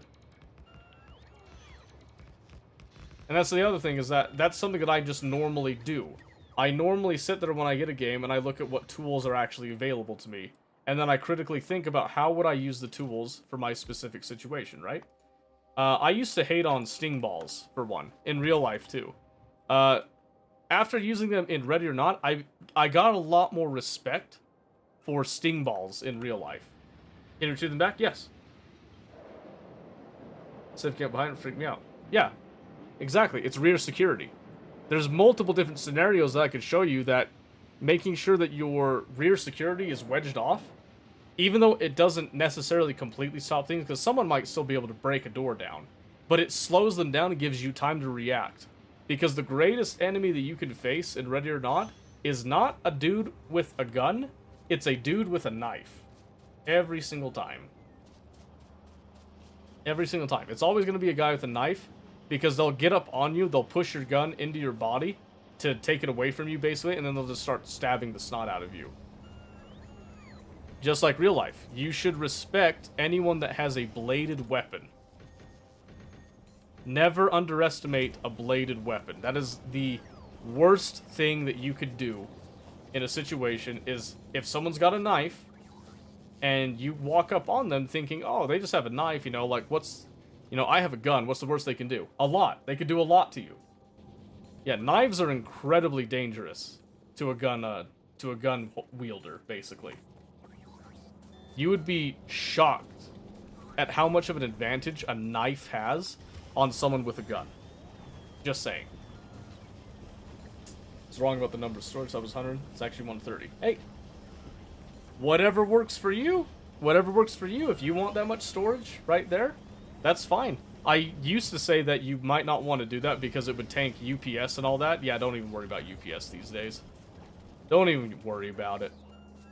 The game is so darn well optimized, it does not matter at all. 3.25 million sulfuric acid. Man, you gotta start burning through that. You gotta start using that.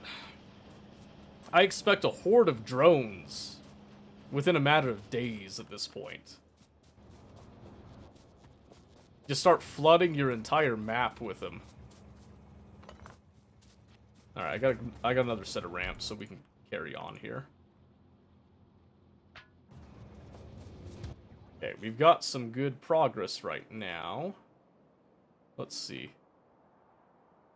Probably just go ahead and finish off this a little bit. But yeah, I do the same thing in any game that I play, not just Ready or Not, but even Factorio. I always look at what tools are available to me and how can I use them in order to improve my safety, improve my experience, efficiency, and all that. Which is why I was then drawn towards the circuit logic stuff when I first picked up Factorio. It's literally because I was looking for, what does the game provide me? What can I do, right? And when I saw that, I was like, okay. And then I took the time to learn it. And in my freshman year of college, I did do some digital circuits. So I understood how logic gates worked and all that. And it was all very fascinating to me, but it confused me back then. This gave me a reason to learn it because it gave me something tangible that I could actually see some results from.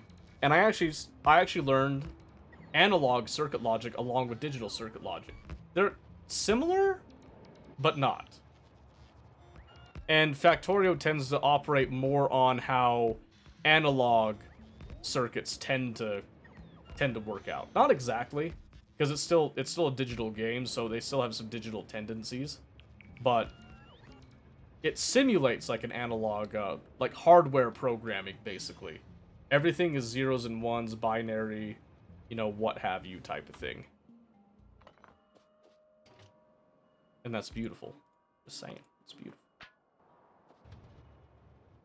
Alright. The skeleton's almost complete, and then we can start fleshing out the power lines and all that. Yeah, you can already see this significantly increases our travel time. Well, decreases our travel time, I should say. Excuse me on that one. Just all around the area that we've cleared out. And that's very good. Because that also means that we'll be able to distribute factories. And at first, it'll be a little bit slower as we start to ramp things up. But then it's going to rapidly increase our throughput because trains are amazing. And we can make very large factories for specific components and all that. I'll probably start doing some larger trains as well as we roll through. Because I like big trains. It's another 2 ramps, which would get us to here. But then I need another set of ramps to do that section, so... Unfortunate, but we gotta wait a little bit there.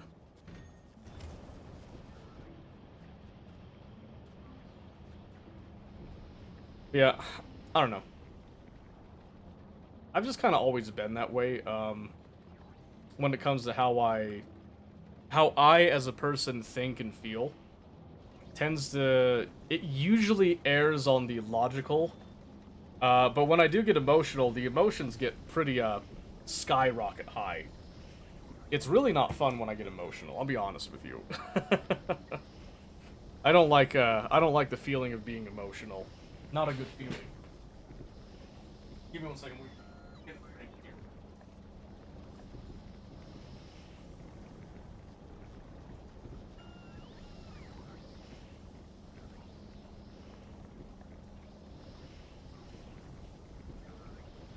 Yeah, because for me, numbers make sense, but not necessarily like heavy, high-level math numbers all the time. I mean, calculus was fun until I hit calculus 2. Calculus 2 rocked my world. I remember that. I remember that very vividly. But being able to kind of condense problems into smaller problems, or, you know, like break them down and then tackle them piece by piece, is something that's been very helpful to me just in general life, really.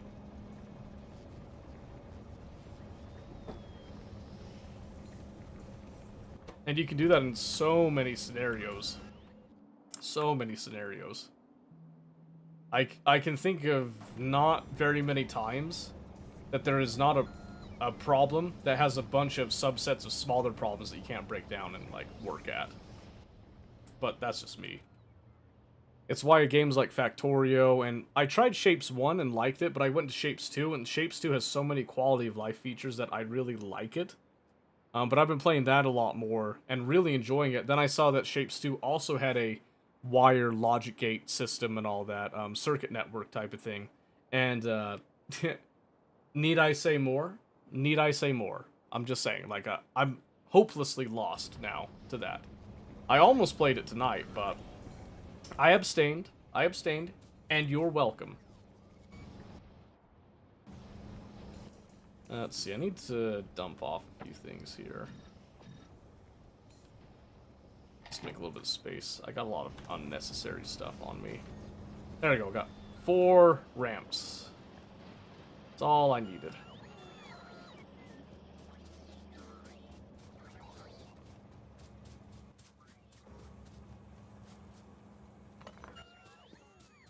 Okay, oop, not what I meant to do.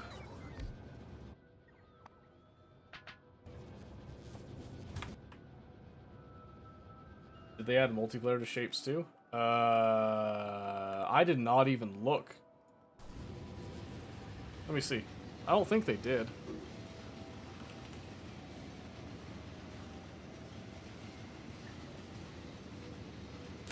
I just don't see how they would. Nope, single player.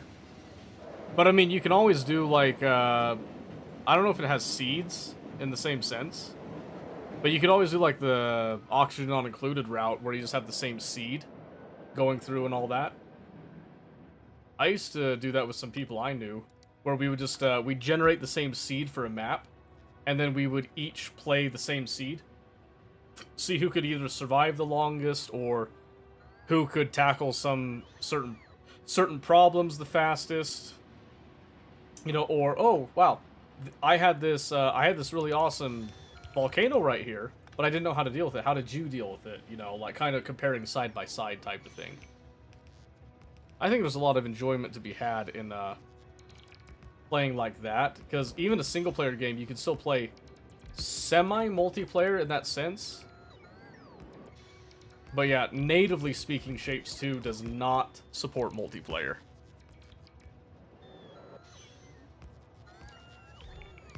Which I think makes a lot of sense. I just don't think it would have added much to the game. Especially because, like, Shapes 2 doesn't really have any resource costs. Not really. I know with the harder difficulties, I went and read it up a little bit. Harder difficulties, you do have some, like, blueprint cost type of thing. But, I mean, realistically, most of it's really not a cost in my eyes. Alright. Oh, it's so close. And then it's just filling in stuff.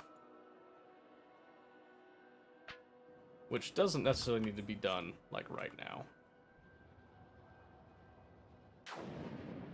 Yeah, even just from a sense of personal transportation, this is way faster than taking like a tank around and all that. So I'm pretty content with that. Might be able to speed up the trains a little bit more too, but we'll get there when we get there. In fact, I kind of doubt it. Oh, you can get legendary rocket fuel. It doesn't last longer, but the speeds. 300% acceleration? Holy shit. You'd need, like, something pretty infinite, though, to get that rolling.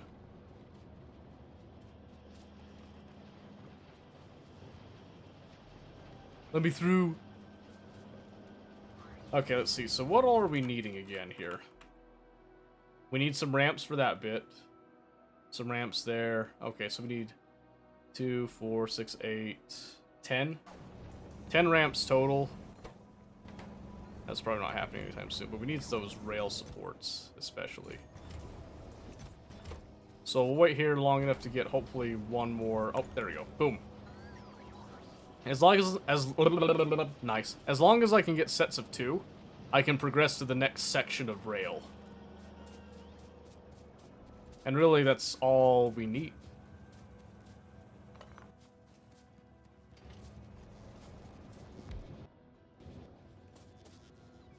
Oh my word, please. Brain.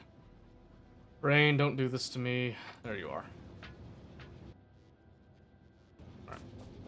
Make sure to get in. Don't forget that.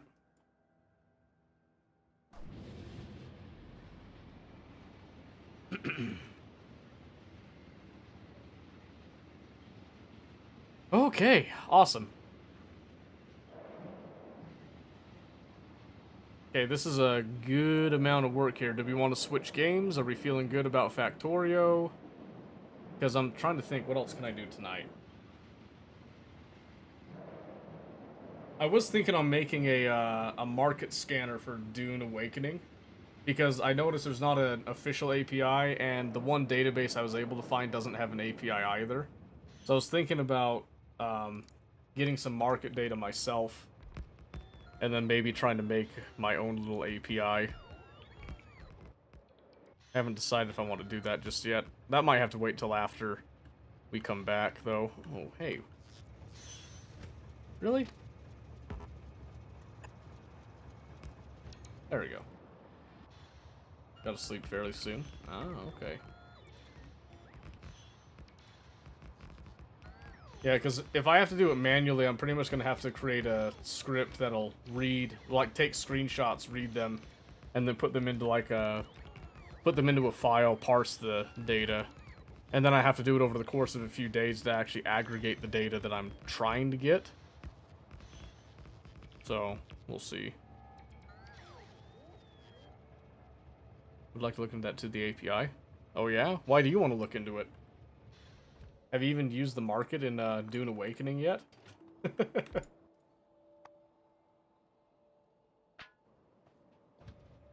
Let's see. It is so low. Oh, I thought that was Biders for a second. I was like, wait a minute. Because it's coding? I mean, that's fair. Oh, I forgot to show you guys. Because I got caught up in the Twitch bullshit. I was going to show you what I made for D&D. Alright, you ready? You ready for this? So, this was at, like, a very tense moment, by the way. So let me mute this super duper quick.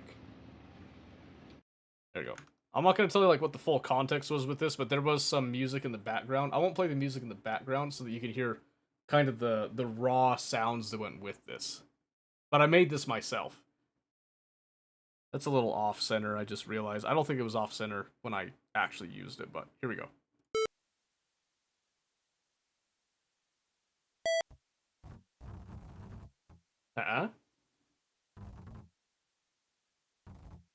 None of this is going to make sense to you, but in the moment that this was happening in the one-shot, this was incredible. I'm just saying.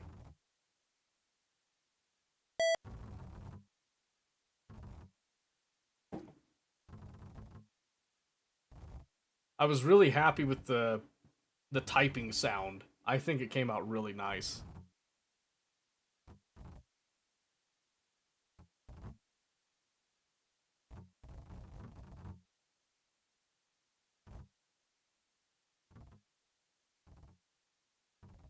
Then the ending bit is also, like, super awesome, by the way.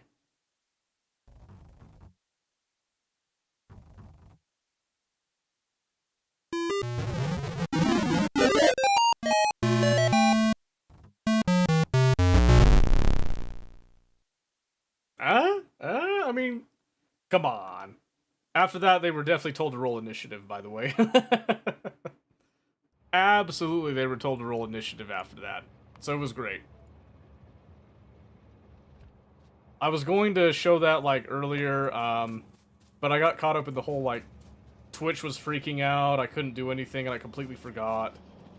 And I think most of the people that actually cared, most of them, like, weren't there at that point either. I mean, most aren't here now either, except for, like, you know, you, Chris, but... Yeah, I had made that in the course of a few days, and I was pretty stoked. I think people liked it. I'm not sure if they did or not. Because it was from the perspective of one player, but I let everybody else see it, just so they could kind of experience it as well, and just kind of get a feel for it too. And see what people thought. I think people liked it. Because it worked really well, especially in the context of what we were doing. Because it's D&D, but you notice that it was a very much a terminal, you know, kind of look to it. And it made a lot of sense in the context of the specific scenario that we were in, basically. So, I don't know. I like it. I'm probably going to keep it for myself. Maybe I'll do a little bit more with it. I'll do other variations that could be pretty neat. Who knows?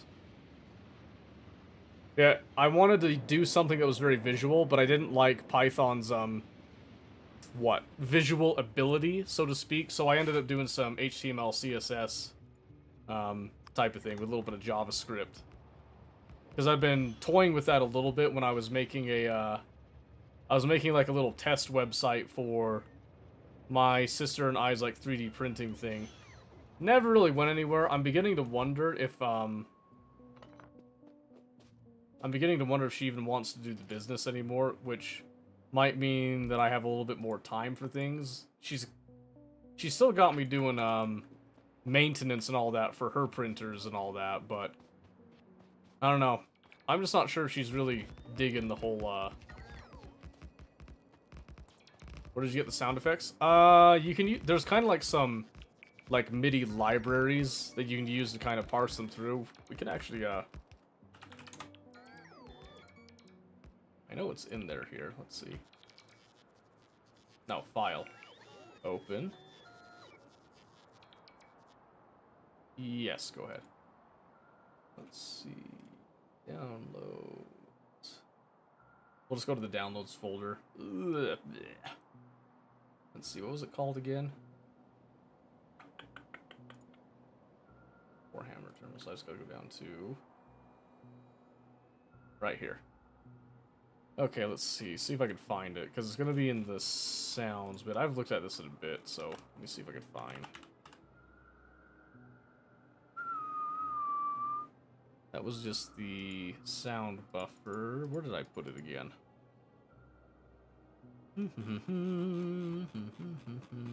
That's the one thing with like HTML.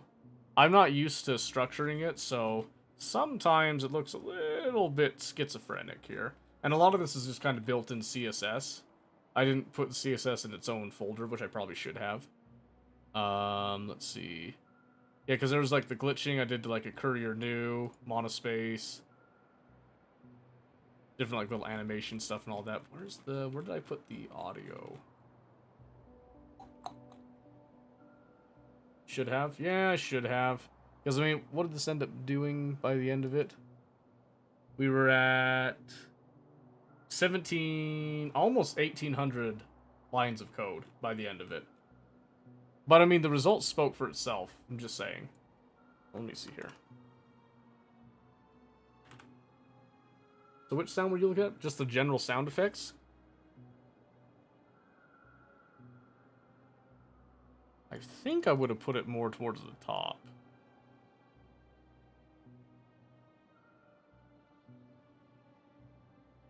Play typing sound, that's the one. Oh, yeah, yeah.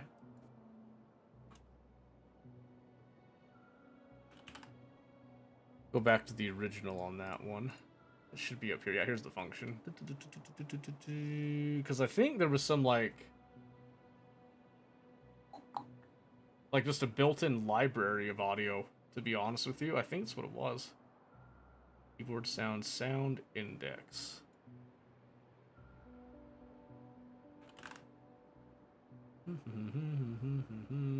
Yeah, because I made an empty list there. Creating keyboard sounds. Let's see. Context. Oh, I remember now. Yes. Yes. So, it's just like a built-in, like, you'll notice that it was a lot of beeps and blips and all that. So it was just kind of built in like normal sounds that you can do just natively with computers. So what I did was I would create them. I did this so that they were created randomly, so it wasn't always the same. So you'll know that every time that we type it, every time that we run it, it's different. It's not exactly the same every time. And I wanted it that way so that, like, if it had to be repeated, it would have just kind of that extra level of foreboding and oomph with it type of thing. It also made it so that the text could be typed rapidly without every single key press having to come through with it. So let me see here. Oh, it was also an audio thing. So that one, I had AI actually come in to rework it a slight bit. So I was creating it like as we were running. The AI actually decided that it was a better idea to pre-create the keyboard sounds. So this one actually wasn't me. This was a genius idea, by the way, because it runs and then it actually runs super smooth, way smoother than what I was doing. So I really liked that. I really liked that they did that. Oh, and this is the web audio API. Basically, I don't know if it showed it, because I had it in the early stages. But when you open this up, the reason that it's clicked to enable is because instead of having it just run, there was some issues I was having when I would click it and it would just run instantly, and sometimes the sound wouldn't play. So to get around that, I looked up and found out that sometimes Windows don't play audio unless you've actually interacted with it. So I actually have it hang here, and then I click on it, and then by clicking on it, I've interacted with the window, and then it starts playing the audio every single time, no problem whatsoever type of thing, right? We won't watch the whole thing with that. But that was why I did that. So this took me a couple days to do, and this is where I mentioned that, like, LLMs are so important, and are enhancers and not replacers, because I was able to use Copilot basically to help expedite this. It still made some mistakes, and it did things that I didn't want to do. Like, for example, this is the text that I wanted, right? Several times when I would ask it to do some changes, it would come in and it would just start changing all of this text. And I was like, no, stop touching that. I don't want this change. I want you to change this other area and stuff. And it had to be reminded a couple times to actually get it, right? And then I had to still come in with some of it's like, oh, what was it again? I think it was towards... Was it towards the bottom?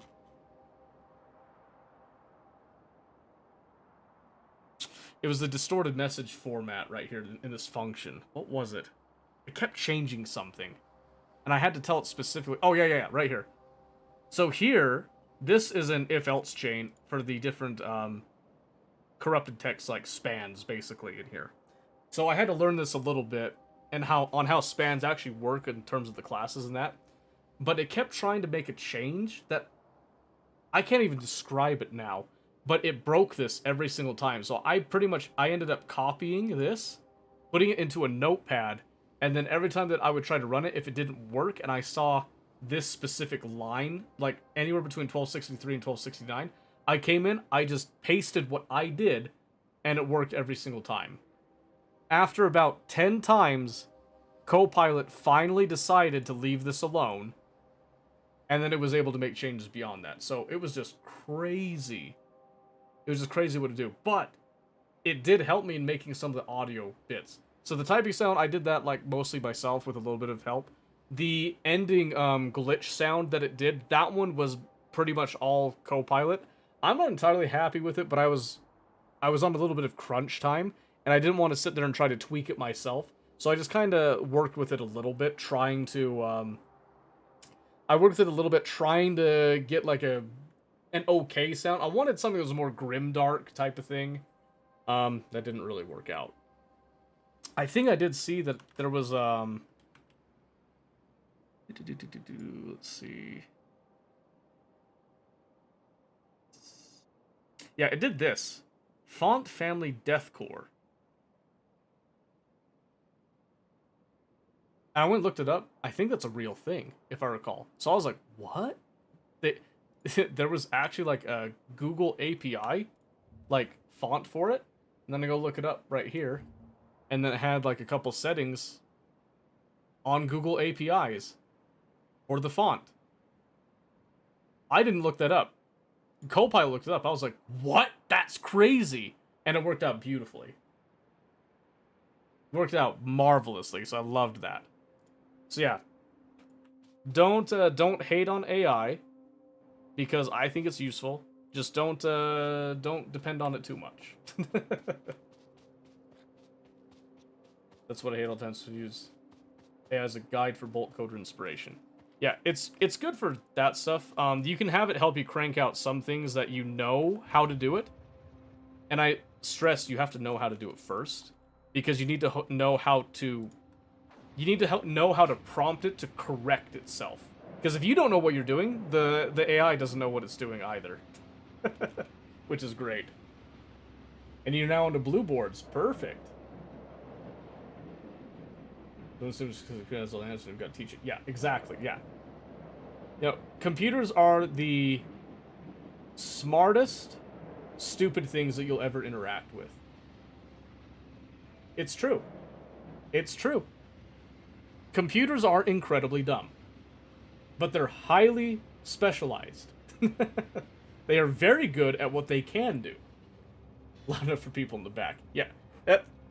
I think it's something that people always forget is like, there was the whole... What? I remember for a while there was like this whole scare about like how AI is going to come in, it's going to replace programmers, it's going to take their jobs and all that. And then you actually go and use ChatGPT, and then you go and sit back in your chair comfortably like, yeah, no, ain't happening. Because I think people get it misconstrued a slight bit. Because this isn't AI. It's not AI. It's a language model, and it can give you some really good answers. It can help you with some thinking processes. But it's not artificial intelligence in that sense. You give it garbage, you're gonna get garbage. Exactly. If you give it a terrible prompt, you're gonna get a terrible result. That's why there's that whole field of, you know, prompt engineering and all that. But it's more than just engineering your prompt. It's also like, do you actually know what you're talking about? And can you point it at what's actually wrong? Don't just ask it what's wrong. Tell it what's wrong. Because if you don't know what's wrong, how are you going to be able to point it at what's wrong? Even if you don't know exactly what's wrong, you're like, hey, for example, I've got a program that it's breaking at this certain line in the code. I know where the line is. I can point you to it. I personally don't know why this is breaking, but you, with your vast database, might be able to know exactly what's going wrong here. So you point it at where the problem is. Then it says, oh, yeah, this is a common problem because we have all of this information to pull from, and this is how we're going to fix it. Tells you how to fix it. Copilot has this incredible feature called agent mode. Have you guys seen agent mode? It's some of the... Like, I just about creamed when I first used it. Like, I'm not going to lie. And I am not someone that usually uses AI to just, like, do stuff. I then learned the term vibe coding. And let me tell you, I'm not a vibe coder. But holy shit, I can see the appeal. I could definitely see the appeal. Oh my gosh. Because it feels so easy. You feel like you have a superpower at your fingertips. Have you used Copilot? Use ChatGPT yourself? Oh man. I gotta show you something. I gotta show you something. Yeah, so I consider vibe coding when you're using these tools. You have no clue what you're doing, for one. Oh, I just realized this whole thing is connected. I don't have to actually, like, rip that up anymore. You have no clue what you're doing. You decide that you're gonna make an app. Okay? That app involves usernames. Not just usernames, actual names. Information. And you have it just put it into a database. But you didn't tell it specifically that you need to encrypt said database, and you need to have, like, you know, hashes and keys and actual security measures. So it doesn't do that. Why? Because you didn't tell it to do that. So now you do this. Wow, that was so easy. This app looks really good. Let's go put this out on the App Store.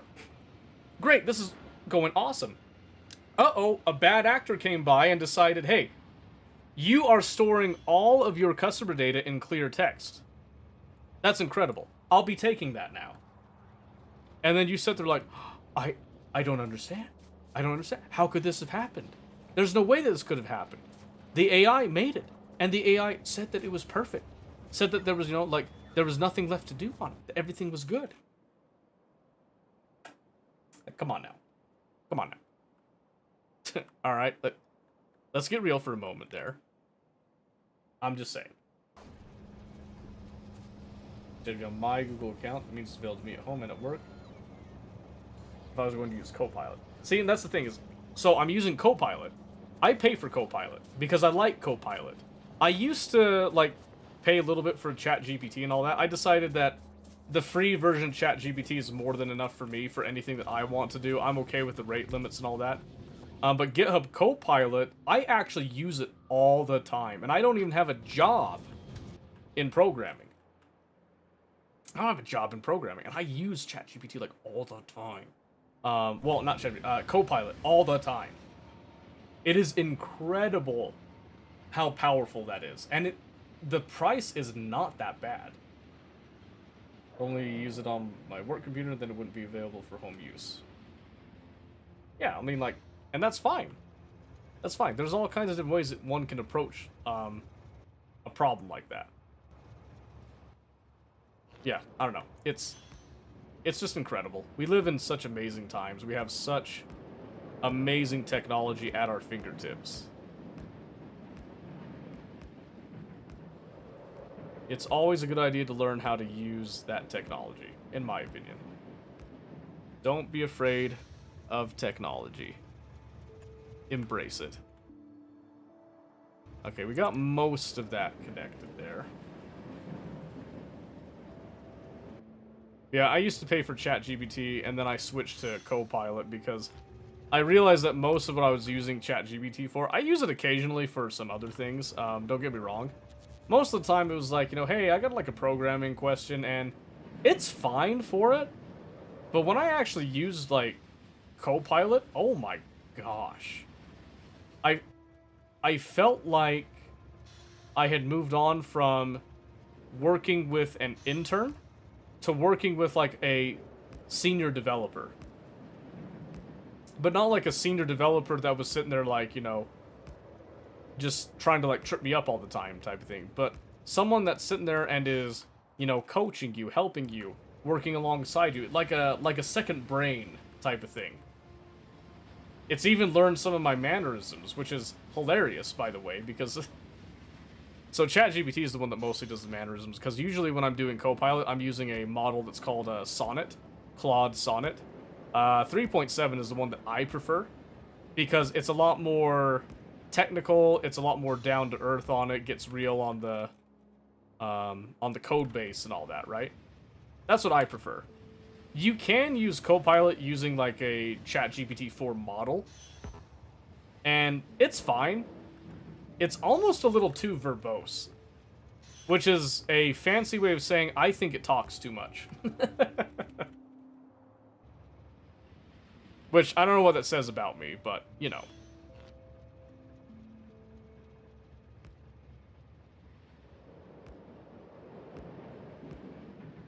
Just kind of one of those things, right? Okay, let's see. I'm going to take... Yeah, I just wanted to make sure that's all connected. Yep. Okay, so now we've got our nuclear power plant, and now we've got pretty much everything is mostly connected. We have to come back here and trim this up. Trim that up a little bit right there. That one there as well, but we've pretty much got everything hooked up here. So let's go to our first problem location, shall we? Which is going to be... Oh, actually, that one's not a problem. That one is connected. This is the first problem location right here. But yeah, I think something that's really nice about Copilot is that I've spent years programming, and mostly it was in Python. I did some in C++. I've done some Java, not JavaScript, Java. Yes, we all make mistakes. Okay, just don't get after me with that. C# I've done some as well. When I went and got Copilot, now when I go and try to learn other languages, I don't really have to learn the language itself. I can just use what I already know in the languages I'm already comfortable with. And life is peachy. Like, life is great. Same value just mentioned. Yeah, it's incredible. It's incredible because it's like you have the knowledge, and that's good. It's good to have the knowledge. But it's also good to have a tool that you can just massively expedite learning. And I think that in itself is the most powerful thing about these models. It's not that they can just do a bunch of stuff for you for free, in my eyes at least. It's that they can expand you, they can help you improve so many things. Like, so for example, here's one funny example actually. So I used ChatGPT recently when I was starting to get into soda making. I looked up a few videos, I educated myself on how you could make some homemade soda syrup. My target was oranges. I wanted to try with oranges. So I said, okay, I've seen a couple things on this. I'm going to ask ChatGPT. How would I go about, you know, making some orange soda with, you know, the tools that I have on hand? Gives me a couple suggestions, gives me some ratios. Okay, I don't take it at face value. I go look up a couple of other ones. They're a little different, but it's pretty close. So I say, okay, we're gonna roll with ChatGPT on this. We're gonna try a few things. I also decide to get myself a distillery kit. I then ask ChatGPT, okay, I've got a distiller. I want to take some of these orange peels and I would like to extract some essential oils and some hydrosol out of this. What can I expect when I do this, right? Gave me kind of a list of things to expect. I went and confirmed, like, the same things, you know, Googling different things and all that. What was interesting, though, was that I then asked it, okay, I want to improve the flavor of my soda. Can I use the hydrosol, or can I use the essential oil? And it told me I can use both. But then it also gave me some warnings, especially on the essential oil. You can't just add in a drop of essential oil into a batch of syrup. That is not advisable because it's too highly concentrated. What you can do is that you can mix it with certain things, you know, and all this. I read all this. I go and look up what it's talking about to see if that's actually true, right? And there were some sources that I looked up, and they were, you know, it appears to be accurate. Okay, so I go try it. It didn't taste exactly how I thought, so I specifically, the hydrosol smelled strange. My wife also smelled it, didn't like it. She said it smelled like hot dog water. I didn't think it was that bad, but then I go and ask ChatGPT. My wife just mentioned that this smells like hot dog water. Is that normal when dealing with, like, citrus hydrosols? And he said, yes, that is actually very common, especially if you've had the peels for an extended period of time, or they've been frozen. And that's exactly what was wrong. They were frozen. I thought that was very interesting. So I said, okay, so I know that they were frozen because I knew that I wasn't able to get to them very soon. So in the future, how can I improve them so that the orange peel hydrosol basically is more pleasant to smell? Give me a few ideas and suggestions with it. It's also the main reason I wanted to get citric acid for the soda syrup and all that. For topical applications, you use coconut oil. I think, yeah, there's a lot of stuff you can do with orange hydrosol. You can use it as a cleaning solution as well, too. And I have used it. It works phenomenally well. And it's a lot cheaper than just buying stuff. And I was very happy about that, by the way. The citrusy essential oil, too, smelled amazing. Oh my gosh. Oh my gosh, it smelled so good. My messages aren't going through my PC. Oh, I'm sorry. Is your PC, broken? Dry them? I didn't try drying them. I might try drying them next time. I did have the idea that I wanted to get a little bit of that orange juice to come through with it. I realize now that's probably not the greatest idea. It didn't really add much to it. So I think next time I'll dry them, and then I can, you know, crush them up a little bit so that they kind of seep out a little bit more. We'll try that again.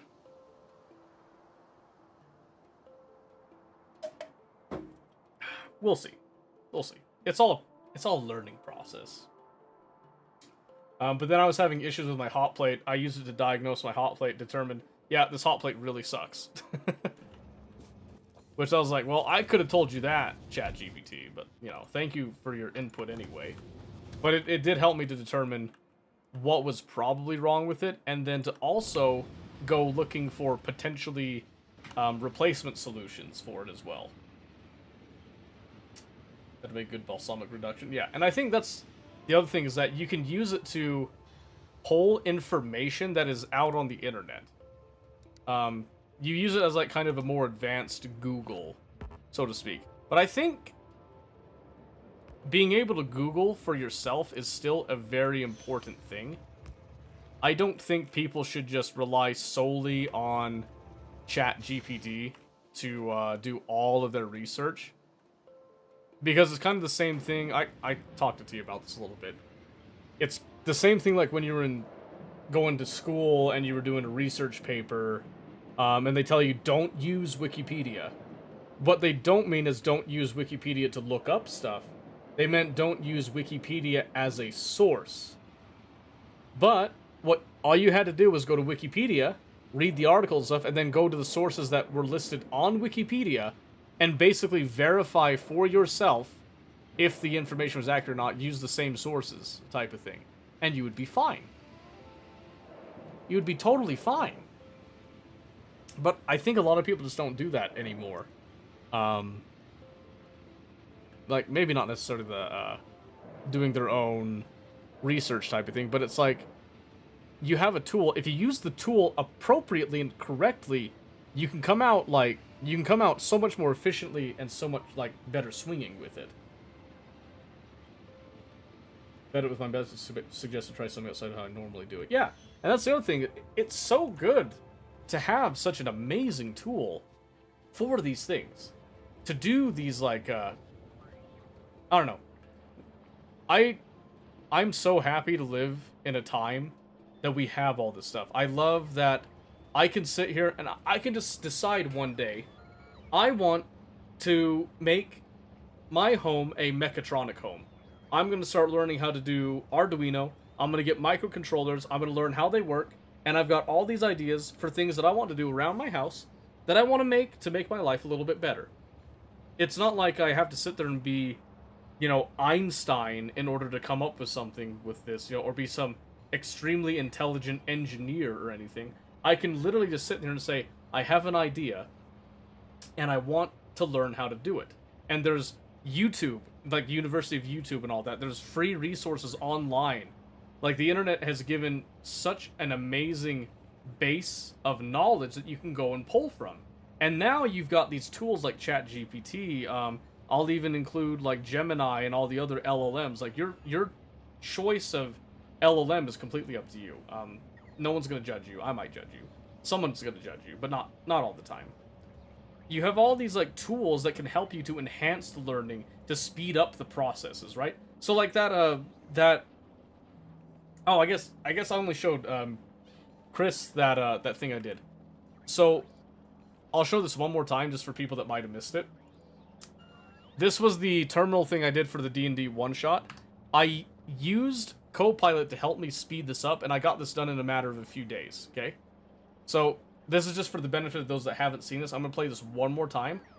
Let me mute Factorio just super quick again. So you can kind of hear this stuff, right? That was cool. Thank you. I was wondering if people actually liked it. I worked pretty hard on this. You see, you're privileged. Yeah, of course. So I'm just going to show this one more time. Again, this was done for a D&D thing in a matter of days. Gave like a nice little effect on the screen. I wanted to have that sort of an old terminal look. I couldn't get exactly how I wanted it, but that's beside the point. But I made it like, I'm not huge in CSS, but I used Copilot to help me figure out the CSS to get this box to expand with all the text and all that, to get this nice little kind of a VHS line effect going down. The text is all me, like the whole layout of the text, and then morphing the text was partially me, partially Copilot. It felt like a collaborative effort while making it, which made it that much more powerful in my eyes.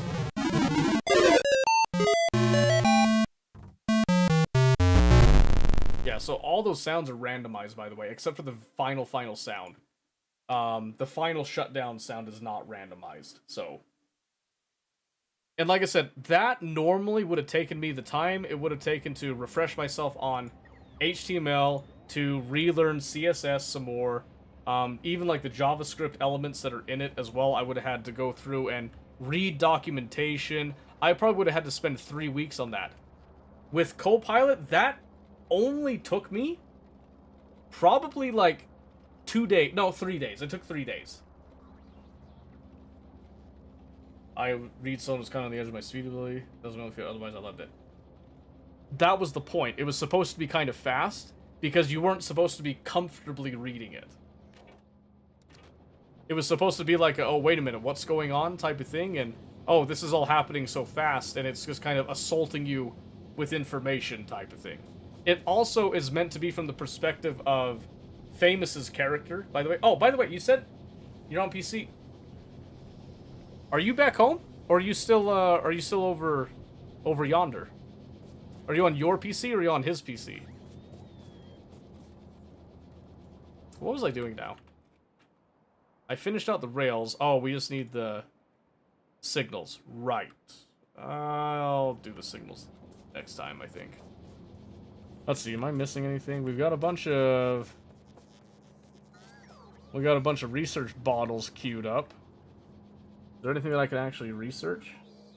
Gee, can I see what Mini Chris has on Vulcanus right now? Okay, he's got... Perfect. I can actually see it now without him being there.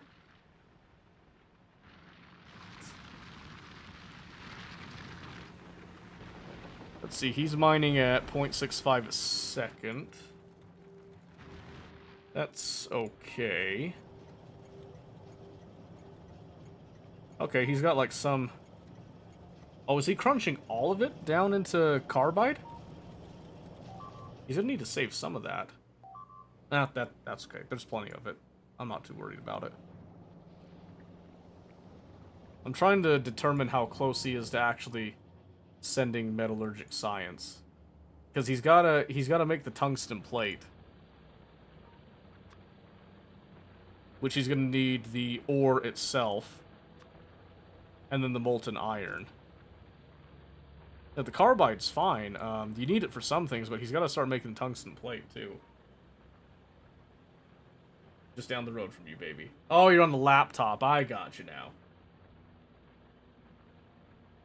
Sad I didn't get to blast the bad guy with the cannon. Yeah, I was actually rooting for you to get it. That's why I gave you so many chances when you kept rolling bad. Because I also wanted you to hit him with the cannon. But that's okay. That's okay. Famous decided that he wanted to take him for a little ride. Dice are not my favorite. No, and sometimes it's that way. That happens even when you're the DM sometimes. Okay, so he does have like a...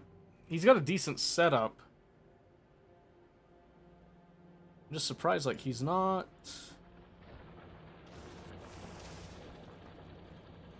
So he did find out that he can cast like the gear wheels and all that, but he's not... Wait. Oh, he's still hand-feeding things. Wait, what? He's got a couple drones? Wait, is he not...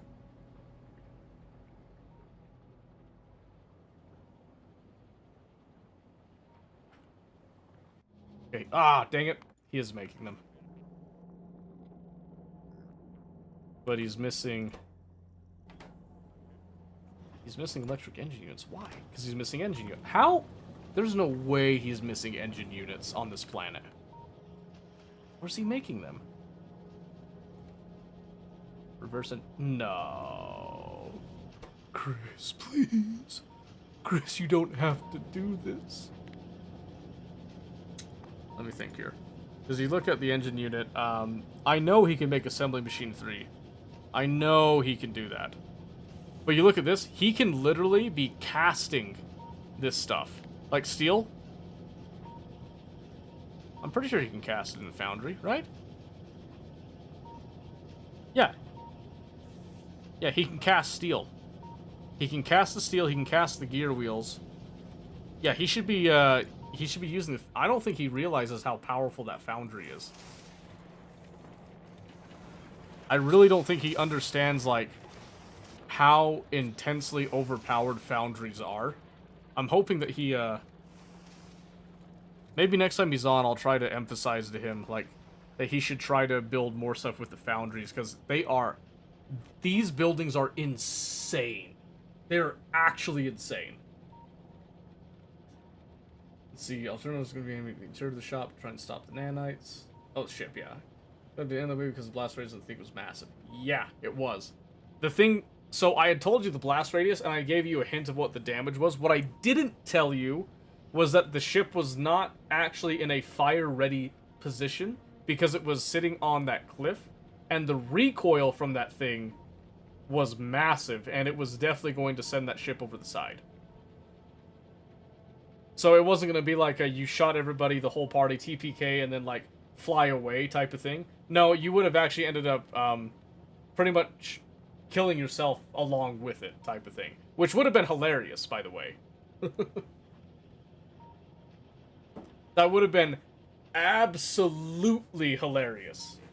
But Famous did give Fenwin the opportunity to do like a frickin' ballistic missile flying down and like impale Bahamut, which was really, really awesome. Exactly, yeah, but sometimes it works out, sometimes it doesn't. That's okay. That's the nature of D&D, so can't always get what you want, but quite often things get like really awesome. Okay.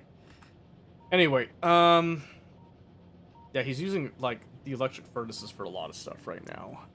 When he doesn't really need to. Like, he's using it for the copper plates. He shouldn't really be using... I think that might have been his starter base, come to think of it. I think that might have been a starter base thing. Because I do see he is casting copper plates and copper cables. No. Oh, no. It hurts. Oh, it hurts. That's okay. He'll improve. He's not used to space age stuff like I am at this point, so... It's a good intro to me to realize balancing character builds support. Yeah, so... It is, but it isn't. So, on the one hand, it was good to kind of show you, like... You know, thinking about your character builds is good, because those were level 12 characters, which are generally pretty powerful when you hit level 12. Is Foundry part of the base game? No, it's space age. Yeah, everything that he's doing on that planet's all, like, basically space age. So, I'm trying to think, like, I kind of wish that he was...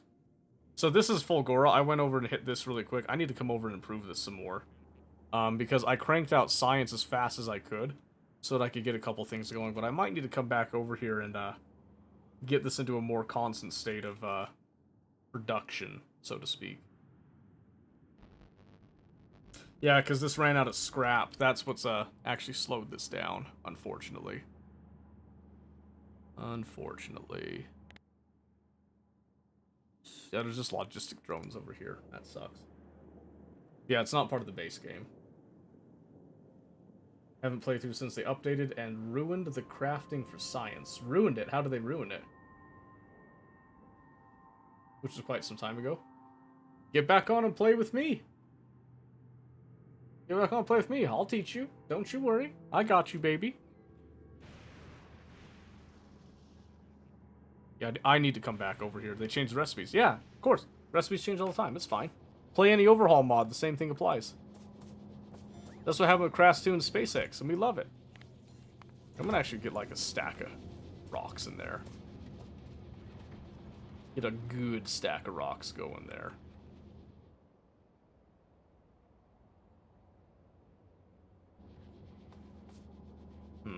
Here, I might do this. And take all this. Do a box. Do like a couple chests.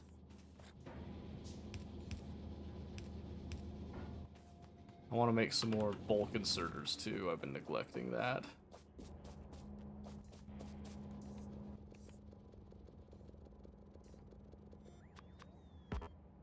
Hey. Oh, gear wheels now? Come on now.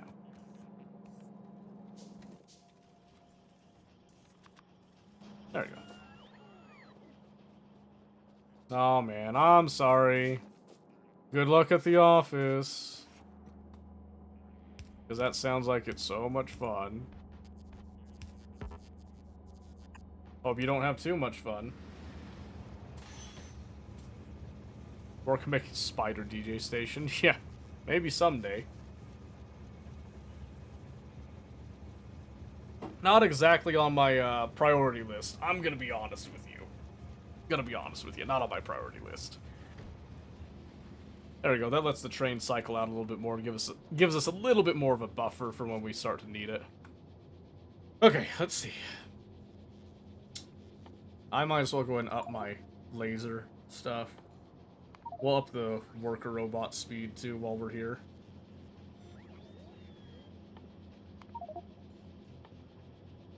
And now further upgrades are just going to take more of the Fulgora science, so I can't really do that right now, unfortunately. Yeah, I'm locked behind a lot of off-world stuff now, so.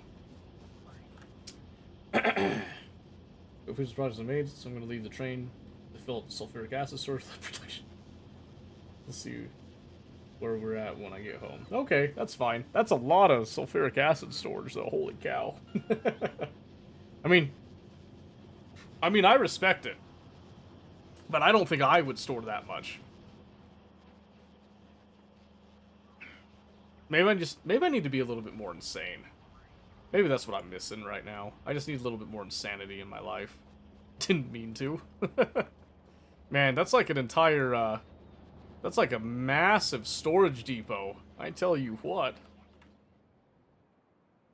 Okay, let's see. So yeah, there's the general rail network. There's gonna be a little bit more that'll come in and fill in this place, but now we at least have the capacity that if I wanted to come down here and start filling out some distributed factories, which is what I am eventually planning to do.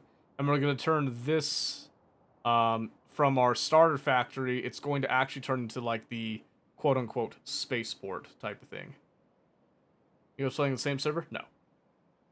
No, Phoenix is doing her own deal. Mini Chris is playing with me, though.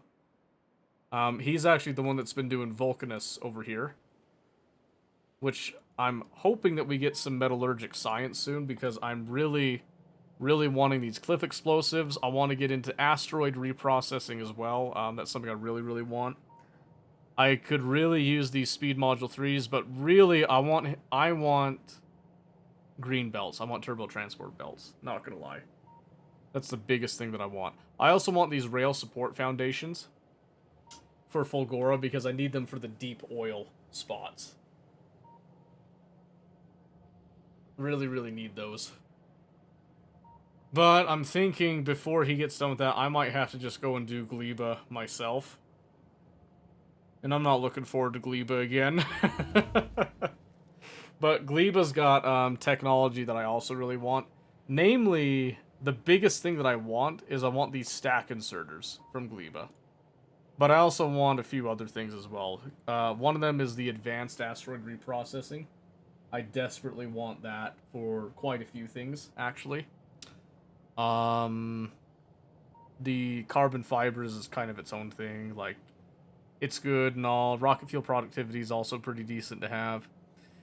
Getting to the epic quality would also be very beneficial to me. But I'm trying to hold off because I want to give Chris the chance to experience as much of this as he can. I don't want to hold his hand the whole time, you know what I mean? And like this, you know, he's got quite a bit of the tungsten carbide. That's really good.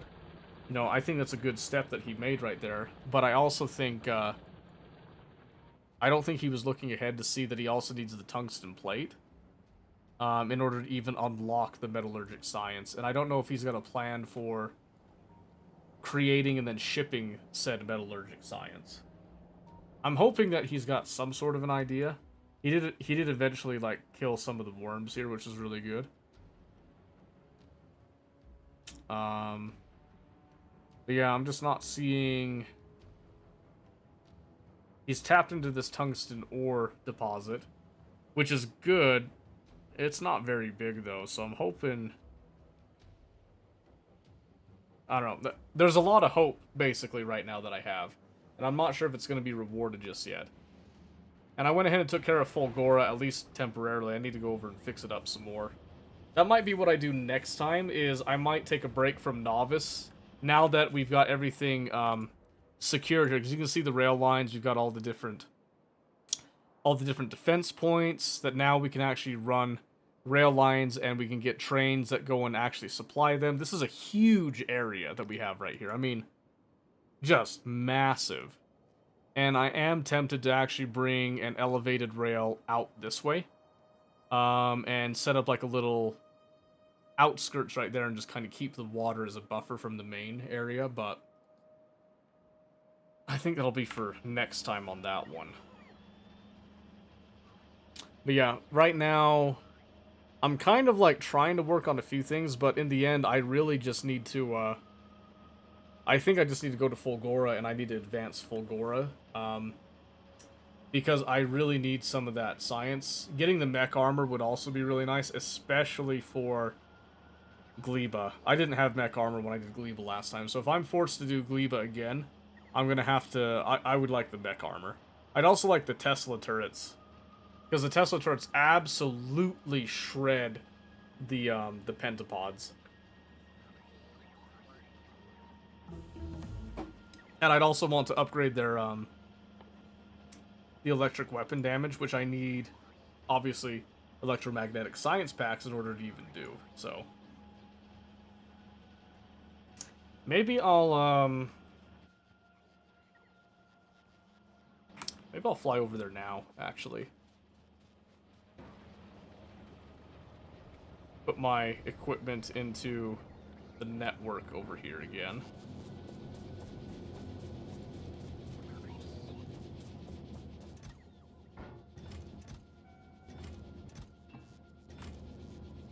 Yeah.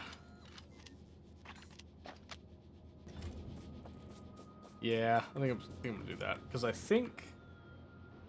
Yes. All of this should be good again. I've got everything researched that I can at this point. Hold on.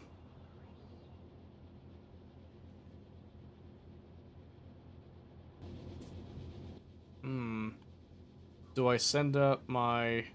It's Fusion Mark 1. Where's my ship again?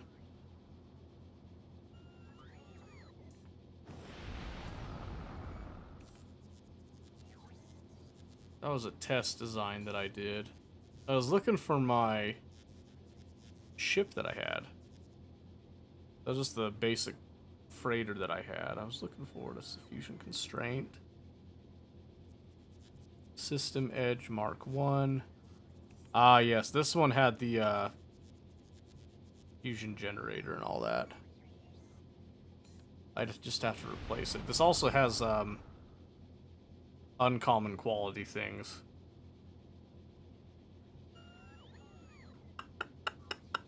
And it has tier 3 speed modules, got foundries and stuff. So yeah, I don't want to make that one.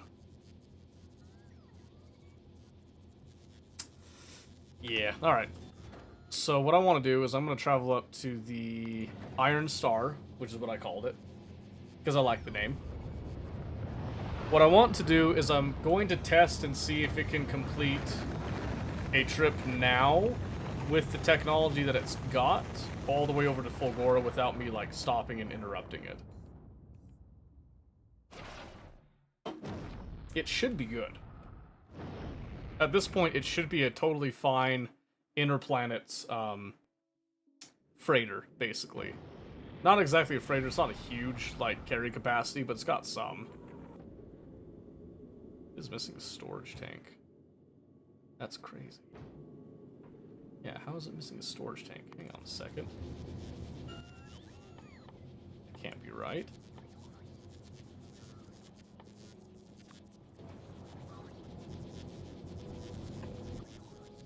I'm gonna fix that right now.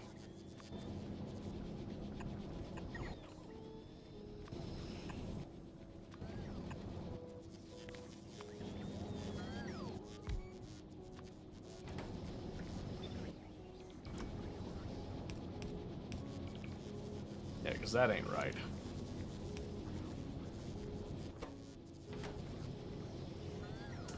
That just ain't right. We're gonna get that sorted immediately. Or at least as immediately as we can. Yeah, because having that lack of fuel there is not ideal. And unfortunately, we have to wait till we get like a full stack.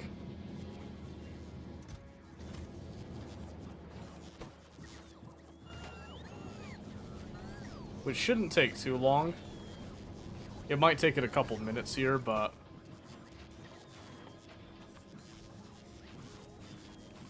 Unless I've got some tier 1 speed modules lurking around, which I might. Oh, baby.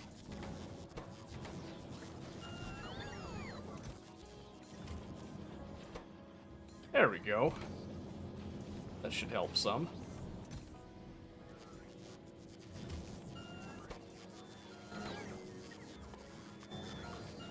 Hopefully I've got a bulk inserter somewhere. I think I do.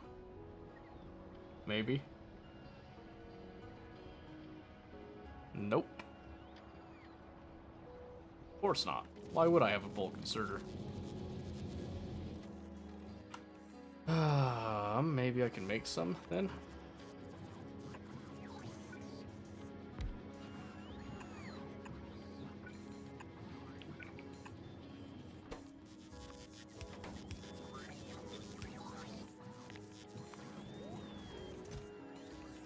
Yeah, should be fine. Yeah, that's probably fine, right? Yeah, probably. Probably. Oh man, are you kidding me? Is it gonna be like that now? Gonna have to do a yellow chest, which kinda irks me, but that's okay. Okay, so now just coming back to this. It's pretty close to a full stack, and then the drones will come and load up.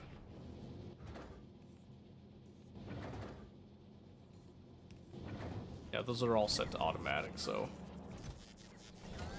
We have to get a full stack of 50, though, so...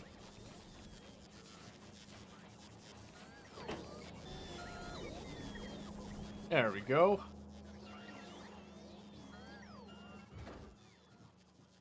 Come on, get it in there. I love watching the rockets launch, by the way. It's so satisfying.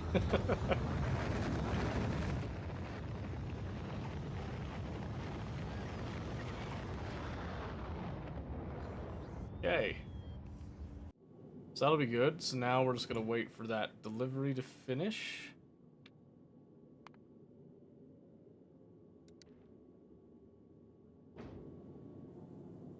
Let's wait for that to land. Let it get set in. Perfect.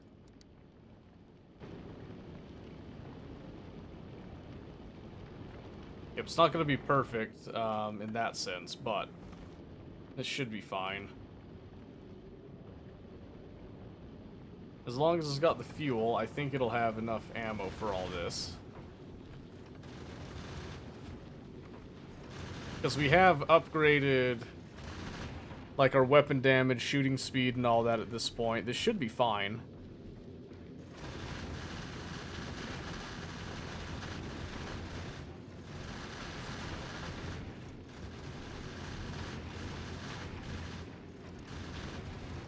Yeah, baby.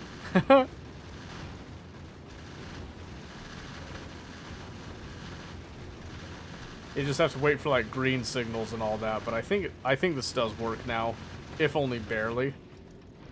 Because then it's gonna have to build up the stuff.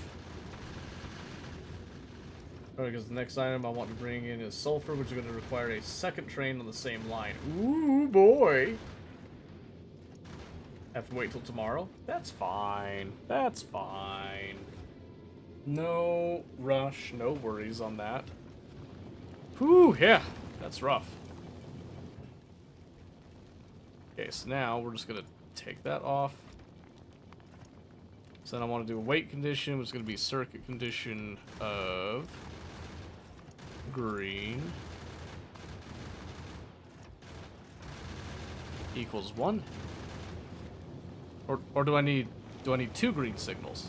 Which one did I do? I think just the one, because I want to make sure that I had enough ammo.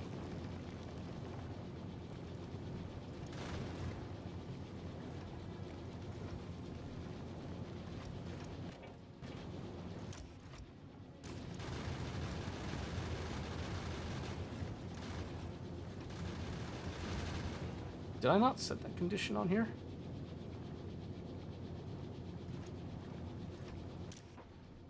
Because that's not enabling or disabling. Neither is that. This one's enabling, disabling. Greater than 80. 1, 2, 3, 6, 7, 8, 9, 10, 11.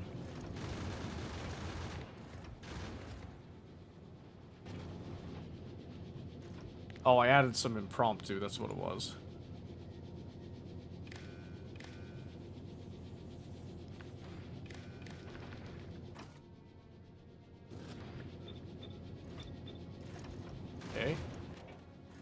So this should be more like 100 then.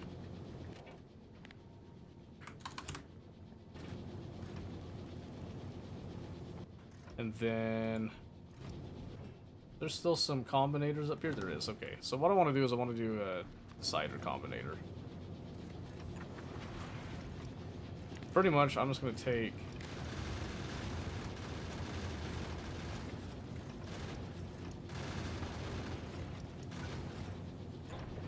I'm going to split it up into 2 parts. And basically, I'm just going to check that same signal, and I'm going to say if that is greater than 100, then I want to output green on both of these.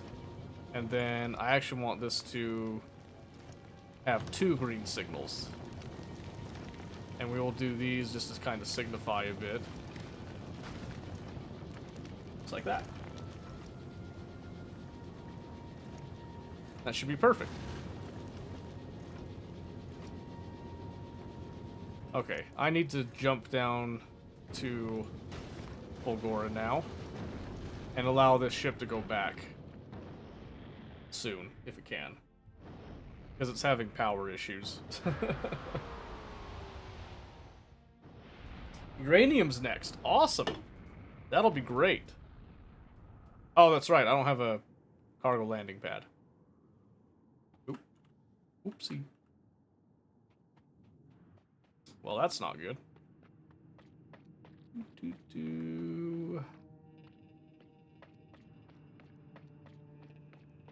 Got to keep ourselves out of that there oil, baby. No oil. Well, I mean, you're going to stand in oil, but that's okay. Deep oil. Blech. Blech, I say. Yeah, so Iron Stars are going to take a little bit of damage. I'm kind of... I wonder they must have done like a balance change, because that ship worked just fine before. Something must have happened. It's gotta be something to do with my power up there. I don't know. I don't know. That's part of what I want to do here in Fulgora, though, is we're going to expand in order to gain more scrap, and then we also want to use this opportunity on Fulgora to start quality crunching. Is probably going to be our next step here. Because I really want higher quality items, just in general. Okay, let's see. Where's one of the... Right here. I'm just going to grab some of those construction bots. Because it's time to tidy up a bit. This is all stuff that I can use, too. Beautiful.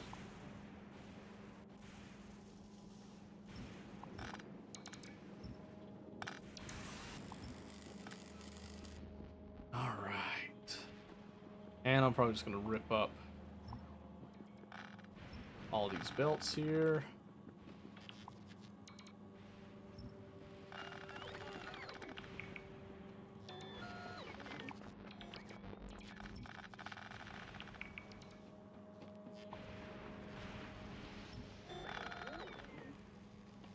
Don't you just love drones? I know I do. Look how simple that is. Ugh.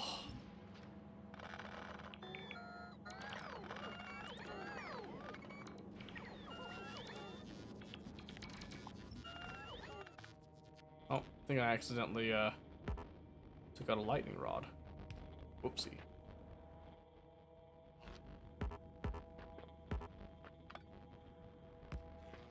Alright, that's fine there.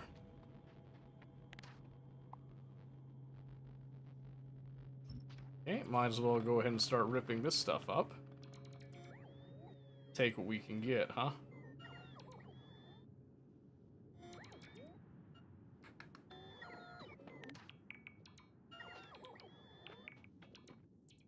Yeah, because some of this, it's definitely going to be a drone paradise, so to speak.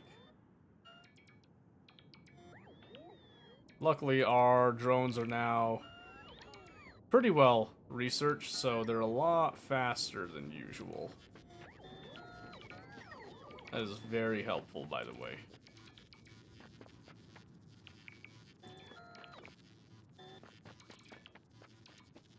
Whew!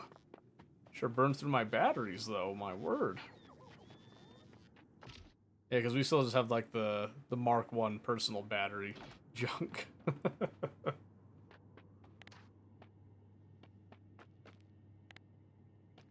see. Let's get this island cleaned off of garbage as much as we can. I think we can go so far as to add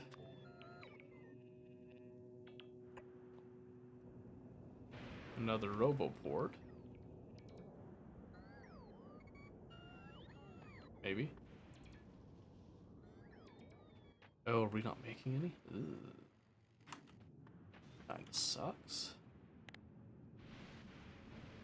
I guess we don't need another one right here. I'll retract that. Okay. Do I have time to do anything tonight? That's the question. There's 22 million scrap right there that we can try to tap into.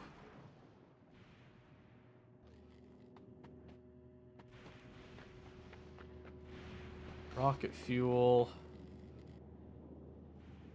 Beginnings of a bot mall deal. Let's see. Let's do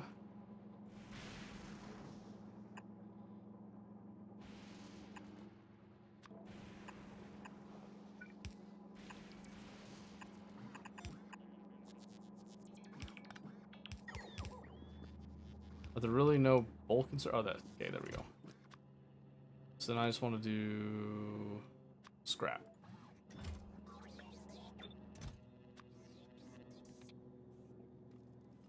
Like 300.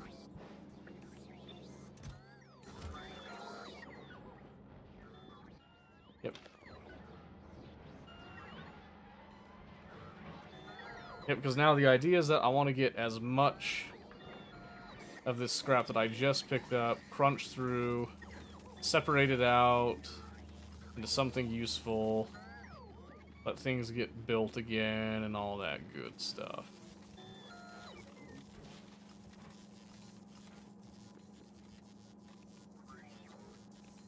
Excuse me. Ow.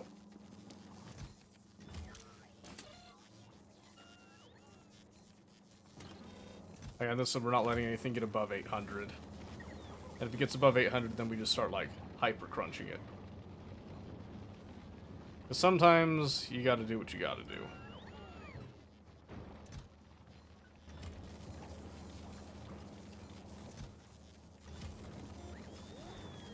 That's okay. Stop drinking so much. I can't help it, I have a problem. Very unfortunate. Very unfortunate.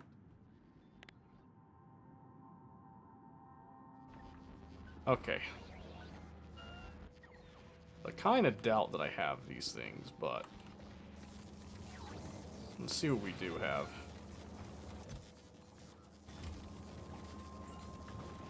I think I'm eating up a lot of the resources right now. I'm not keeping a whole lot for myself.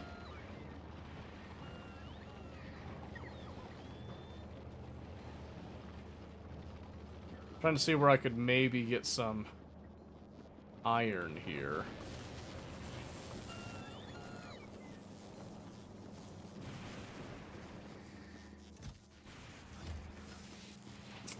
It's not much, I'll tell you that right now. Other than the gear wheels. Crunching the gear wheels down. There's some iron right there. There we go.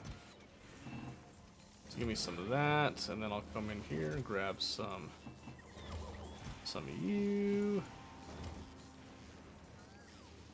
I need at least 2 train stops.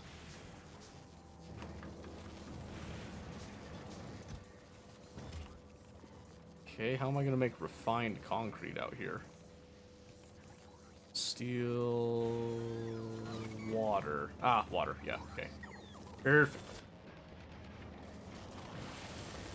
Oh, I'm already making... Duh! It's almost like I needed to do that before. So I need at least 2 rail ramps. I'll need some rail support. I'll just make a bunch of those because I just know I'm going to need them.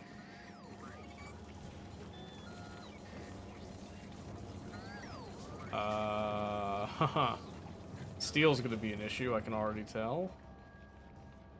I kind of need that steel.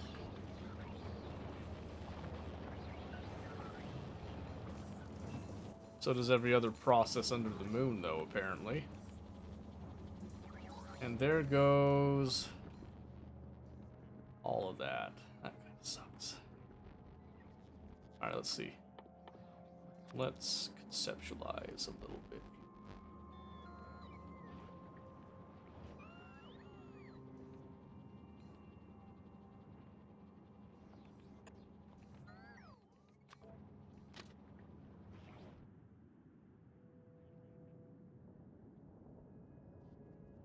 Now, this is the joy of elevated rails, by the way. You get to do absolutely wacky stuff.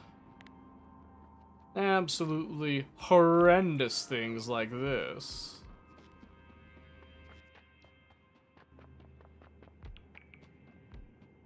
Just run an entire train right above your base as God intended. As God intended, I dare say.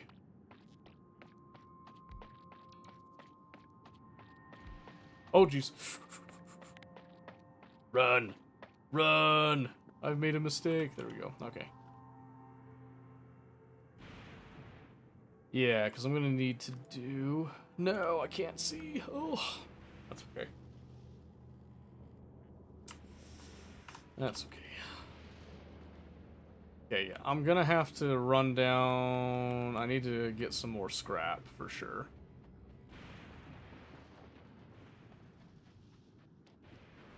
And what better place to do that than right here?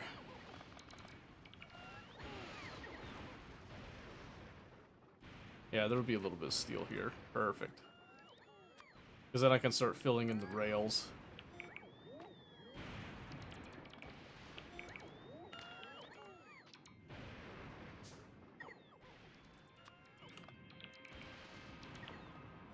Okay, we'll do that as well, actually.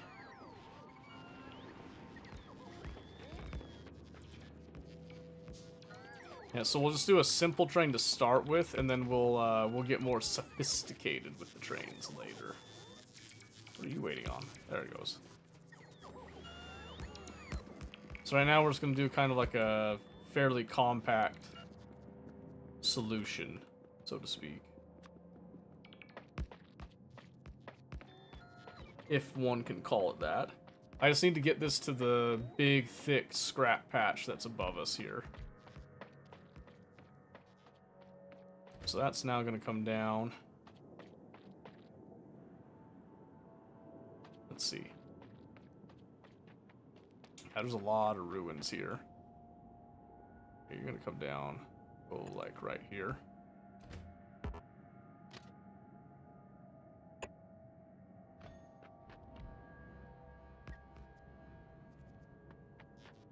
Hey, yep. Now we're just missing some very needed things. Oh boy. Yep, so first things first, we're gonna have to come in here and clear out these big things. Try to leave the lightning attractors alone for at least a time.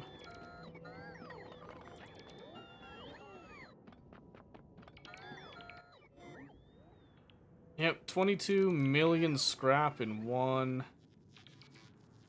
kind of nice area. Not really nice, though. And we're just gonna rip up all of these buildings with our newly upgraded drones, by the way. so much faster, but boy, do they burn through that battery.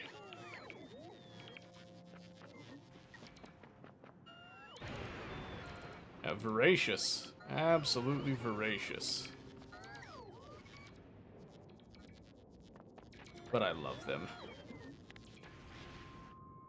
Okay. And this is again where having a whole lot of those big mining drills would be extremely nice. But I digress.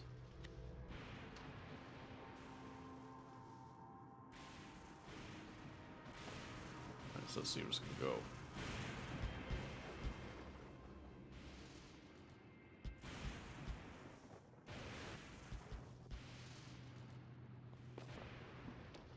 Now, honestly, probably don't need.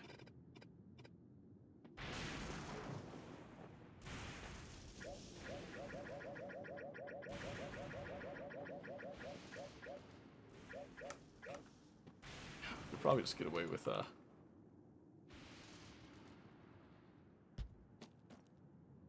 not that far.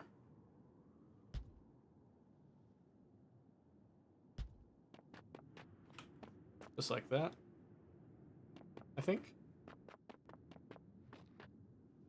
We could probably also stand to pull this back. And give ourselves just a slight bit more wiggle room. Then translates to like that. And maybe? Oh my lord, I wish I could walk. Thank you. I don't wanted to leave it there as like a nice little feature, but I pivoted real quick.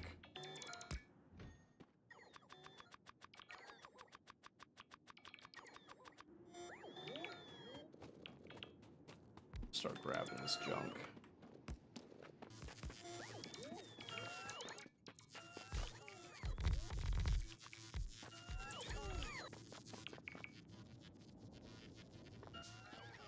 Alright, got a little lightning collector there.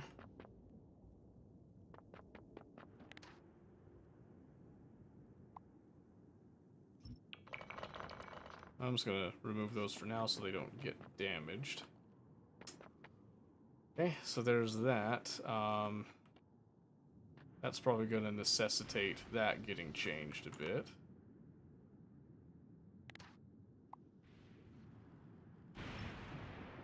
I'm just gonna go ahead and mark that for deconstruction. Drones will come take care of that bit.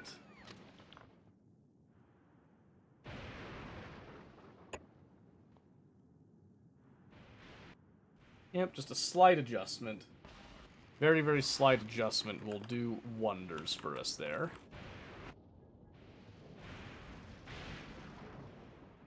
So what do I actually need for this? I need stone bricks. Oh, I pretty much cleaned off this island of what I could get, so...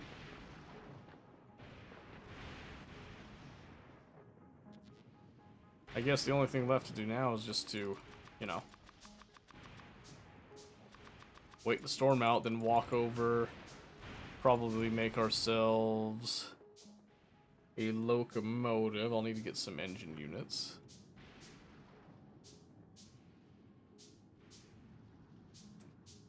Someday, we're gonna get it.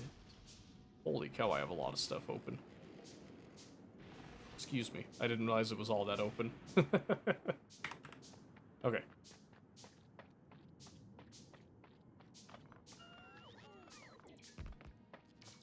There we go, just start ripping up. Replacing, repurposing. Beautiful. No need for rail signals, because this will just be one train for the most part. Gonna empty out my trash. Let them go ahead and process all that. Let's see, we should be making engine units, yeah, down here.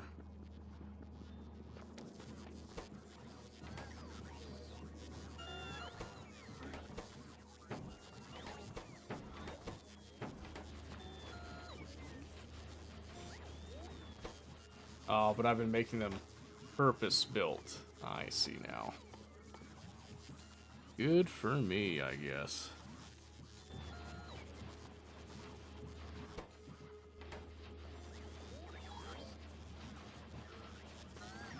Yeah, we're gonna do something a little wacky here.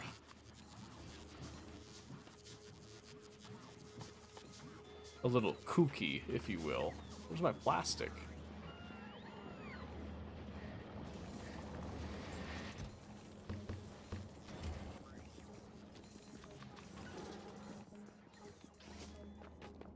Alright, we're gonna try something that I haven't done much of.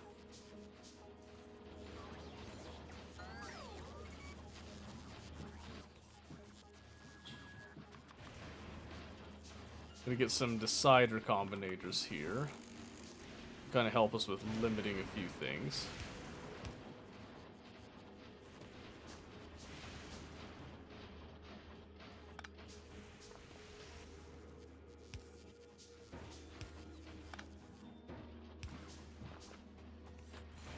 Okay.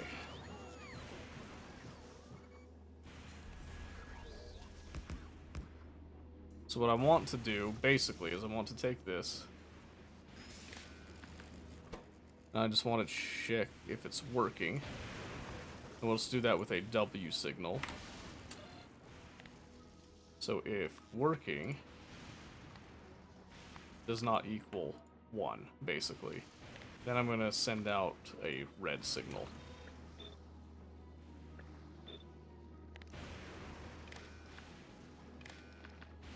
Okay, and then if that's the case, each of these will then go to their respective, maybe. Come on. Not the assembling machine. There's got to be a better way to actually select this thing.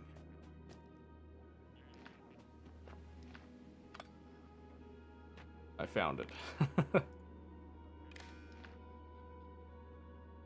No way. That's okay. Because this doesn't care about that W signal. This only cares about... So I can just kind of bounce that signal just a bit. In theory. Okay. Oh, shoot. I still need this opened up.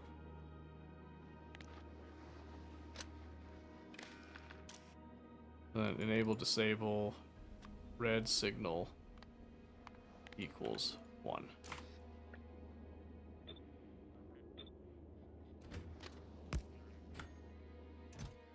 Perfect.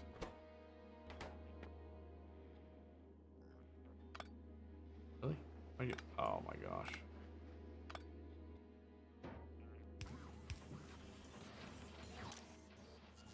Waiting for source items.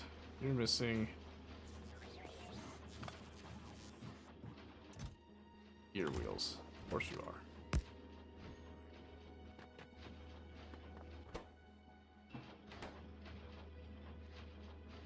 There we go. Yeah, because now basically I can store up some excess engine units, but only when these are clearly not working, basically. If they're actively working, that means that I have a need. And that's what we're gonna do. Then just to kind of showcase this.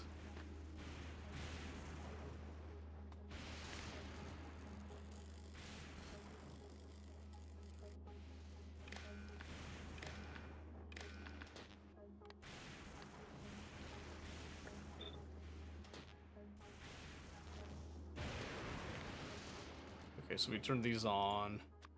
Red.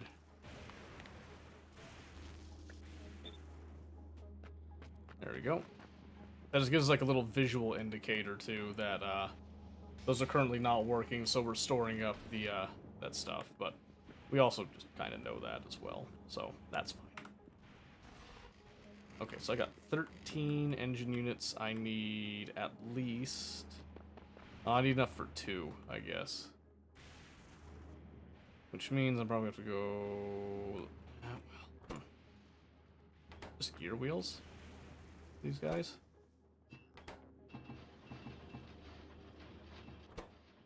Oh, that one's steel too. Yeah. I'll give them what they want. And then I'm just going to request...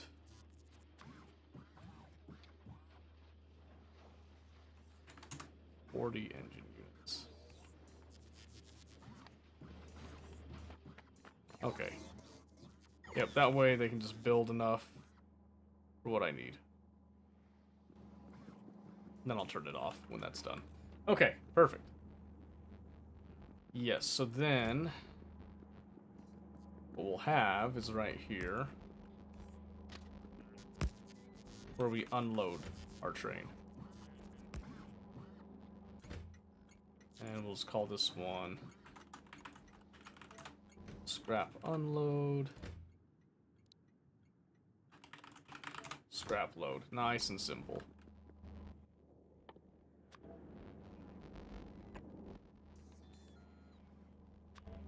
I'm probably going to get away with like one wagon right now. And then I just want to do... Oh, yeah. Get there when we get there.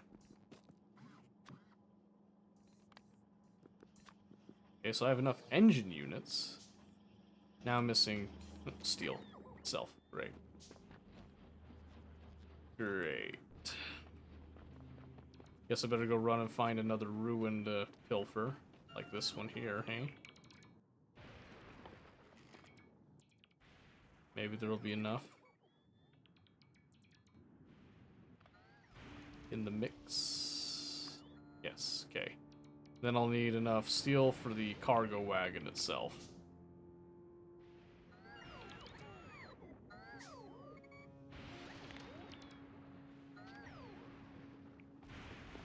I can get closer.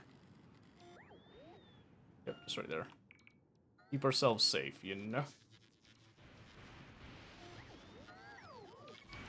Come on, you're not done yet. Get out there.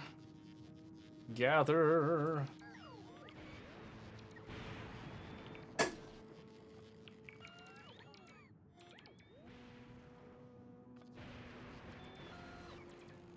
Looking good.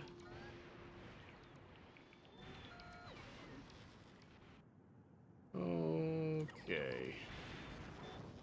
One of the drones took a little bit of damage, but that's okay. Get the rest of that. Yes! Retreat! Perfect. Okay.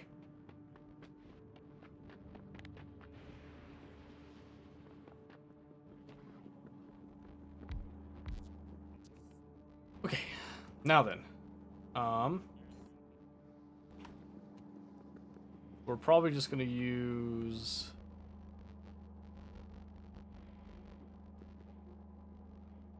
solid fuel?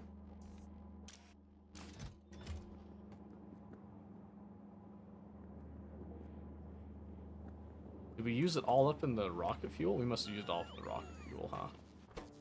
Yeah, we did. That's okay. That's okay, because all we have to do now is just use the rocket fuel for the train.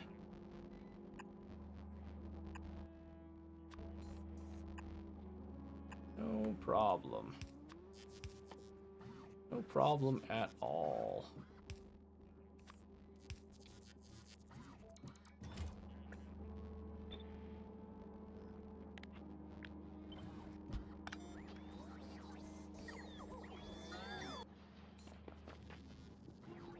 Yep, so that'll just help us to keep the train going.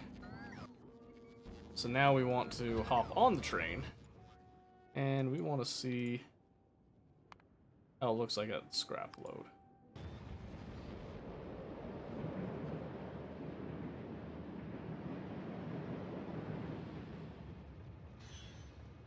And it's not the best,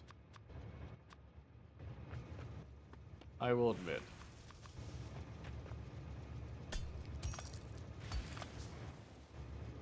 But beggars can't always be choosers, I suppose, so... Let's see. Will this work?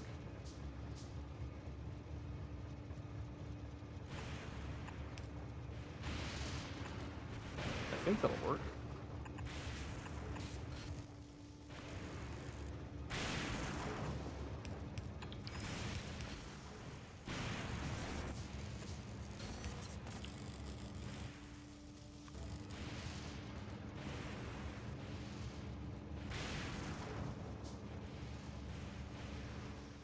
I mean, it'll be fine. Stone bricks, huh? Is that really what I'm struggling with right now? That kind of sucks.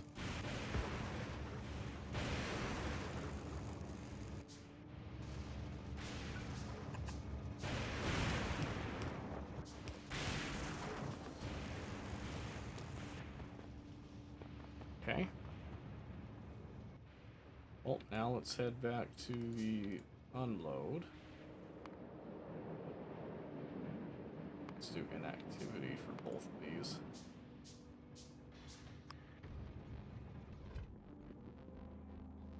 Okay.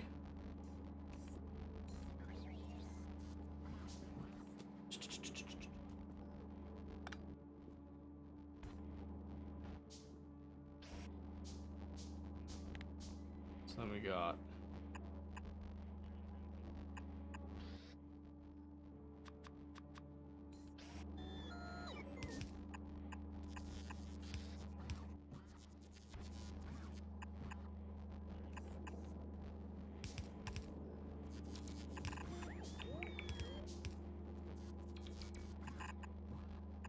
just like that. Perfect. Mostly perfect, I should say. Good enough. I say that's good enough.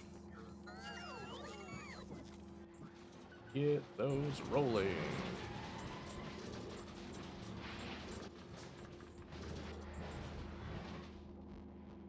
Yeah, just a little crunch right there. No big deal.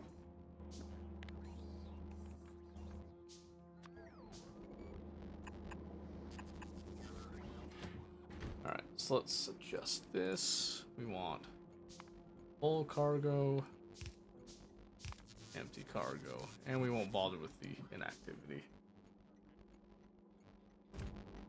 Because all we care about is the cargo.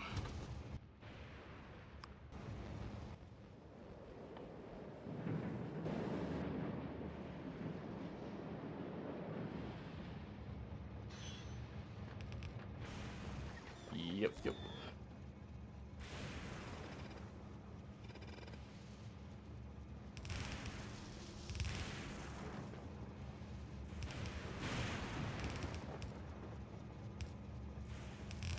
Oops. Just like that. Okay, and then we'll just want to get some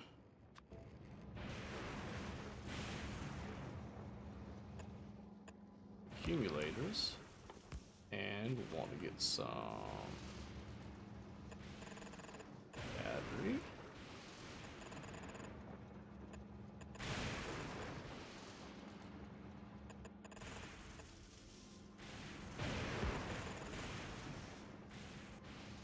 Just like that, to start with at least.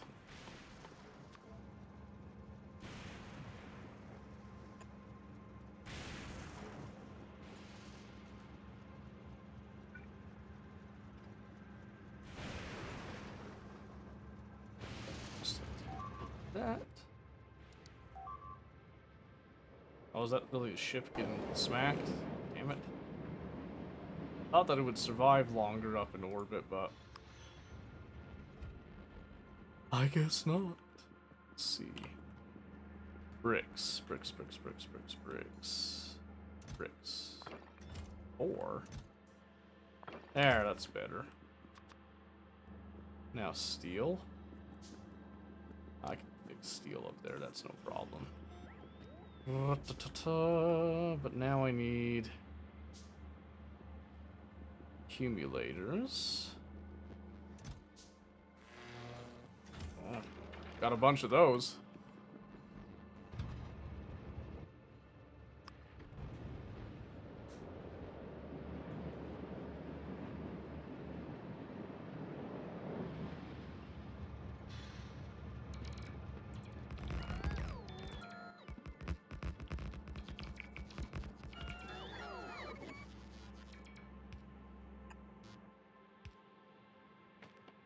Okay. Did I run out of these? I must have. Interesting.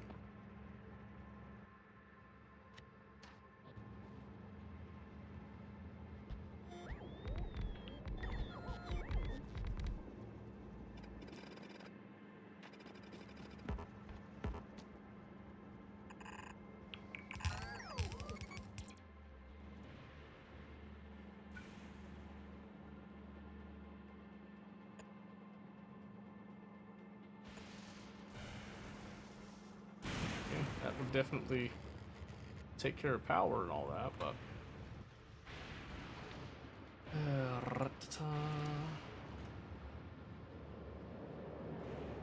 Alright, let's take the train back over here. See if we can't get what we need. So, I need some more substations. According to this. That just requires some steel, copper, and red circuits.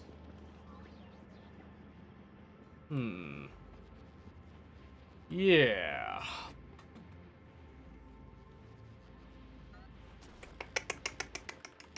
How am I gonna get that? Probably just run around and pilfer some more ruins. Make another archaeologist cry, so to speak.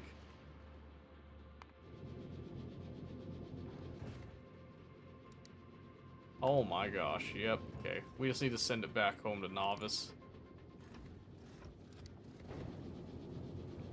Even if it's gonna take a bit of a beating on the way. Can't avoid it. Yeah, my design must be just incredibly outdated and non-functional anymore. We'll just get it past the halfway point.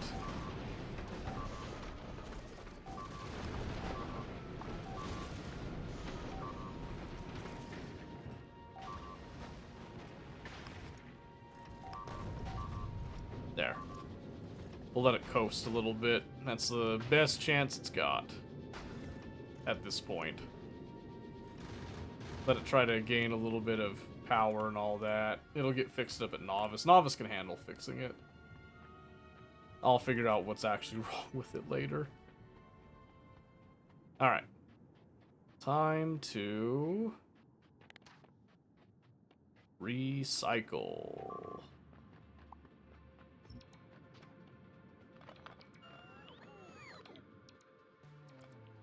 Okay, so I need to start making up some more substations, basically.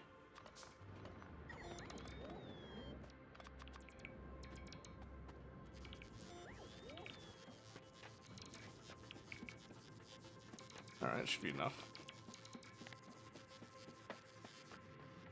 That should be enough. Uh-oh. Ooh, ooh. This is fine. This is fine. You're alive. You're alive. Yes, you are. Perfect. Okay. Get a couple more of those collectors. And we can begin.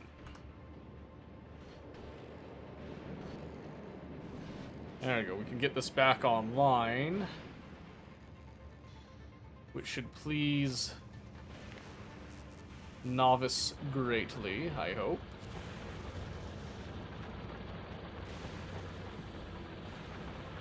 Still wish I had Vulcanist stuff at this point, but what can you do, right? What can you do? Not much at all, and that's okay.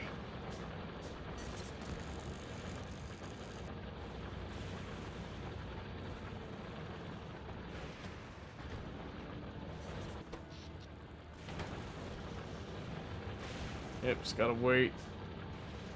Wait for these substations to build and we can just start plowing through. Because it won't take long to fill this train, it's only a single wagon, so...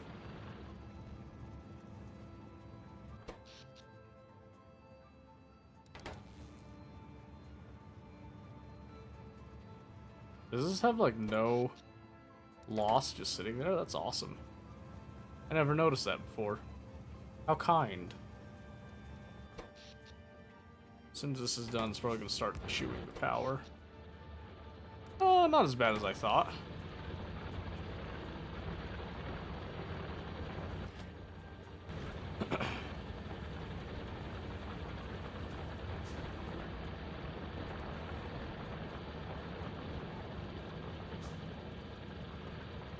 Yeah, the first couple trips will be a little bit slow, but as it starts to catch up, it'll get better. And this is a massive, massive scrap patch, so honestly, even without the big mining drills, we're probably okay for a while. I would just prefer those big mining drills, if I'm being honest. Because I always like big. I like to go big, I like to go hard.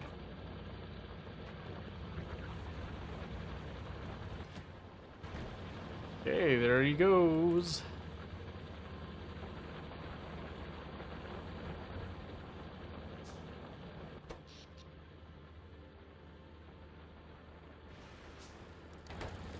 Perfect.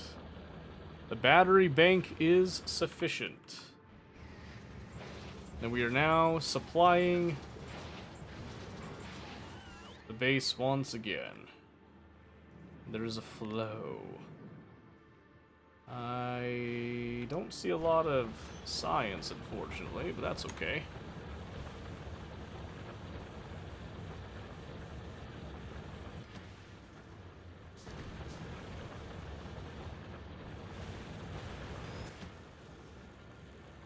It's still not filling it up as fast as I would like, but that's okay. I don't expect much from the base level mining drills that aren't even like quality in any way, shape, or form.